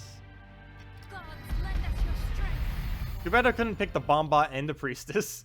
That actually wouldn't be too bad. Elven Bard. I've never actually used Elven Bard in this mode before. Though this Owlbear has so much extra stats, why would I even bother with an Elven Bard? So we'll go with the Owlbear. That's brown-green, so... Oh! Wait. Elven Bard. Never mind. It was... Wait, what one did I just pick? I hate that you can't see behind it. I kind of want to go Lava Elemental. I believe Runesmith would cover all of our colors. Let's see. I can tell by his traits. Let's see. Regeneration, Beast. Actually, I can tell by cheating and looking in the stream. I can look back in the stream. Let's cheat. We can cheat because we're streaming. Oh, yeah. It was Owlbear. Oh, gosh. I did go for brown. Fail, fail, fail, fail, fail, fail, fail, fail, fail. Actually, that's not too big a fail, but that'll be a little bit annoying now as far as what we pick here. I think I'm still going with Lava Elemental though. That still seems like the better choice. It has just so much damage compared to these things. Okay. So we'll just use the owlbear as backup. Put the priest in there, put that all the way to the back. Hero, yeah, we'll keep hero first slot. We can't use runic blade though because of the colors we have. We'll need to go a purple blue weapon. I don't think there's a single purple blue weapon that's even remotely good. But we need one. Purple blue, purple blue. What do we have under purple blue? I hate that these aren't organized in any way, shape, or form in any way. Oh! Merchant Blade. I might have to go for that because I believe every option is horrible. 13 damage or 12 damage for the freeze. 10 extra damage if they're frozen already. Too bad I don't have anything that can place freeze. Gosh, that would like instantly kill an arena. Oops. Too far, too far. Oh, come on. Yeah, the only other thing is like that extract thing or whatever that's called. I could also just not go blue is another option. And just go with like Creeping Death or something. It's always a decent alternative. Yeah, this does 14 damage. And steal 3 from a random stat. Deal double if they are Fey. It has a much higher mana cost. To the point that's probably not worth it. Let's just do Merchant's Blade. Might as well. Pretty good value. Put the Albor first? No. We have our high hero attack. Might as well do that. Okay, so let's go and... why does it show my difficulties normal? My difficulty's on hard. Why did it switch it back to normal? Well, I guess we're doing it on normal. Looks like we're doing arena on normal. Well then. Oh, we're not using Runic Blade, so it's not like we're cheating. Runic Blade is almost like cheating in arena, because how strong it is. Why is my PvP defend team not Mechs? Oh, I did have it as Mechs earlier, but I ended up overriding the team to show something. And I believe I overrid it with my Explore team, and then I kind of just left it there. I did have it as Mechs earlier. I had it as 4 Goblin Rockets, but then I switched it into not 4 Goblin Rockets. Not really intentionally, but then intentionally because I didn't feel like changing it back. 13 damage, nice. Main thing we need to really go for is Lava Elemental. Probably be our best bet.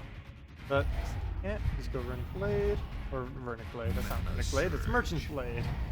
So used to using Runic Blade in this mode. Where's all of our surges? He's gonna get tap off. Yeah, it's fun having a more evenly, even playing ground in arena. The main problem though is since I'm such a high level, I do still get like this guy's probably level 300. Yep, pretty much. It doesn't have the best of matchmaking sometimes because so few people actually play this game mode that it has like no one for me to choose around my own level, which makes it a bit easier for me at least. Look, our hero, even with, never mind, he's actually on normal difficulty, so he doesn't have any bonus stats. But even if he were on hard right now, or even Warlord 1, we'd probably still have higher stats than him. Just because our hero actually is decent enough higher. Let's throw Runic Blade. I mean, I'm gonna call it Runic Blade so many times. Well, we got souls from it. We gave 20 souls, right? Yeah, we just got 20 souls, nice. Brown Surge. Perfect. Into some reds that we don't need, into some brown or green that we do need. And he gives us skulls, thank you.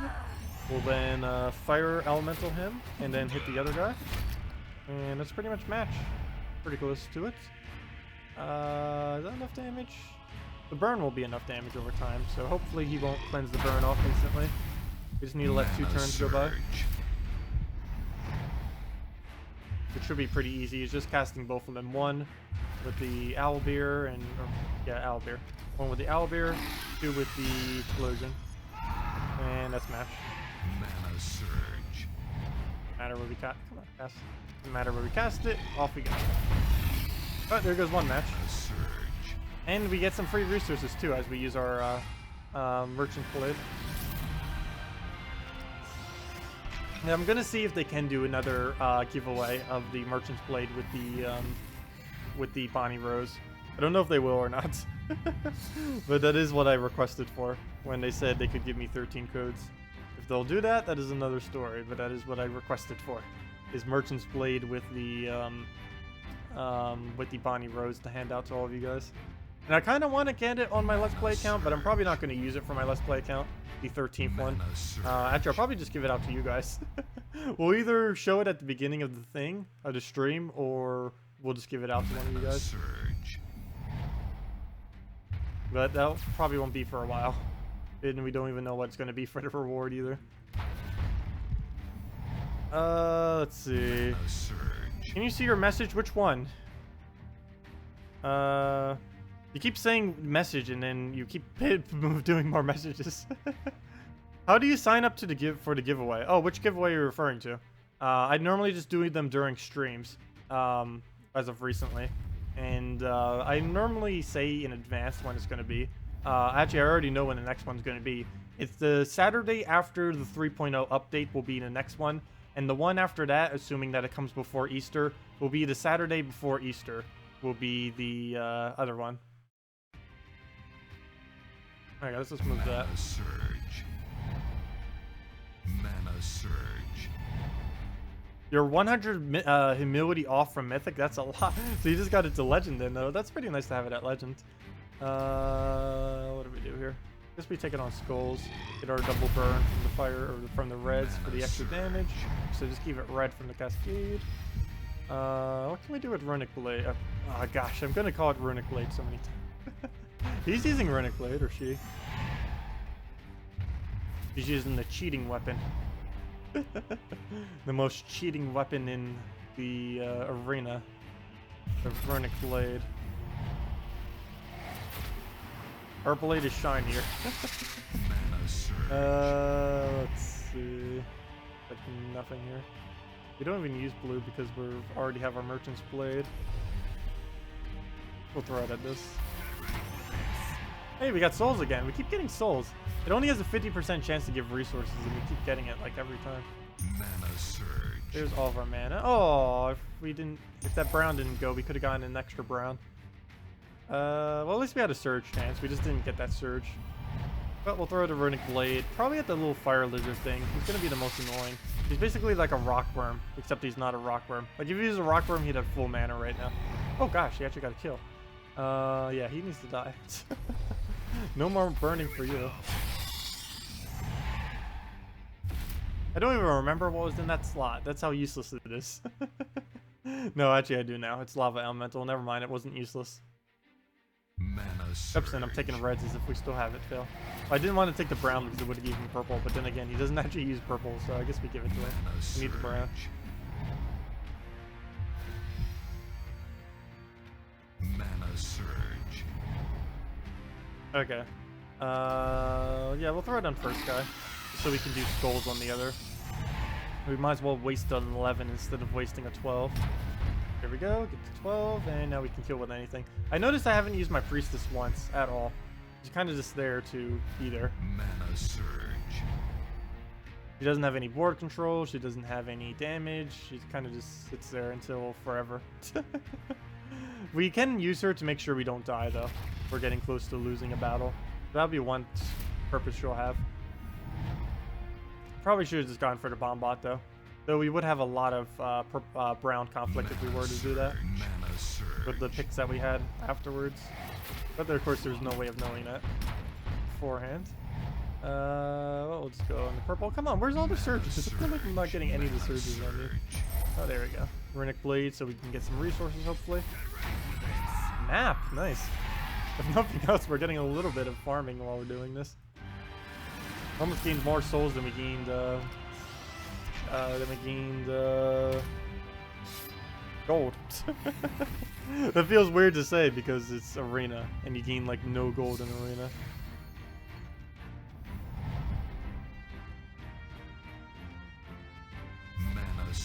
Actually, through the course of an entire arena run, you do end up gaining more souls than you do gold. Or almost. If you're actually using something that farms souls, you would get pretty close to that. Mana surge. But yeah, if anyone else has any other teams or anything you want me to do, feel free to leave them in chat. We can still do them. You can leave the arena at any time.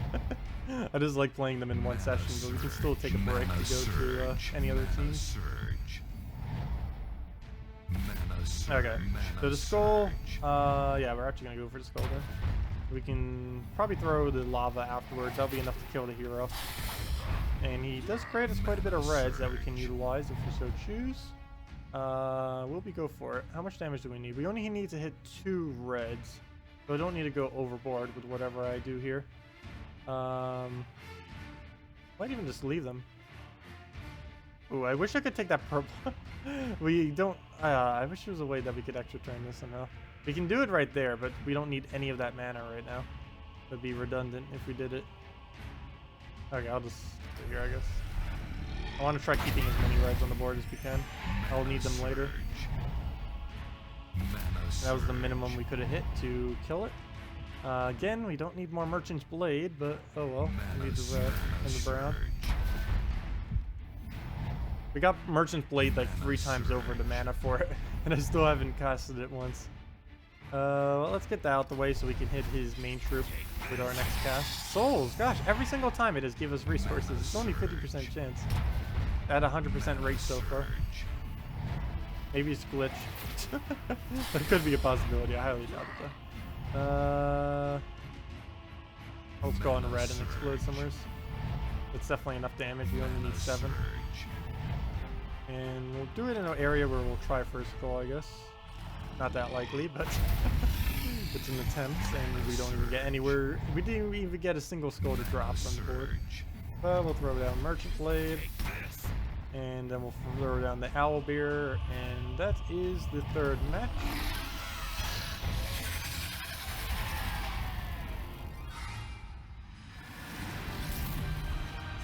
And off we go. It'd be cool if you actually had to switch your team every single time as well. Like if every single battle you had to just completely redraft, and you had no way of like redrafting, you would have to like you'd have to commit to whatever team you get.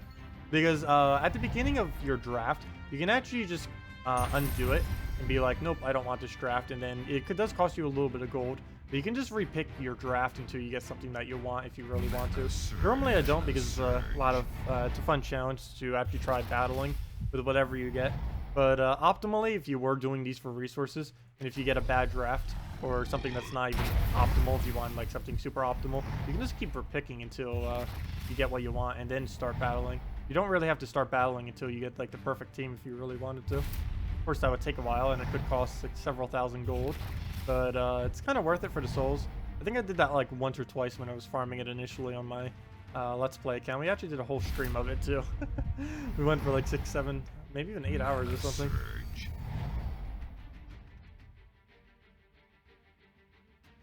Also, after we finish out all of these arena battles, I'll probably give out the next redeem code, because it will be about that time. Speaking of stuff, okay, that's not enough damage. Hey, we finally got the priestess up for the first time. What a fail. I'm actually going to aim at Knight Coronet because he's the biggest threat. I highly doubt we're actually going to lose, but might as well aim at the threat. And he does no extra damage because he's not damaged. Actually, that's really good that I didn't aim at him. I didn't even think of that, but he would have done 8 extra damage if I would have aimed at him. Because I didn't, he didn't. I completely forgot about that.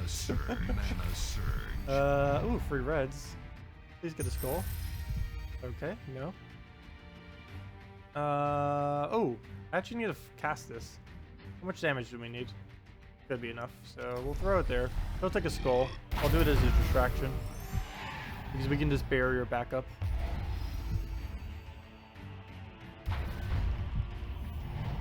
Actually, it might not even be worth the turn to barrier. It'll just be a turn waste. We don't need it. Oh, I was gonna take those purples. Well, that ruined that plan slightly. Not too much though. And we can always rebarrier if we need. Do we let him take it again? No. Hopefully he won't take the specific move or ruin it. No! That's exactly what I was gonna do next move. Well then, we'll just take the skull into the Owlbear and that's a match then. Free turn. Oh, let's do it with Merchant Blade. Come on, free resources. Gold! Seriously, have we missed it yet? Also, we get 100 gold, which is max. Nice as well. Hey, Arcane! Red, yellow, Arcane. Well, there we go, halfway. The halfway mark of arena.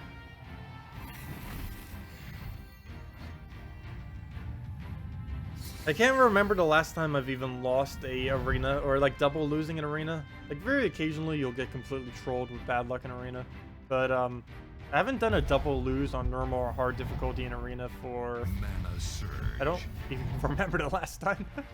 When I was doing on my Let's Play account, I didn't even hit it, and that was when we had like no weapons at all. On this account, it's like actually on both of them combined. It's probably been over a year and a half. Probably more towards a year and a half since I have double lost in arena. Doesn't really happen anymore. There we go. We can take purple over there. It's not going to be enough red though. We just take it from that general area. Oh, if we had a soothsayer or anything to take out that row, that'd be pretty nice. But we do not. Take out as many reds for the damage. Burn probably won't be enough. We'll need a skull or something else to assist it. Ooh, burning scythe. Oh, I remember when burning scythe used to have a 1-to-1 ratio. Right now it'd be doing like 7 or 8 damage if it was pre-nerf. It was fun times. It was the most overused weapon at the time. It was more overused than Runic Blade, because at the time people were actually playing a lot of arena. Oh, we're up against armor. It's kind of weird. I don't know why, but for some reason that glitch for me only happens in arena. I have no clue why, but it doesn't do it in other areas. Just arena. Really weird. Your def team is 4 times bomb bot. Yeah, a lot of people are trolling with the 4 times bomb bot this week. It's actually pretty helpful for people. Oh yeah, no def mark. I was like, wait, no, he's gonna kill us with def mark, but yeah, never mind. No traits in this game mode, which is kind of nice. Makes it more even of a playing field as well. Oh, even though he had disease, he still gets all of his mana as if he doesn't. It feels like. We don't have any split damage, which is a bit annoying, like what he has with Ranger, which does a lot of damage. Look at that. Almost it clears out our entire team almost. But oh yeah, we don't really have any of that split damage, so it's a little bit harder to really clear kills because we have to overkill them to actually kill them. Well, we'll do that right there. Hopefully get a skull. Nothing else. I am giving him some yellow. Oh no no no no no. No, no, no, no, no, no, no, no, no. It's about to get a summon, which we're going to have to kill. Oh, I was not paying attention to that. Okay, good. He got the weaker summon. Or she got the weaker summon. So that'll be slightly easier for us. I should probably target her down now.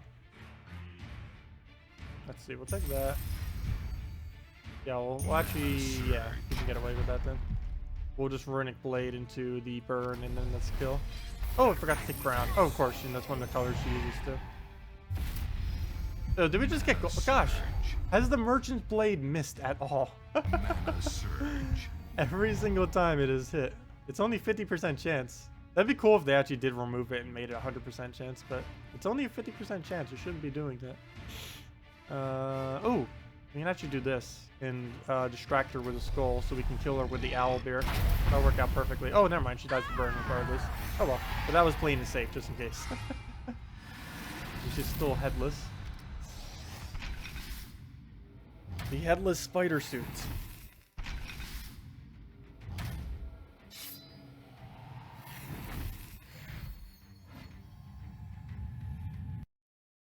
Oops. 1 second.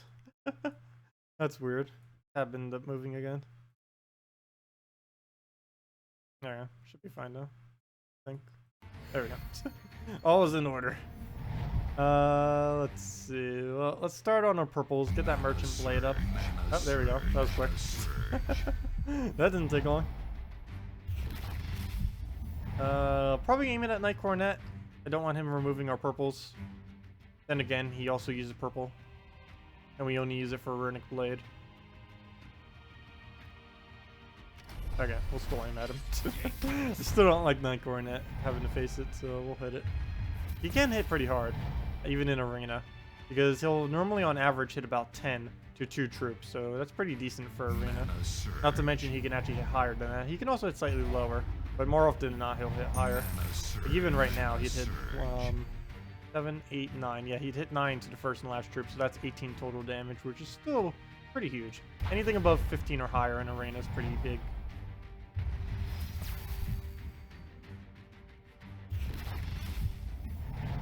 And of course, Ranger hits like a tank.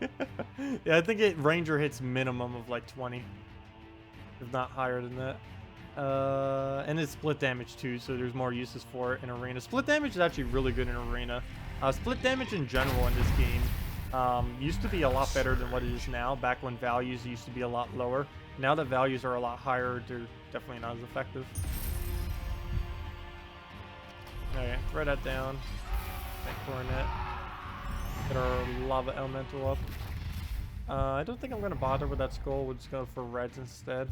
Preferably brown, but they weren't available. Oh, good. 2 pairs of skull. Oh, no. We stopped one of them, though. Oh, no. How on earth did you get an extra turn there? Hopefully it dies to burn. I can't actually use this until it goes away, though. So we'll just have to wait a turn. Mana surge. Mana surge. We still haven't used the priestess once.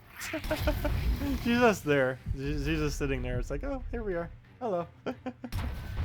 We'll take the yellow, I guess. Maybe I should use her now. No, Hero's gonna die. Actually, I think Hero survives with 1 HP. Never mind. Fail. It does 8 damage to the second one, but it only does 6 to the first. That's a really weird troop. That was another one of those dead content upon arrival like troops. A lot of them exist. He's a pretty notorious one though, because he's a pure green, and there's so many better pure greens. Like, he's ridiculously bad compared to how decent most pure greens are. Even some of the more irrelevant greens are better than him. Yet they add him, and it's like, okay, here's dead content upon arrival, deliberately. They even know that goblins and stuff were used a lot more, and the satyr and just everything else. And Spring Imp compared to it, and just everything. Just absolutely everything. It's not trolling, it's doing 2 things. 1, providing an easy way for others to get... I know, it's not trolling. There are some people that troll with it. Like, for example, if it is a kill dragons week, they'll set 4 dragon souls, where they could just set 4 dragon eggs instead. 4 dragon eggs would do the same thing, but it would be a lot less annoying. 4 dragon souls would be ridiculously annoying. There are ways to troll with it. Let's see. We'll throw it at... Actually, I might as well just throw it at first slot. He's using Runic Blade, a cheating weapon, so we might as well kill him for that. Come on, Red. Mana surge. Mana surge. Okay, and we'll get the brown from the cascade. And there we go, we got lava. Just need to aim at as many reds as we can. Mana surge. Okay, there's 3 of them. Take it. And a skull.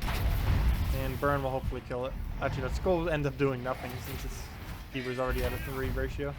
Or, you know, in a way that 3 would already hit it regardless. Okay. I guess I'll just try for Lava Elemental again. He should die to fire. He better. Good. And he doesn't get the skull, nor do we, but I don't really need it since he was just going to die to burn anyways, but it would have just been a waste. Huge waste.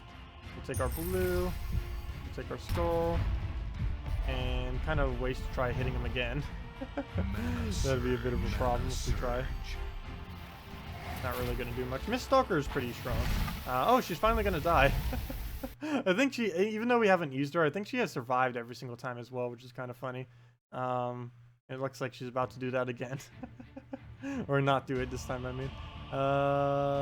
Let's see. I guess we just take a brown and start getting owlbear. I need to clear that out before. There we go. Never mind. Well, that was quick. Should we keep her alive? Let's let RNG keep her alive. Let's see if we get lucky enough for her not to die. Let's see if we can win the rest of this battle without having her have to cleanse herself. Well, there she goes on 1 turn. She survived once. Can she survive all the way? Wouldn't that be insane if she actually makes it all the way? She might. Let's see. Mana surge. She's still going, but I have no way to win this turn. Nor do I have a way to get mana that would make us to win. Take this down. Mana surge. Mana surge. She survived! Even though she's poisoned with 1 HP, she survived for 3 turns. Nice. 50% chance every turn she would have died. She's useless, but she doesn't die. Did you miss anything? Not much. We mainly just started doing an arena battle. We also went over treasure maps some and a couple other various random teams. Though our priestess ended up living for 3 turns while poisoned at 1 HP. And what other interesting thing? There was one other interesting thing that happened this arena run. Oh yeah, I believe our runic blade is still at 100% rate of giving us resources. Maybe only once it missed and I wasn't paying attention. I'm pretty sure every single time so far has given us resources, even though it's only 50%. We're getting pretty lucky on 50% this time around on arena. Like, she never died, and this thing just keeps giving resources. Now that I say that, I'll probably jinx myself and not get it. But hopefully we still get it. Nope, I jinxed it. I would jinx it. Let's see. Well, I'll take the skull. Oops, I just gave him Brown. He actually has a pretty good team set up right there for random troops.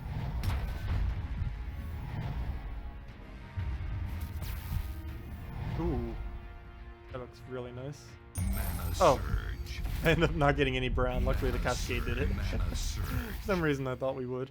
We'll throw it down here so we can get the Brown Cascade. We'll give it a skull, but we need the Brown back more than that would really matter. Oh, it's gonna get a shield, so we can skull into skull. That, or we can let him take 2 skulls. No, we'll skull into skull. We can just let it do its thing. It'll dry. Oh no, it's not gonna go for it. Perfect. So I can kill it. One interesting thing about Dryad AI, at least on PC mobile, is it will never cast unless something is missing HP. So it's not going to cast right now. It's not going to cast until either of them take damage. So we know exactly when it's going to cast, which is nice. And if you didn't know that, now you do. The more you know. Yeah, she'll only cast if either of them take damage. So if you never take any damage, or if you kill them like instantly, or if neither of them take any HP damage, she'll never put a barrier or spawn more greens or heal them or do anything like that. She waits until they lose at least 1 HP before she casts on them. Dryad in general is actually a really, really good trip to use, particularly earlier on in the game. You don't even need to level her that much either. You can just do it to level 5 just so she doesn't die instantly to cast. And she's pretty much fine. Because she places barriers, she creates a bunch of green, she heals, she gives them life, and she does a little bit of everything. Well, that's pretty much match. Got through arena fairly easily. Not the best of drafts, but Lava Elemental can carry literally any team. Doesn't even matter what the rest is.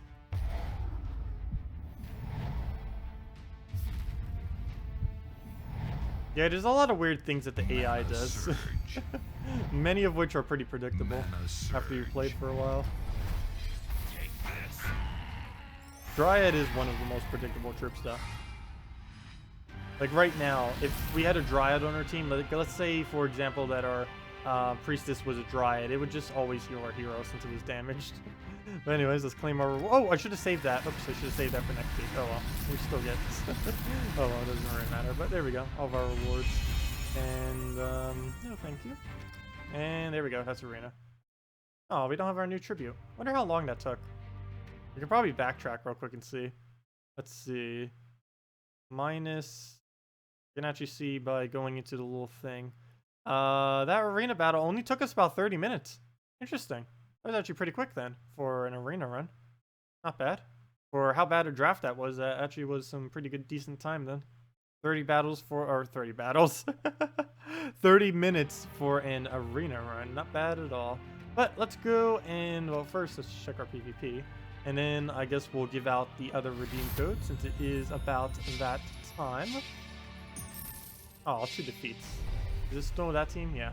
Someone was mentioning earlier that I didn't have bomb bots, and I'm pretty sure that was one of the people who ended up beating me right there. But let me go and hi, that's funny. Someone named their guild Beauty and the Beasts. That's funny. I wonder if the thought of the movie influenced that. I did end up going to see Beauty and the Beast. It's actually pretty good. Let's see. Well, let's go get our code. Copy. Dash it so we know we used it.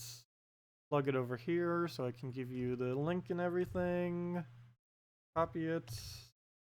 Paste it. And here you guys go. Redeem code. Last one for today. Next one won't be till Monday.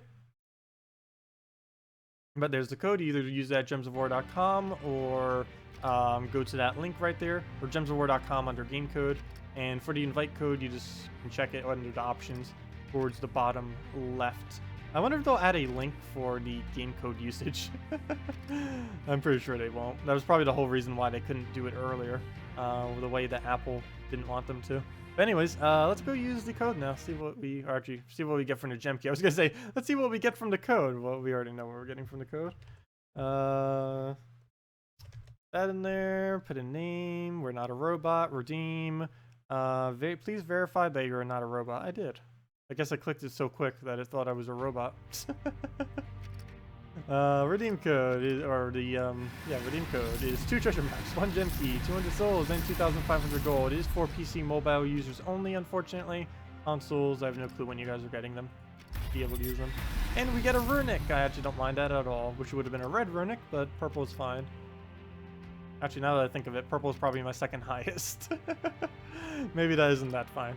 If I'm not mistaken, purples are second highest, yellows are highest, red is our lowest, green is our second lowest, and that would leave whatever color I did not say is whatever position I did not say. Brown. Wait, brown's our lowest? Hold up. When did this happen? I did not even realize that. How is brown our lowest? Okay, never mind. But I was right with that, though. Purples are second highest, yellows are highest. Anyways.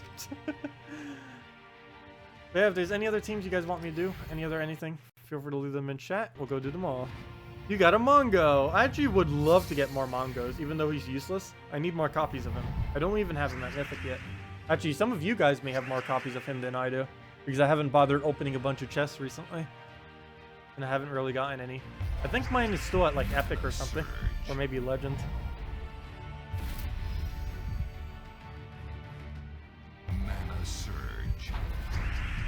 You're back. What did you miss? Hello, the Gaming Foxy. We mainly just did an arena run while you were gone. End up blowing through in about 30 minutes.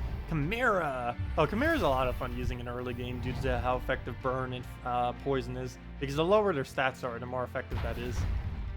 Unfortunately, later in the game, it becomes pretty much useless, especially against Impervious and anything that has immunity to it. Earlier on in the game, you don't really need to deal with traits like that. Plus it's more effective due to lower values, but we'll just remove yellow right there. Get our blues, get our other colors, get a skull, nice. A little bit of everything. You got Brian the Lucky. You're so unlucky you get Brian the Lucky. That's funny. Yeah, Brian the Lucky definitely isn't the greatest anymore. He was originally like one of my favorite troops because he was a lot like Humility was, except without the board control. Or actually, he still is. He's never been changed at all. The way that Brian the Lucky is now is how he's always been forever, other than traits, of course, when traits came in. But he's always just been the exact same troop, which is kind of nice. The only problem is, compared to Humility, he's kind of useless now. Humility is always better than a Brian the Lucky. The only time you'd ever really use a Brian the Lucky is with a Humility. In case you wanted to cover like every single color, you can use the two of them together. But that's about it. It's like the only purpose Brian the Lucky serves anymore. And even then, it's normally better just going double Humility than it is to go with a Brian the Lucky. You got 10,497 minor yellows. I actually have about half of that as well. Yeah, minor yellows, everyone has so many of. Mainly because later in the game, you end up facing it so much. So ridiculously much. Nexus cracked. Didn't need to do that for a while. Okay. Well, let's just do it on blue. I'm not really getting any cascades, but I'm also not really paying attention to any cascades. But there we go. He'll take a skull. We'll do Dragon Soul. We'll do Crystal next. Yeah, we'll... Come on. How'd that kill? What? What is that HP value? Look at that, you lose. Where's our Entangle? Go. Go. There we go. Always win. All it takes is that little entangle for us to go from about to lose to instantly winning. That was all it took. Come on, double purple, double blue, double red, 1 to 3. Can get any of them. Oh, we got a blue. It's not a double blue though. Okay, so he'll Bone Dragon and do some small amount of damage. That is insane how much attack he has done from the other ones. Look at that. His HP just spikes right up. He could still win this if he becomes unentangled. I need to make sure he stays like permanently entangled. It's gonna be hard if we don't get extra turns. Oh no.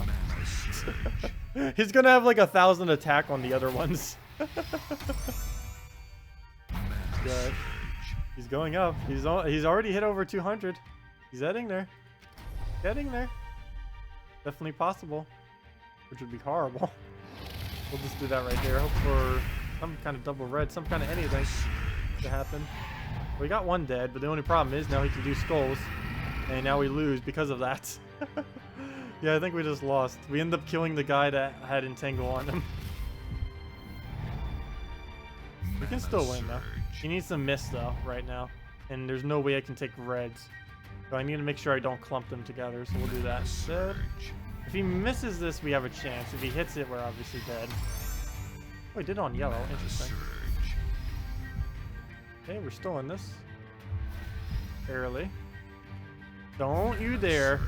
Okay. That was very close. Well, we got one dead. Now, if we could just get it entangled, we can win.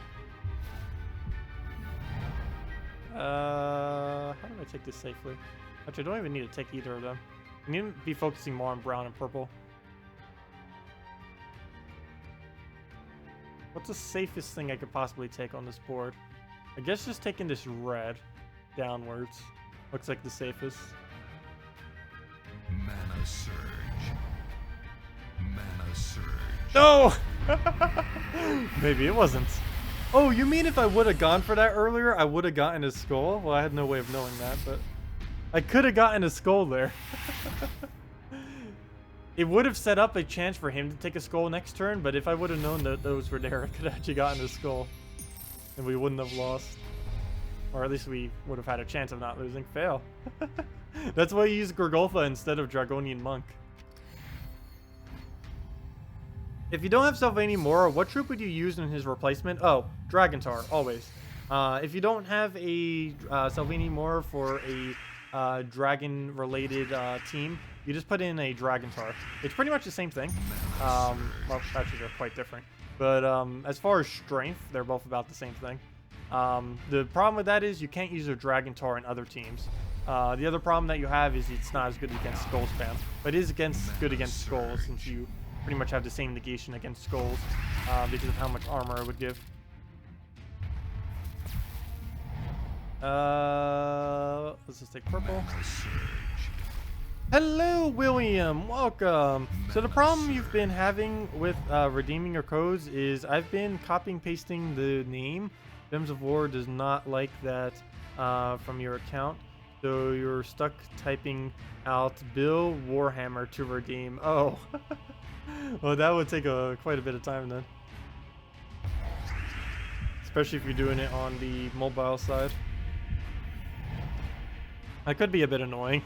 I know with mine is ridiculously easy because you just need to type in Tacet every single time. Plus it saves it, so I don't even need to type even if I did do a longer name. As soon as I type a name in there once, I can keep repeating it if I really needed to. Also, thank you, Jonathan Hola, for the subscribe. Much appreciated.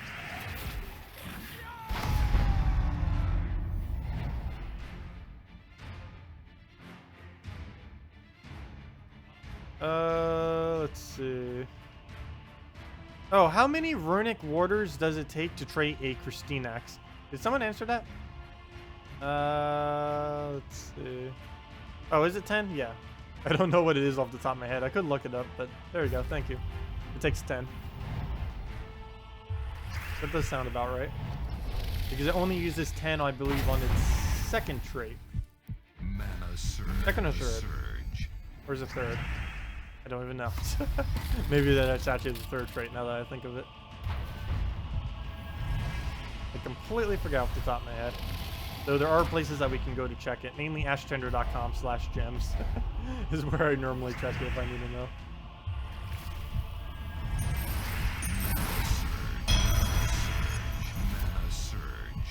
Oh yeah, I forgot to change the redeem code on the graphic. Let me go do that because there might be some people coming. I forgot. Thank you.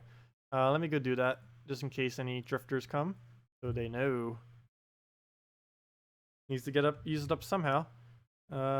Thank you for reminding me. Forgot about that this time. Normally I remember. I think that's like one of the first times I've ever even forgot about it. Might even be the first. But there we go. That there. In the corner. And we're good to go. Okay. So let's throw down Dragon Soul.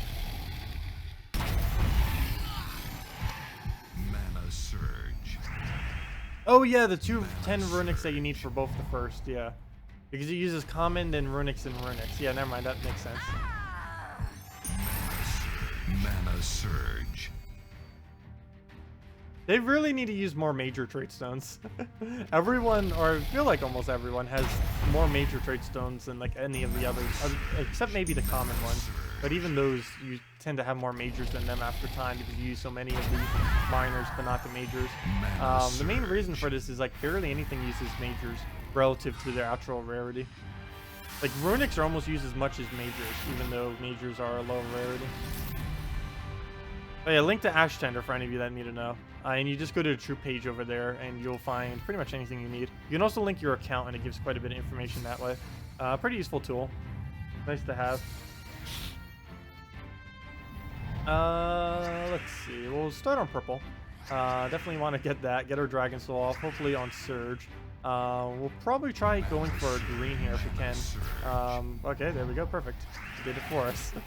Oh no, he gets a Mercy cast off. Never mind, that ruined my plan. That definitely ruins my plan. Oh, never mind. Plan is still there. Somehow. Somehow my plan is still there, and now it's gone again. Mana surge. Oh no, it's still there. Somehow after all of that, it's still there. Oh, but then I didn't realize it converted into something I'm frozen on. So. It's a trap. The plan is a trap. I need to bait out Skull. And if I don't, he drains us. Yeah, that's bad. Nothing I can do to that. We'll just take red, I guess. There goes Corvash. At least we get to keep the crystallize. Or the enchant, I mean. So that's somewhat beneficial for us. Let's see. We'll try on that. Maybe we can get a Skull. Maybe we can get a blue. Neither of which we do. Could actually lose this. The Mercies are going crazy. The Mercy and Queen map combo with the Valkyrie Corvash. Normally it doesn't end up doing that well. Kinda surprised. Mana surge. You can still easily win though. Just need to get Kristarnax off if you can stop getting drained. And it should be pretty easy since he's kind of disabled at the moment. Good. And it looks like we finally got started on this. So, oh, I could have taken Skulls there. Probably should have. If nothing else, we can just keep distracting with the Skulls. Probably be better for us to do.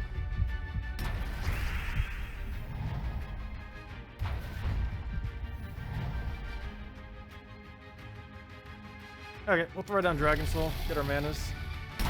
Reposition myself in the seat. Mana surge. There we go. Mana surge. Move the mic a bit closer.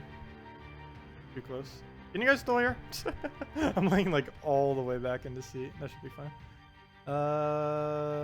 We'll go and remove out blue so we can't do anything with Valkyrie.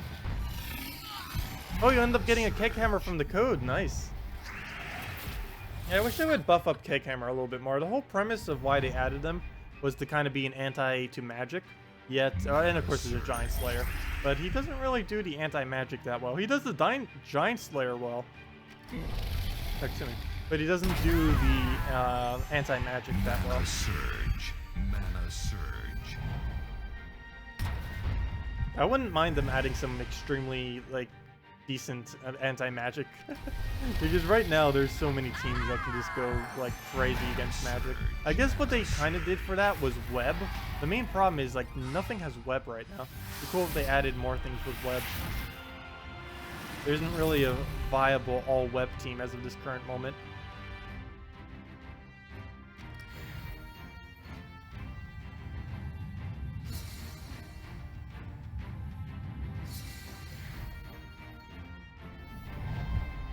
Okay. So let's see. We'll go in purple, get our surge, right? Exactly. And then we'll just go in red.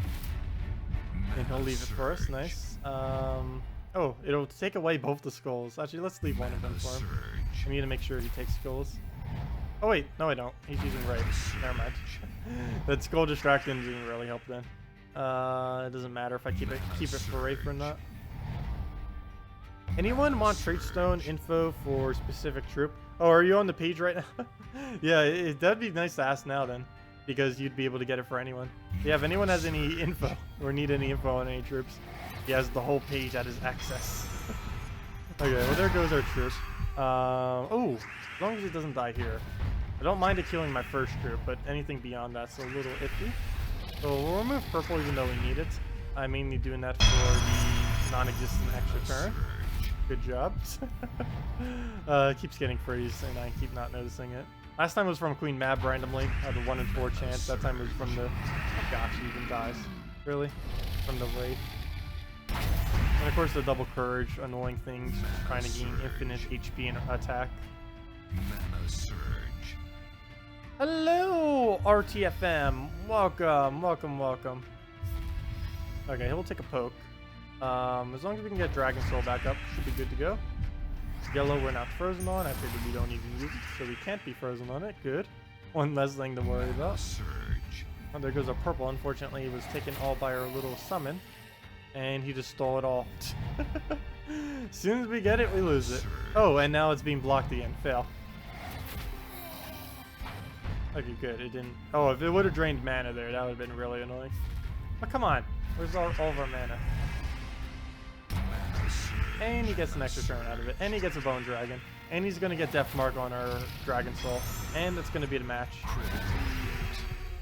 Actually, he already won. Oh no! Dragon Soul! Oh, please revive again.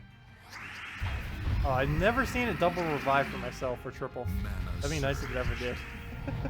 Came close. Came close. How do we win? He has over 100 HP on all of them. I might as well just retreat. Probably gonna kill us right here. Pretty good. He didn't aim at anything important, but he's still gonna kill us. One skull and we're dead. Which obviously we're not gonna win in that time. Gosh, well that crumbled. I need to start using Gorgoltha against these things whenever I see them. And stop using the extra damage. It's not worth it for a little bit of extra. Exactly what he's using is actually what I need to be using for whenever I invade against that kind of stuff. Just so much better. Oh, let's mirror him. It seems to be a pretty popular team right now these days still. Using that kind of base for it. Does restart count as a loss? Or retreat count as a loss? Yes. It used to not count as a loss, but it used to be exploited. So they had to start counting it as a lose. But yes, retreating, exiting out of the game, alt F4ing, anything that would possibly leave you from a battle does count as a lose. At one point, most of them didn't count as a lose, but they started being exploited for purposes. And they eventually made it so everything that any form of leaving a battle will make it count as a lose. Mana surge. They didn't always have it like that, but they kind of needed to make it like that just for balance purposes. One of the most notorious thing it was used for in the past was back when you could only get like 1 trophy per battle, and you would occasionally get 2 trophies as you were going up the initial ranks. You would normally only do that for about 20 to 30 battles or so, but there was a way using exiting and stuff that you could get 2 trophies every single battle, back when you were basically only able to get 1 trophy every battle. There's even a time that you were able to get 4 trophies every battle, back when you could only get 1 or 2, which is kind of funny, because you could do a combination of glitches where you would trigger the true trophy per battle every single battle, plus you would get a double win glitch that would double every single reward you would get, including keys and stuff like that. And at that time, the keys were a lot more valuable, like the iron keys, which would give 3 drops. They were basically like, it was essentially like 3 glory keys now. It's essentially what a iron key was in the past. And you used to gain them from battles just from swiping. Not as much as you gain the gold keys now, but at about half the rate. Can you go Gorgoltha, Rowain, Dragon Soul, Rowain? Sure. Oh, the Super Rowains. Well, I shouldn't say super Rowain. It's more like Rowain spam. What is he doing? He's using an alt mech team with the Rowain. That's funny. Speaking of Rowains and mechs, how close are we to the next objective for killing stuff for Rowain? We're only 10 away. So that means for the last 30 minutes or soon, probably in a couple battles or so, I'll probably start grinding out the rest of that. It would only take about half an hour, I would assume. May take slightly longer, we'll find out. I'll probably just throw my event team. But what I'm going to do to farm them is basically just do this. Go into this challenge, click artillery, click this, deck them within like 5 seconds. Let's see. Let's count. 1, 2, 3, 4, 5, 6. No, we already missed. Fail. I should probably switch to mech class. Because I'm not going to be playing tomorrow, most likely. And if I am, it's going to be for that video footage. It's not going to be actual playing. Let's just do that. Let's actually switch to mech, because I'm going to need to anyways to kill out all of these later. And then we just bomb bot, and then we win. Simple as that. Yes. Just that. But yeah, that's what I'm going to need to do until we reach all the way up later. But we'll do that a little later after a couple more battles. But yeah, let me go do that team you just suggested. Suggested teams. Hey, we still have the any console players out there. Princess Espeth, Herstynax, Enchantress, Elven Bard. It's not that good. But that's about the only thing you can really do out of the whole kingdom. Doing 4 times from that kingdom. The only 3 good troops that are from this kingdom are Princess Espeth, Herstynax, and Enchantress. Everything else is pretty bad. Elven Bard is okay in very, very occasional situations. Normally, I don't bother with her, though. Yeah, so troops. Let's go get that out. Where'd that team go? Gorgotha, double Rowan, double Rowan, and a Dragon Soul. Oops, what am I doing? Triple! We could get away with triple. Wouldn't really be needed, though. And of course, we'll just go Dragon Soul banner because Dragon Soul. Okay, let's go throw this out. Yeah, I know that team does win pretty quick. The easy way to do it, though, which is a lot cheaper, is just Valkyrie, Rowan, and double Siren. The double Siren fully traded. That's a lot cheaper of a team, and it wins in a similar rate. It's not as quick. But it's the quickest I know of that's not that specific team that I normally use.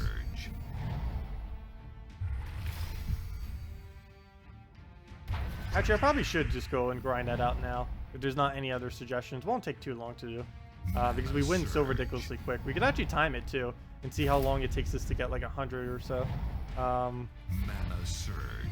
Actually, we could even track how many wins we get. By just seeing how many more gems we get. Event gems. Because we get 3 every single time regardless. If we were doing that in the artillery challenge. Yes, Valkyrie, Rowan, 2 Sirens. The banner is the Dragon's Claw banner or the green-blue banner. Either of the 2. It depends on if you want to focus your Valkyrie for souls or if you want to focus your Rowan for a slightly quicker battle. So it would depend on which banner you go. You can do it at a pretty low level. Rowan you get from completing the Forest of Thorn Kingdom. Valkyrie and Siren are both rares. The only hard thing about that team is getting Siren fully traded, which would require some resources, of course. Mainly 2 green purple arcanes among some other various resources. But that's the only thing that's really holding back that team. Mana Surge. Mana Surge. Mana Surge. Okay, there we go. Poor thing. Rowan against Rowan. And we end up having to destroy it. Oh wow, we almost end up hitting 10k. Let me guess. Leaderboard is like 16k right now. Why do I feel like it's almost 20k? Feels like it keeps going up and up and up every single week. Let's see. It's only the end of Saturday too. Not even Sunday yet. Yep. 17k. Seriously. Soon this game will be so active with extremely active players, or you know, like the extremely active ones, that it'll be like 20k minimum to get on leaderboard. I remember when it used to only be like 10k. Now it's all the way at 17k. The top of the leaderboard has been pretty much the same, though 81k, that is some really, really high value. Gosh, that is some really, really high. The highest ever was 100,000 something, like the low 100,000 something. I think it was like 110,000 something, 120,000 something, somewhere around that general area. But anything above 50,000 is pretty high. Even if I was to play like constantly every single day for as long as I physically could, that would only be around 8,000 to 10,000 per day with the current teams that I know of. So getting something like 81,000 is not even Sunday yet either. That's a lot. Okay, let me go. Hey, it's my partner guild. Hey, it's the exact same team I was talking about. He's actually using my defense team. Dude, that's funny. But let me go and farm this out real quick. How many more do we need? We need... How many battles would that be? 30.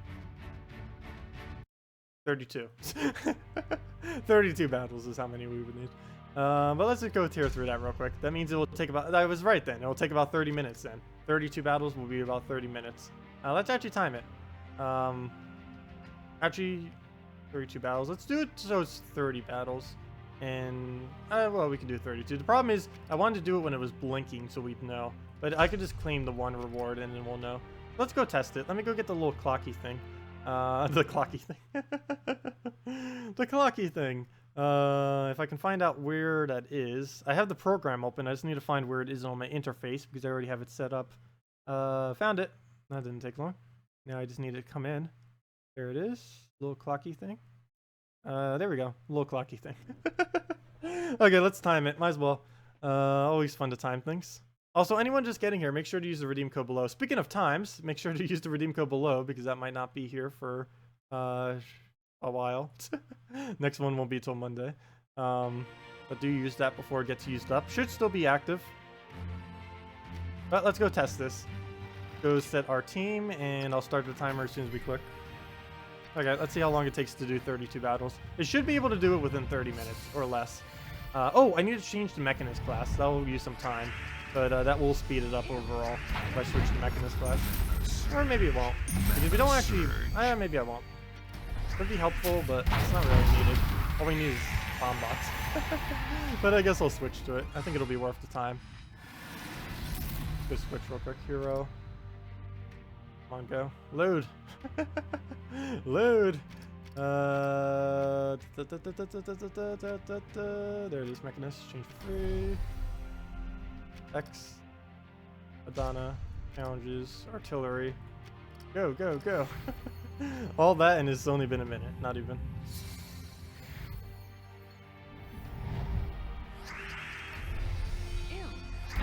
There we go. Oh, the complete miss! What is this madness? That is why I got the Mechanist class, for moments like this. So that one brown will be enough mana for us to just get rolling. Come on, brown, brown, brown! Brown, brown, brown! Come on, you got 2 chances. Oh well. That's why we went with the Mechanist class, so we could do that. Well, 2 down. And now we'll know when it starts flashing. So we just take this, and now we'll know when it flashes next when we're done. Yeah, it won't take too long to farm. Just spam the artilleries. Spam the artilleries with our own artilleries. The bomb bot spam. Nothing else, we'll get a bunch of red yellow trade turns from this too. Hopefully. Gosh, he's almost gonna kill them with skulls. Aggressive. Oh, the code is still active, so yeah, make sure to use the redeem code below then. What timer? Yeah, you can click the timer, that's funny. But yeah, you make sure to use the redeem code below. But yeah, if you guys have any other teams you want me to do, feel free to leave those as well. We'll do it right after this little short grind. I don't think we'll be able to do it between... Oh no, I think we can do it under 20. I mean under 20, under 30. But let's do that. Throw the bomb bots. Oh, we got Brian the Lucky on full mana. Oh, down it goes. All the event gems. I can't believe I'm doing this for only 8 gem piece. It's not even really worth it. Too bad I couldn't like give them away. Because I would if I could.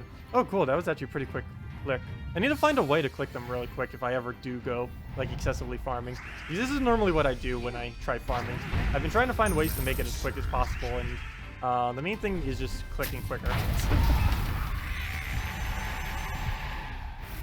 I wonder if they would allow auto hotkeys, because that would make this go a lot quicker. It would shave off about 5 seconds per cycle if I had auto clickers. Because you just have to click a couple keys and it would just do all the mouse movement. And then you just do your own manual mouse movement here. Ew. I don't know if they would actually ban for that. I would need to ask them. Because I'd probably set up a program for that if I could. Or at least simple mouse keys for it. Or auto hotkeys, I mean. Because it would save a decent amount of time. Over the course of this 30 minutes, it would save about, I'd say 3 to 5 minutes. And that would just be for this instance, and that would add up over time if we did multiple other instances. That's still pretty quick. Shouldn't complain.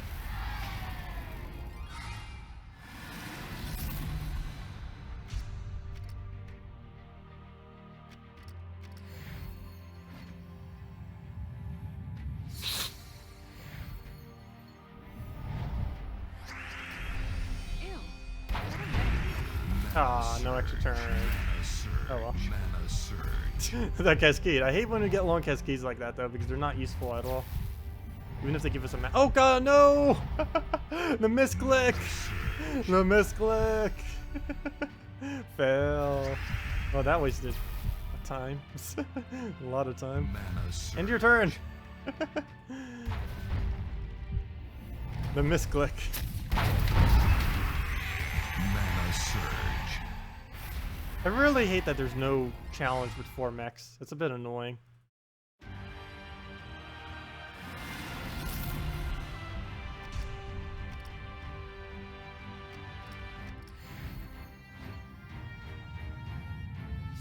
Let's see. I haven't been keeping track of how many times we're winning, but we'll know as soon as we see the blinking thing that we hit 32 wins. So we'll know exactly then that we hit 32. Mana surge. As long as we're above 1 per minute, it doesn't really matter what our time is.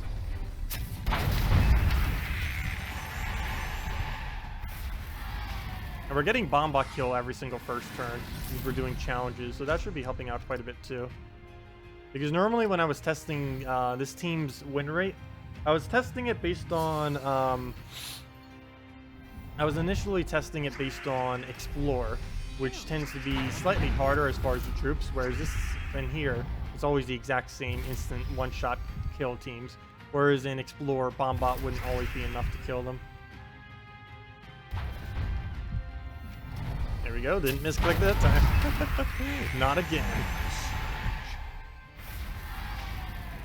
Not again. Yeah, as soon as that starts blinking, we know we're done. Oh, oops, the misclicks. Actually, there probably is the 3 construct in Broken Spire. At least a 2 construct.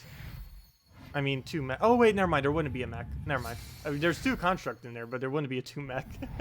I keep forgetting that they're different now. But there's actually 2 categories. One for mechs and one for construct.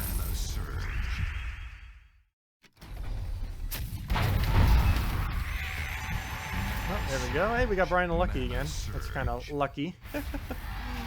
There's no humor in this. Hey, minor reds. I actually do need more minor reds, so that's not too bad. Actually, I don't know if I really do. I know that we need more minor reds than any other color, but I know because there were so many minor reds that they're starting to add other color troops now, or they're at least trying to do other colors more. So there probably won't be a minor red issue for too much longer.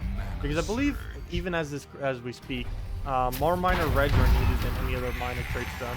So I already have enough that I don't think that's really going to matter.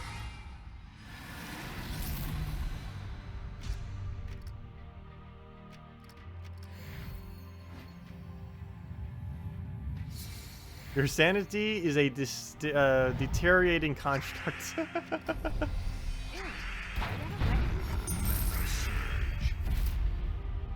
Oh, throw down the bomb bot, clear him out. And I think we need to do that like based on how much time is left, I'd say 20 more times. Or maybe it's not that many because we've already done quite a few. It could be that we're winning so quick that I don't even know, because I believe we're at about a 35 minute, that'd be insane. 35 second per win rate at the current moment. We'll find out at the end. Of course, I did have to do some things in between. Oops, why did I do Black Manacle? Fail. I'm so used to doing Black Manacle then Bombot. I have no clue what made me just do it there, but oh well. So used to doing it in reverse order. Because it generally, if you're not going to one-shot with your Bombot or kill, like if you're not winning with the Bombot's cast and you have both of them up, it's better to do Black Manacles than Bombot because you get the mana generation from the Bombot into the Black Manacles. Whereas if you did it in the opposite order, you would not get any of the mana generation from the Bombots. And that is why I did that on accident. So used to doing that from pretty much every other instance that you would ever use a Bombot with Black Manacles.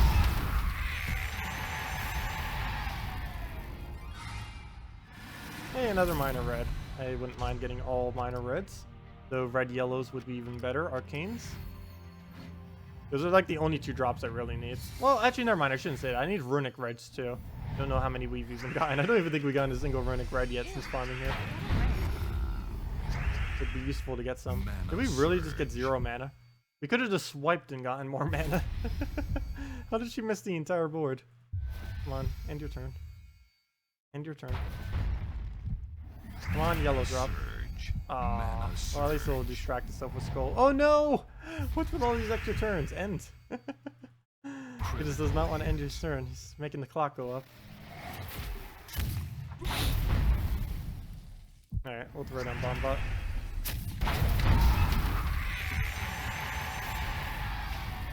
I do like timing myself on things like this.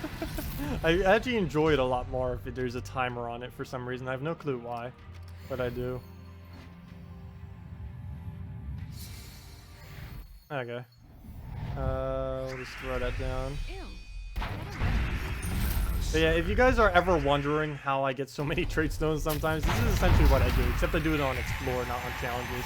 I'm only doing it on challenges now because I'm just trying to get mech kills. I'm not actually trying to farm trait stones specifically. But this is exactly what I do to gain all my trait stones these days. You can do it with Valkyrie, Rowan, Double Siren as well, with the Sirens fully traded. But this is my personal preference, which is SBEF fully traded, Bombot any amount of traits, Black Manacles fully traded, or War and Peace fully traded, either of which work, and any brown troop in the game. And yeah, it goes insanely quick. Oops, misclick. Actually, I might need to close the game and restart it. Notice it's starting to lag slightly, but we don't have too many more battles. I'll probably do it after we finish the whole cycle, unless it really starts lagging. You can start to see that the loading times are starting to get slightly longer too. Not by much though. Oops, and that's me clicking off screen. That's not the game's fault. Well, technically it is. I really wish Gems of War would stay active if it's not your active screen. There's currently no way to do so.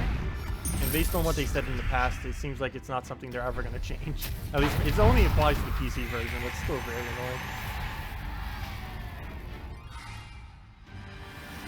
Yeah, I tend to not farm for too long of a time. I normally do 30-minute intervals too. Actually, right now is basically a 30-minute interval. I tend to do it multiple times a day though. Like if I'm going to farm like a specific trait stone that I might need. For example, I'm going to need to farm brown-red trait stones soon. Because I'm very low on them. Whenever I do that, I'm probably going to do it like in between my day. Like let's say if I'm going to do like record a Gems of War video, I'll do it like a little grind right before the video. Then I'll do the video, all the content for it, record it. Then as it is uploading, I will do another 30 minutes of it, and then it'll be about done uploading, and then I'll do all the last stuff with that, and then do another 30 minutes of it. So I normally have like a little cycle that I'll do around things. But yeah, it's really annoying doing it for hours on end. I don't even do that either. Unless I like really want it. It's normally better if you just break it down into segments because it's more easier to deal with that way. Also, it lags the game less if you do it in smaller segments than if you do it in longer ones, which ends up saving you more time anyways if you do it that way. Because if you start doing like extremely long times, like an hour, 2 hours straight, your you would have to reset so many times because of how glacial the game will be moving. Actually, right after this battle, I'm going to need to reset the game because it's already starting to lag like crazy. It only takes like 10 minutes of this, sometimes even 5 minutes of this to start to really lag it. Oops, too early. There we go, bomb bots. Okay, yeah, we definitely need to restart. I don't know if you guys can see that much on your range, but definitely noticeable. And get our reward, X out immediately. Recorded. Actually, you can actually do it as soon as you hear the sound that says yay. I believe you can X out then and still get all your resources. I just wait until the full animation and everything goes through. I probably don't even wait that long. Oops, not White Helm. Donna, please. Challenges. I should probably make sure that my thing isn't off. Let me double check that real quick. Did it go off? No. I keep resizing my screen for Gems of War. And I keep thinking it's going to ruin the size, but it actually stays proportional.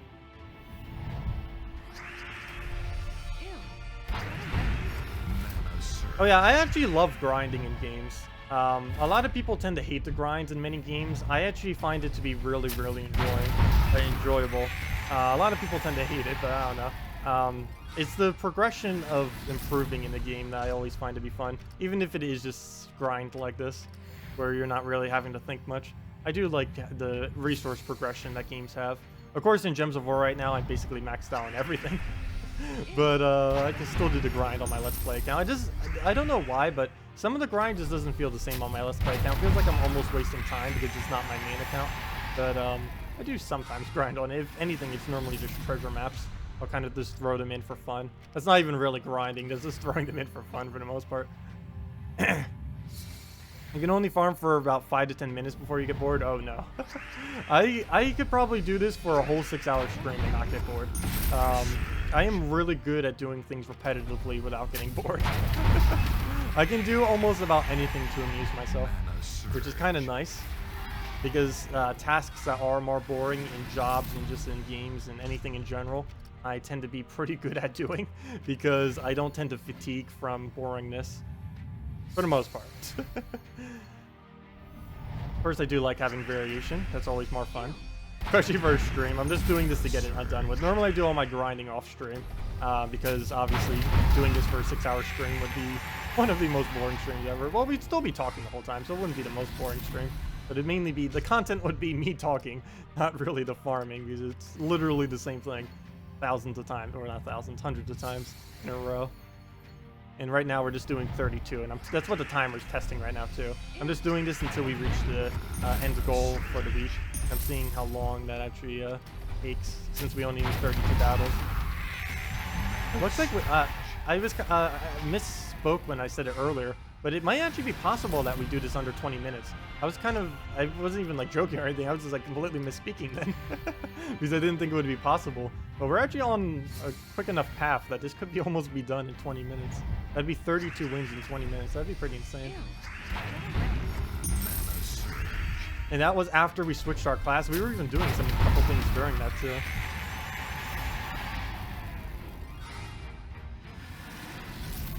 Yeah, I know. I try to never overdo any games either. You never want to do that. You never want to burn yourself out of a game. That's also why I don't do week-long Gems of War streams anymore. Or I'm going to try not to. I say I never will again, and I have a feeling I probably will again. But I try to avoid them as much as I can. Mainly because I fatigue myself way too much if I do a week-long Gems of War stream. The content of it would also get pretty boring by the end of the week because I'd be so fatigued by the beginning of the week from playing it non-stop. Like the first few days I'd always be like really fun and excited about it, and then once you get to like Friday it's like, okay, 2 more days, it's almost over. No, it's not that bad, but it's definitely fatigues you out the game if you play that much, that's for sure. But the current schedule I have for it I find to be pretty nice. It works nice, it's not overdoing it. Sometimes when there's no new content like this week, it's sometimes overdoing it. I don't think I'd ever actually reduce my streams to 5 hours. But on weeks that it does have no content, there's kind of like nothing to fill like the last 2 hours, I feel like, most of these streams. Like right now we're doing this to fill some of that time. But generally, I feel like there's nothing that I can really do to fill that time. Also, it doesn't help that I normally don't eat before streams like today. I did yesterday, didn't bother today though. And that sometimes makes me want to end early just to eat.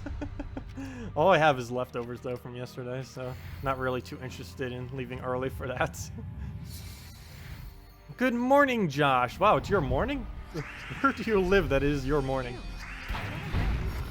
Even if you were West Coast United States, it wouldn't be morning. Or actually, it kind of would still be morning. It'd be more towards afternoon, though. Or towards noon, I should say. But good morning! I guess California, maybe? Mana surge.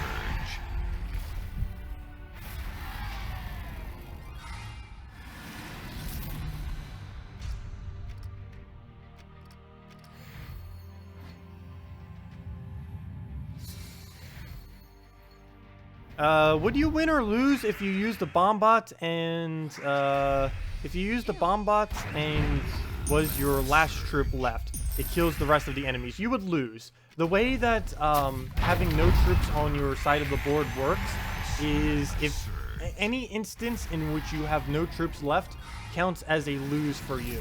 Even if you end up completely destroying the enemy team, it'll always count as a lose. This was established when they ended up introducing Stormheim back in like the beginning of 2014. They basically said, since you didn't win, you don't win.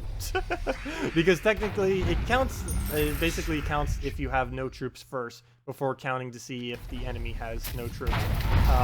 Because the trait stones do it in the same way. It goes in the same order of how trait stones work.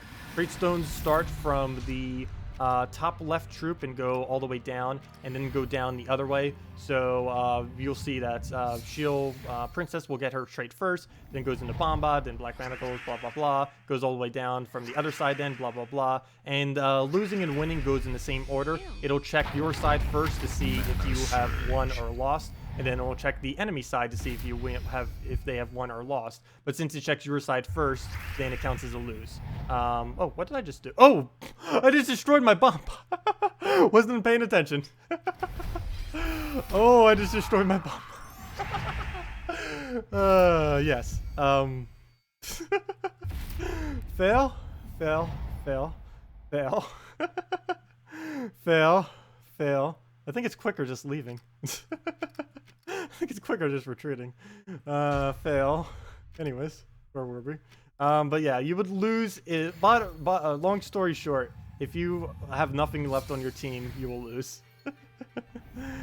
Let's see. Fail. Oh gosh, the fail is strong. I gotta spawn about that and not kill it this time. Gosh. That was probably our last win too. We're pretty close to it. Have we hit it yet? How many are we off? We just need, yeah, we're pretty close. Yeah, we'll do it in under 25 minutes, it looks like.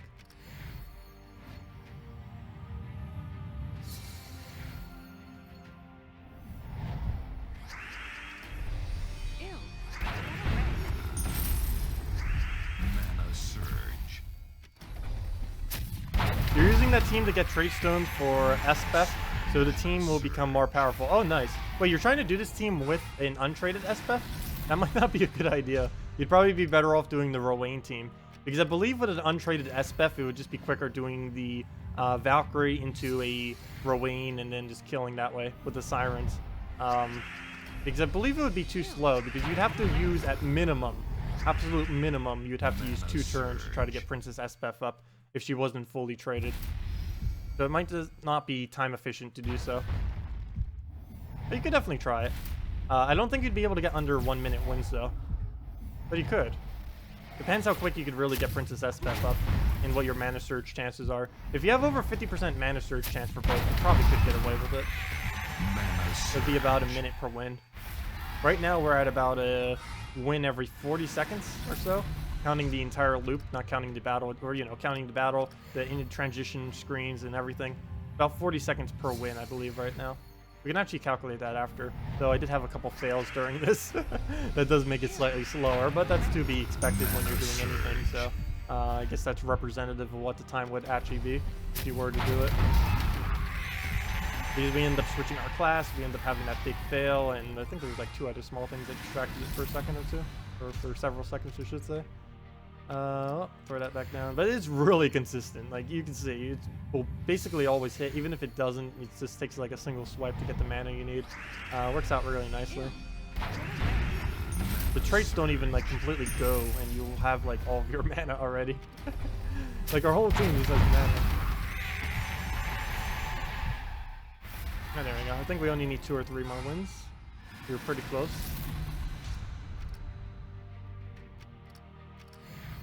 Yeah, there's a way that you can actually click that with a double click, I believe, and get like pretty much instantly in it. Problem is, if you double click it too quick, it'll not register, and then it's just kind of waste time, which is why I don't bother doing it. I noticed when some of the bots were streaming, yes, there were actually bots streaming this game, which was funny, that they were using a method like that.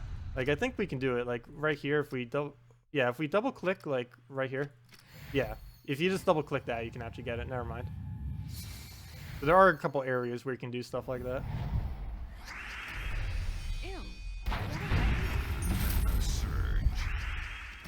And I believe this is our last win. If not, we only need 1 more. And then we can just stop the timer and see how many wins that is per second. Just for fun. Okay, we do need 1 more. Should be the last one. Not, if not 1 more after this, and then that's definitely the last one. There's no way we need to do more after that. Let's see. Oops. Well, that slowed it down slightly.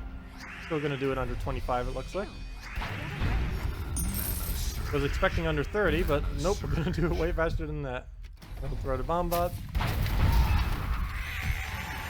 And let's see, that should be the last one. Let me get ready on the little timer thingy. Yep, that's the one. Okay, there we go. Okay, so let me just divide 32 into that. Calculator. Calculator? Calculator. Why isn't calculator coming up? Hello? Hello? What? Yeah, that was weird. I need to pin my calculator somewhere. Why isn't it coming up? What on earth is my calculator not coming up? Where's another way? There we go. I need to pin that somewhere. I use the calculator so much, yeah, I don't have it pinned anywhere. Let's see. 24. 24. Oh, I might as well just call it 2418. Oh no, let's see. Let's actually do a decimal. It'll probably be easier. 24.18. 32, and then do that into 60. Wait, wouldn't I do that?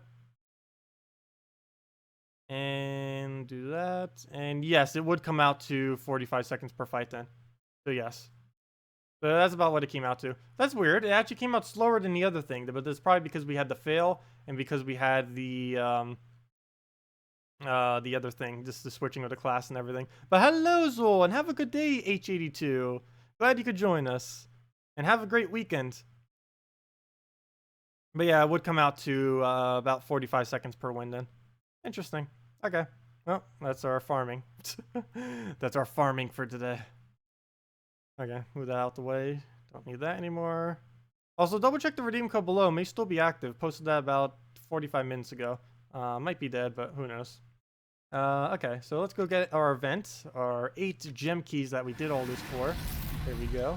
Probably could have stopped a little bit earlier since we're going to get some more from PvP for the last of the stream anyways. But, oh, I wonder if I can do my seal keys yet. I think my guild might still be not there yet. Let's see. We're a little bit slow this week on guild seals. Quite a few people not that active. And that one was just added, so you can't do seals, I don't believe. But yeah, I'll need to organize that later Sunday. And once the patch really comes out, we'll really need to reorganize too. Once 3.0 comes out, because we are going to be slightly competitive in a new system of Guild Wars. I do want to be one of the top 10 if we could. Like we are kind of on trophies right now. It doesn't really matter for trophies, but it definitely would matter if we do that for, if we do it for the new system, because we'll actually get rewards for doing so. So it'd be definitely in our interest to try to be competitive within it.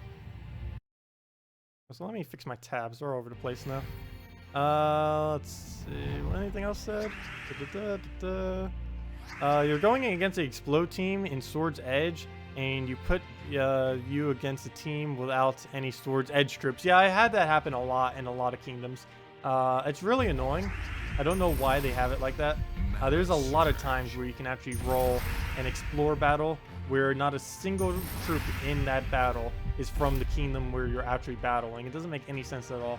Some of them aren't even thematically within the same kingdom. I've had an all mech fight in Forest of Thorns before. There's a lot of really weird things that can occur. It's just, I don't know. It almost seems like there's no logic towards how it gets determined, like what kind of team. All they'd really have to do is just make it so like 2 to 4 of them are always, or at least a minimum of 2 are always from the kingdom, and then make 2 of them like thematic. Like for example, Mergrim Woods, you would have them be beast or war gears from other kingdoms, and kind of just keep it like the same types. For Adana, you'd make it so it'd be mechs and dwarves. Some of the dwarves from Kazil. You would make Kedar, just undeads, for the most part, even if they're from other kingdoms like Golvania, and just stuff like that. And maybe even like Drifting Sand troops and some other things, since it kind of fits the sand theme, I guess. I don't know. Then again, Kedar's more of the Egyptian theme. Drifting Sand is just kind of sand. The theme of Drifting Sand is just sand. And I guess thieves. It kind of still has like, no, it doesn't have the Egyptian theme, but it has like that thief. Like, what would you, I don't know what they're called. What would you consider like those Egyptian-looking thief things? I don't know if they have a proper name. I'm pretty sure they have a proper name, and I just don't know what it is. I think I know, you guys might know what I'm talking about though. Like, if you think of like a desert thief, don't they have like a proper name? Like those ones in all those like robes and everything? That's basically what Drifting Sand reminds me of. Marriott is kind of like that, kind of. He doesn't have his face covered though. Or I don't think he does. Or Married, whatever he is. Married, if I can spell. Married. Oh no, he does kind of have the cover somewhat. Not fully though. Wish they would add more like that into that kingdom. Bandits? Would they be considered just bandits? Maybe. That might be the proper term for it. Just general bandits. Nomads. Yeah, I think nomads might be the name I was referring to. Let me actually Google search that real quick. I'm pretty sure nomads was the word I was looking for. That sounds about right. Let's see. Nomads. Oops, I just spelled it with an N.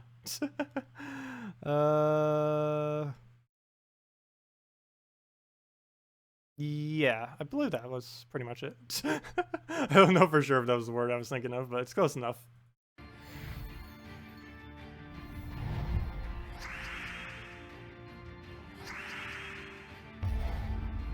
Mana surge. Oh, have a good day, Grigor. See you later. Yeah, next stream will be Monday, as usual, 8 p.m. Eastern Standard Time, if any of you want to join us again. And of course, every Friday and Saturday, we always do this same time, 10 a.m. to 4 p.m. Eastern Standard Time. Glad you all could join. We'll still be here for about another half an hour or so, though. If any of you guys have any other questions, team builds, or anything of the such. Otherwise, we'll just be talking and doing our normal Saturday chilla stuff. But yeah, have a good weekend, any of you that are leaving for whatever reasons.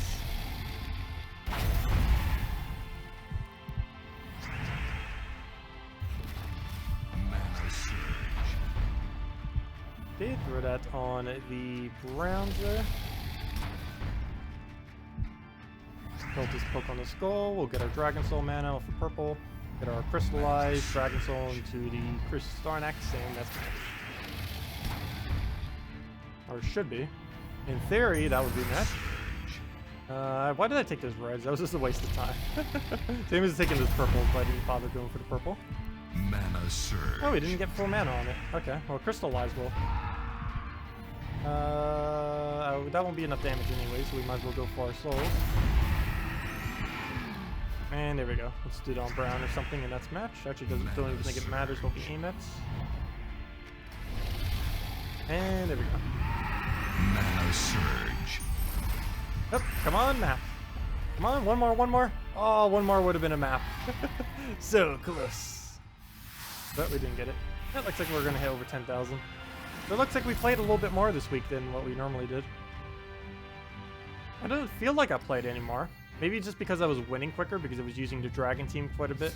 I don't know, that might have been it. Because I've been using a lot of Sevhina more teams using the Dragon Sword Christinex because Christinex was added to console, so that might be why. I don't know. But yeah, last week I think we only hit like 9,000 something, yet we're almost at like 10,000 now. Could also be because a lot of people are using mech teams instead of the really annoying dragon. I mean, not dragon teams, but the annoying bone dragon and purge teams and wraith teams and stuff like that. Haven't been seeing as much. We've still been seeing it, but definitely not as much as some past weeks. That's for sure. Hello, Jack. Welcome. Fought your defense team earlier today. Easy win. I know. It's still my explore team at the moment. I'll change it eventually. I meant to have it as mechs, but it's kind of too late and pointless for me to try changing it to mechs now. Most people already have their objectives done for the week.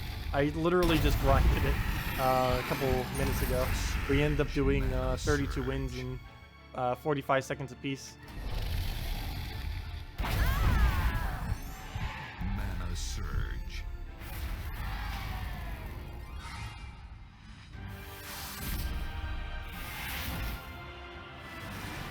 You just checked your stream. You've got 140 hours in into Gems of War. Nice. Yeah, I think my hours have hit. Has it hit 2,700 yet? Let me check. It has reached some kind of ridiculous amount. You know, after one more year, by time Gems of War has hit its 3-year anniversary, I think I'll have more times in Gems of War than any other game I've ever played in my history of gaming. Right now, oh, thank you, Yigo Santos, for the subscribe. Much appreciated. Right now, I have 2,656 hours in Gems of War. And that increases by approximately 20 hours every single week, give or take some X amount of time, depending on factors. But yeah, that is a long amount of time. And technically, it's even more than that if you count forum usage and stuff like that. And video editing and making videos. Hello, Yago! Oh, you're Trevor from Dragon's Peak? Nice! Glad you could join us on stream. Noob. Hey, play nice.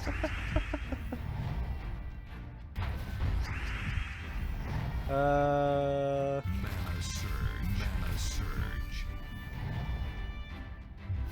Mana surge. Yeah, I started playing Gems of War as soon as it started. So that's the only reason why I have like excessively high amount of hours in it. It's not like I've only been playing for a year. Doing that in 1 year would be an insane amount of game time in it. That would be way too much. Oh, you have 2,700 hours exactly? Wow, you have even more than me. Nice. And I don't even think you've been playing as long either. Nice. I know, it is very addictive. It really is. One of the reasons why my time could have actually been a lot higher, I don't tend to idle in Gems of War. Because some people tend to sometimes idle, like maybe they're doing something else or something. Normally, if I'm playing Gems of War, I'm playing Gems of War. If I'm ever doing anything while doing it, it's normally not with too much downtime. I'm normally just doing like watching YouTube videos or something like that, or actually editing one while playing or something. Normally, I don't have too much like actual downtime in it. Yeah, some people who play on their phone too, like they might be doing a lot of other things because it's a lot easier to move it around. But whenever I like go onto a game, I normally just commit to it. Most often than not. Like I'll still have things on the background, like somewhat double tasking, but normally the focus is on the game generally. Only since September. Wait, September of last year? That is a lot of hours in. How many per day would that be then? That would be... Let's see. I'm trying to figure out how many days that would be. Let's see. You mean September this year or September last year? If it's September this year, that's a lot of hours.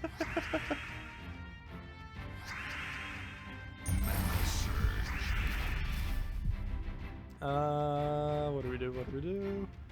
We'll just go in blue. And hopefully just remove out brown into something, or yellow. Probably yellow would be better.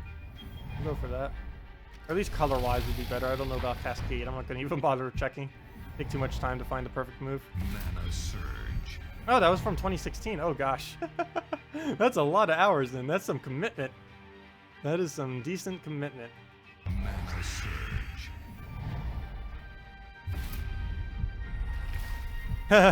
September this year hasn't happened yet. True. Mana surge. But it will. Mana surge. Okay, we'll destroy Dragon Soul. He's gonna Bone Dragon off. He should stay entangled. He better not unentangle. Please don't. Good. Okay, we're fine. Oh, now he might unentangle. That is not fine. Still a chance looming that he will get it. Oh, there we go. We got entangle. All is good.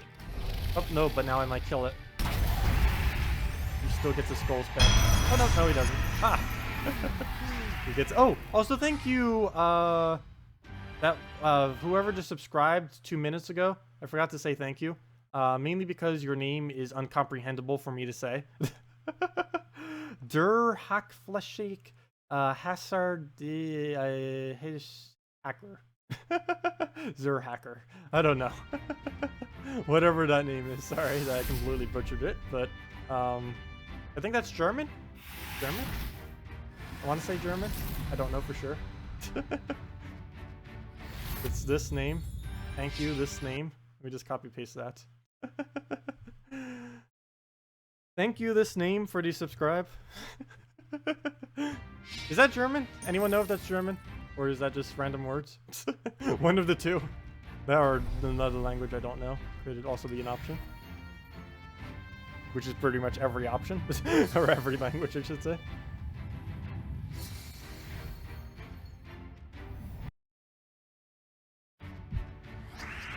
Okay.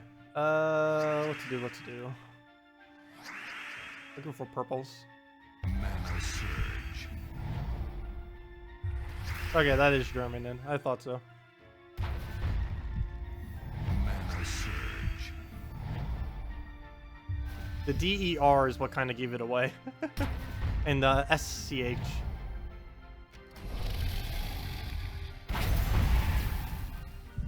Mana surge.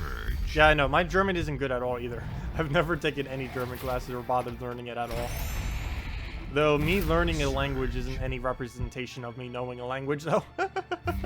I tried learning Spanish. I tried learning sign language. Both failed. I did a very small amount of French, and that also failed. Because there was at one point where I was going to move to Toronto, and some of the areas there do speak a bit of French. So I was going to learn it when I was going to go to college there, but I ended up not going to college there, so I kind of just stopped trying to learn it then.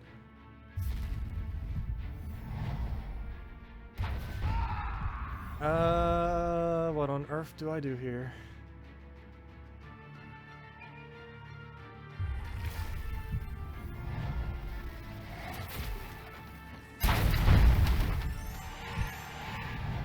The actual translation is something like the hacking chopper. I believe that's a reference to some kind of meme. Mana surge. I highly doubt it would be, but there's actually a SpongeBob meme that's somewhat set up like that. If that is the actual translation. I forget the exact episode it is. It's from that hack slashing slasher thing. Where he's like mumbling and like trying to figure out what it is. That might be what that is a reference. That's the only meme I can possibly think of that that could be based on.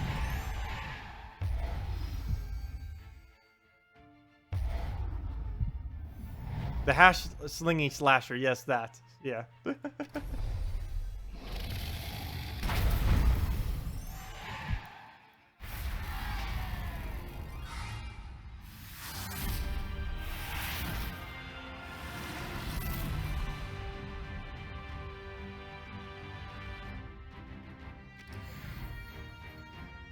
Oh, you finally got Black Manacles. Nice, Colin. Yeah, Black Manacles is among the top 10 most useful weapons there are. Definitely one of my favorite. You see me use it like all the time for my quick Bombot team. The main reason for that, you actually can use it with War and Peace pretty much just as easily. The main reason I use it is it's just 1 mana less than the War and Peace weapon. That's the only reason I do it for the Explorer thing. It's pretty much the exact same thing for Explorer. Like, if you don't have it for the SBF Bombot team, you don't really need to worry. War and Peace is fine, but it saves you 1 mana. That will barely ever come into play, but you never know. And it's always nice. 1 mana less is better than 1 mana more. What am I doing? Let's just take the purple. I was almost about to use his abilities. Like, wait, we don't need that for anything. Mana surge. And you got Null Spear, but don't care about that. Oh no, Null Spear is... I don't even know what they were thinking when they did Null Spear. 18 mana just to reduce something to 0 magic. Even if that had an extra turn, that would be useless. They would have to reduce that thing's mana cost to like 10 for it to be worth. Even then, actually that might be overpowered. Who knows? Even then, I guess that wouldn't be too overpowered. Against some troops, it would be overpowered. But that'd basically just be like a web, a permanent web. I guess they could kind of get away with that. 10 or 11 mana, if they reduced it to 10 or 11 mana, or like 11 mana with an extra turn, would probably make it usable without being overpowered. Because if you make it too low, the problem with it is you just be able to disable your entire enemy team in a matter of like several turns, which wouldn't be too quick for winning, but it would be pretty annoying for invading purposes.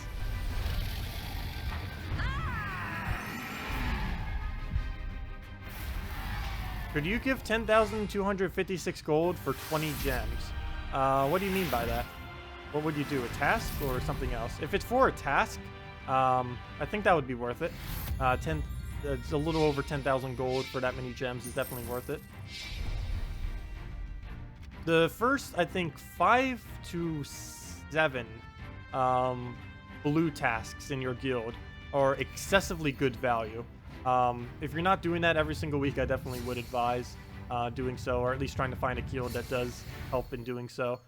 Because the first 5 to 7, I believe, or 5 to 6, have excessively good value. Especially the first 3 are just insane how much gems they give. But I believe it's about 5 to 6 where it starts giving pretty decent value. Anything beyond that starts getting pretty pricey for the amount of gems that you would actually get in return. But of course, that's why you have an entire guild contributing. Normally. Normally, you'd have an entire guild contributing. Hello, Jesse Collier. Welcome, welcome, welcome. Come on, Red Surge. Oh, sorry, Collier, I believe it is. I just said Collier.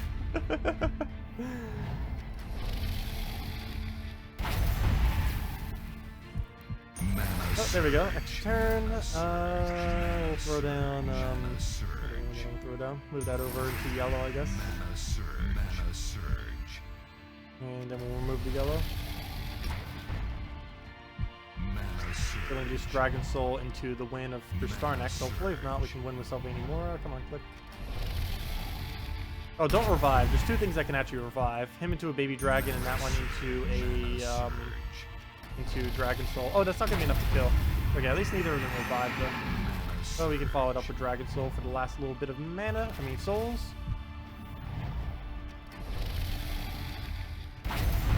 Yeah, another pretty good guild task to do is the brown task all the way up to the end of the gold keys. I forget exactly how far that goes. I believe it's to the 5th. The 5th task? 5th or 6th? I believe it's the 5th or 6th. Because gold keys, one really odd thing about gold keys is if every single person in your guild opens all the gold keys and then contributes all the gold that they get from those gold keys, all the brown tasks basically pay for themselves, which is kind of interesting. If you do every single brown task that gives gold keys, they pretty much pay for themselves if every single person, all 30 people, contribute all the gold that they get from those gold keys. It doesn't pay like all of it, but it pays like a good majority of all the gold keys that you would get from the guild. Plus, you'd still get all the other drops, all the trait stones and everything like that. That's a pretty other nice one. Normally, the sweet spot is for the guild things, I believe, up to like the 6th or 7th task to every single one. Everything beyond that is nice to have, but as long as your guild is doing at least like the first 6 or 7, it's normally fine. You're not like too far behind on resources. Because that's where all the best value is as far as gold return for guild tasks. Yeah, blue and brown are by far the best 2 tasks to do. I actually covered that in that one video I posted earlier where I did the 3,000 subscriber special. I posted it actually during the stream. But I ended up going over all the tasks, which ones were worth it and everything like that. Not that many people actually viewed it though. I think it only got like 2,000 something views, but it has a lot of really useful information. I might even still have it up right now. Oh no, I don't. Figures. Actually, I can get it up real quick. Let me actually get it because it basically explains everything you'll ever need to know about guild tasks, much more than I can do during a stream because it's actually like a 15 or something minute video. Let me just go get that real quick because it's really useful. If you don't already know about it. Might need to do a smaller video actually recovering it because I feel like a lot of people actually don't know, like when they're first starting out in guilds, like what they should be focusing on as far as like the guild tasks. And this video goes over all of it. Let me just type in 3,000 so I can easily find it in like 1 second. It should be right there. Come on, YouTube, load quicker. Yeah, it's actually exactly 15 minutes or 15:44, close enough. Oops, don't edit it. Go to the page so I can get the link. Come on, YouTube. Come on, YouTube. Well, that should be the right link. I'm just going to assume it is. It's not loading for some reason. But we'll put that in. But that link right there is what I was referring to. Everything you'll ever need to know about guild tasks right there. Okay, so there we go. Oh, I also did it on 2017. It fell right on time. Well, let's go distract with skulls. You'll grab a beer and watch it. Well, take our reds and the purple. Get that off. Surge. Bro. Oh, Bone Dragon. We haven't entangled him because he has mana core up front. That is pretty annoying.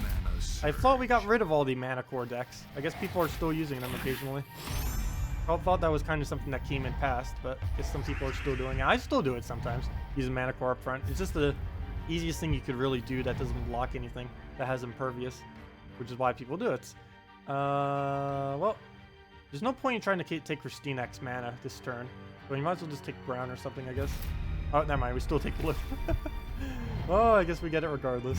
Because we would have had it up regardless because of the crystallized, so it wasn't really needed in that instance. But we'll throw this at brown. Not that many browns, but we'll get some cascades going from it. Mana surge. There we go. We even get Dragon Soul off the red. Nice. Still no entangle on it, which is going to be bad, especially since... oh, please kill it. Good. So now we can entangle them if we need. And then we'll actually get one. Mana surge. Oh, this will be distracted with a skull, if nothing else. So we'll take that. We'll throw down another tank to make sure we don't die. That would be nice. Not dying. Yeah, no problem for the URL. Yeah, that goes over literally everything with the guild tasks. It also goes over legendary tasks, so most of you probably won't need to deal with that. But it goes over the full drop table and drop rate for as well, which isn't really posted anywhere for the most part. Well, it is on the forum, but it's kind of buried at this point. Though it's also buried in my video list. a lot of my older videos are actually pretty buried. I might need to start making playlists for some of them. It could probably take me an entire day, maybe even 2 days, just to organize them all if I was to start making playlists. Because more than half my videos aren't even in a playlist, and many of them are buried so far that I don't even remember some of them. And I might need to start bringing them back from the dead. Let's see. Well, we'll let the skull do its thing. I'm not too worried about Entangle doing anything. But yeah, if any of you guys have any other questions, any team builds you want me to do, feel free to leave them in chat. We'll probably be wrapping up the stream in a couple more battles or so to go eat dinner. So if you guys have any suggestions, any questions, anything, feel free to leave them in the chat and we'll get around to all of them. Well, we'll go up on yellow. Hopefully get some reds. No, we do not. Well, mana's not really moving much this battle. Getting some really bad board. I should just replace this thing out with the Gorgulpa. I don't know why I keep doing this. I do it because it's slightly more damage, or I do know why. I do it because it's slightly more damage, but overall I feel like Gorgulpa would just be better. I do like Dragonian Monk, but I do have to say Gorgulpa is... If you have a fully traded Gorgulpa is better. The only instance is if we're up against Deathmark. That might be the only time that this would actually be decent, the Dragonian Monk instead of a fully traded Gorgulpa. And of course, if you don't have fully traded Gorgulpa, then Dragonian Monk would of course be what you would use. Which is what I'll likely have to do on my Let's Play account if you could actually get a Silvani Mora, or actually I don't even need a Silvani Mora. Actually, what would I need? I wouldn't need anything. Wait, did I forget to buy Dragonian Monk on my Let's Play account? I might have actually forgotten to buy it. I might have forgotten to buy it. If so, that's not too big a deal. It's pretty easy to get in the chest. But I could actually do this team. I could do Dragonian Monk for Starnex, Dragon Soul, and Dragontar on my Let's Play account, and it'd work out pretty well. And we could beat pretty much any team with it too, which would be nice. So we've already done that. We've already killed like so many level 1000s on it. I thought it would be a lot harder. It's actually not that hard with how the meta currently is for the game. Not too difficult to keep killing level 1000s as long as you have like a team that's made specifically for killing them, like with a Bone Dragon or something that can scale up like a Great Maul, or just a Dragon team, or just anything that can loop. It kind of works. They're actually not too hard to take out even with a lower account. Of course, once they start doing damage, then they can kind of just destroy you like crazy, because your durability will be a lot lower. As long as you don't get the chance to really start hitting you. It plays about the same way, it just takes slightly longer per battle, but not by much.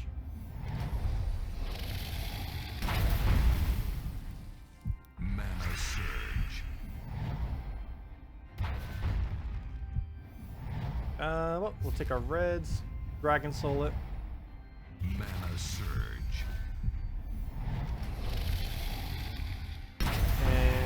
Let's see. Purple. No, you did a video and got another Dragon Soul and Dragonian Monk of the event. Oh yeah, we did. I forgot about that. How did I forget about that? Oh, that reminds me. Thank you for reminding me. I need to do a video tomorrow then. Oh, if I don't, I probably won't have enough. Okay. So I probably won't have enough time to finish that one video I wanted to. But that's what I need to do tomorrow. Thank you so much for reminding me. I actually wouldn't have done that if you didn't just say that now. I need to open up 50 event keys because I have enough to do it on my Let's Play account. I need to open up 50 event keys and hope we get a Silverglade Mora. Oh, we can actually make this exact team on our Let's Play account. And we can even get Starnex traded, which is like the only troop that needs to be traded. Well, it's Silverglade Mora too, but we'll go without, I guess. There's no way we're going to get Silverglade Mora mana out unless we actually get the trait stone to pop up. When is the next brown green? Go check that. Brown green. The hunt for brown green. Actually, there's an easier way to check this. Brown green. There's a visual list for this. Brown green. The next one is coming March 13th. Oh, that already happened. March 13th. We missed the mark, though. That was a common one, or ultra rare actually, so that wouldn't have been cost effective. The Starnex one next week will be, because it's green blue. Let's see. Did I make an expanded list? Let me check this one. Brown green. Oh no, June 12th. June 12th is the next one. You've got to be kidding me. That's not happening anytime soon. Never mind. Maybe we won't open the Silverglade anymore. Never mind. We can't get it traded until June 12th unless I bother grinding it out, and I'm probably not going to bother grinding it out that much. Because my Let's Play account doesn't even have a grinding team. It doesn't even have the trait stones to get, I would have to grind just to get the trait stones to do a grinding team. I don't even have Siren fully traded on my Let's Play account, so I wouldn't even be able to grind with the weaker team. Plus, the way I'm setting it up, I'm deliberately not getting armor, too. Or HP.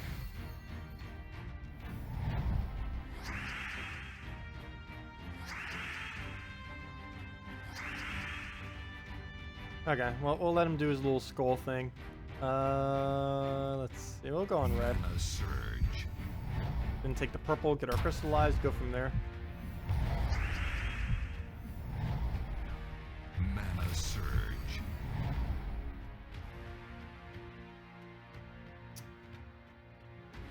Gorge. Has nothing. Well, I guess I could have taken green there instead. And just tried getting Starnex up without getting it from Dragon Soul. I just prefer getting Dragon Soul so much better, though. There we go, like that. Though it's almost already a full mana by the time we got it, but still, it's gonna save some time. Mana surge. Come on. Spam clicking. Needless spam clicking.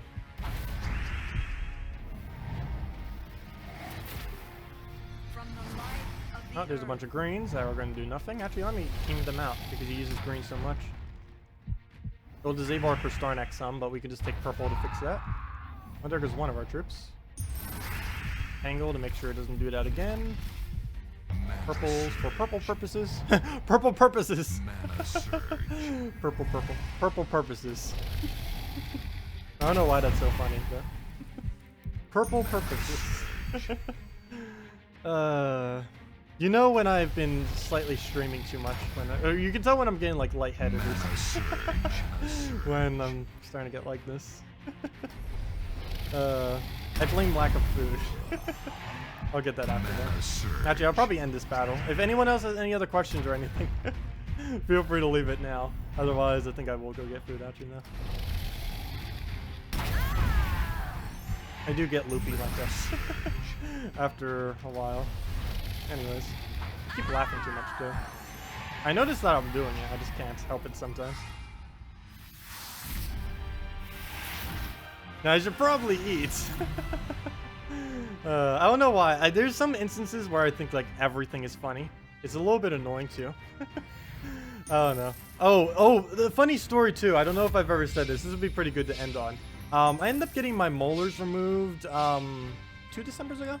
Yeah, not last December, but December before that, if I'm not mistaken. While I still had healthcare, New Jersey healthcare at the time. I ended up getting all my molars removed, and they do like the laughing gas and everything. And it was pretty funny because laughing gas really is laughing gas. Like some people don't laugh to it. I definitely did.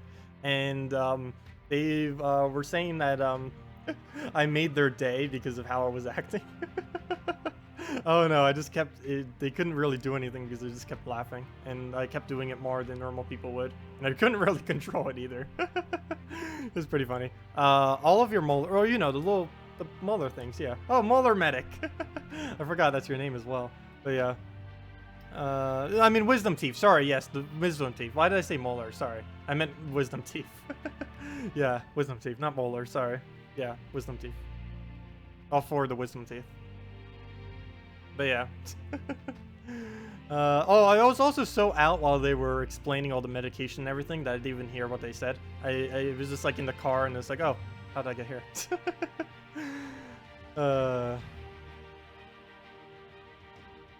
Oh yeah, sorry, yeah, I didn't mean all my molars, no. It was just the wisdom teeth, misspoke there. Anyways, I'll be wrapping up for today. Thank you all so much for joining the stream today. We will be streaming again this Monday from 8 p.m. to 10 p.m. Eastern Standard Time. We'll have another reading code in. Of course, every Friday and Saturday, we're back from the same times as we just did, 10 a.m. to 4 p.m. Eastern Standard Time. Hope you all have a wonderful weekend, and I will see you all later. Have a wonderful day.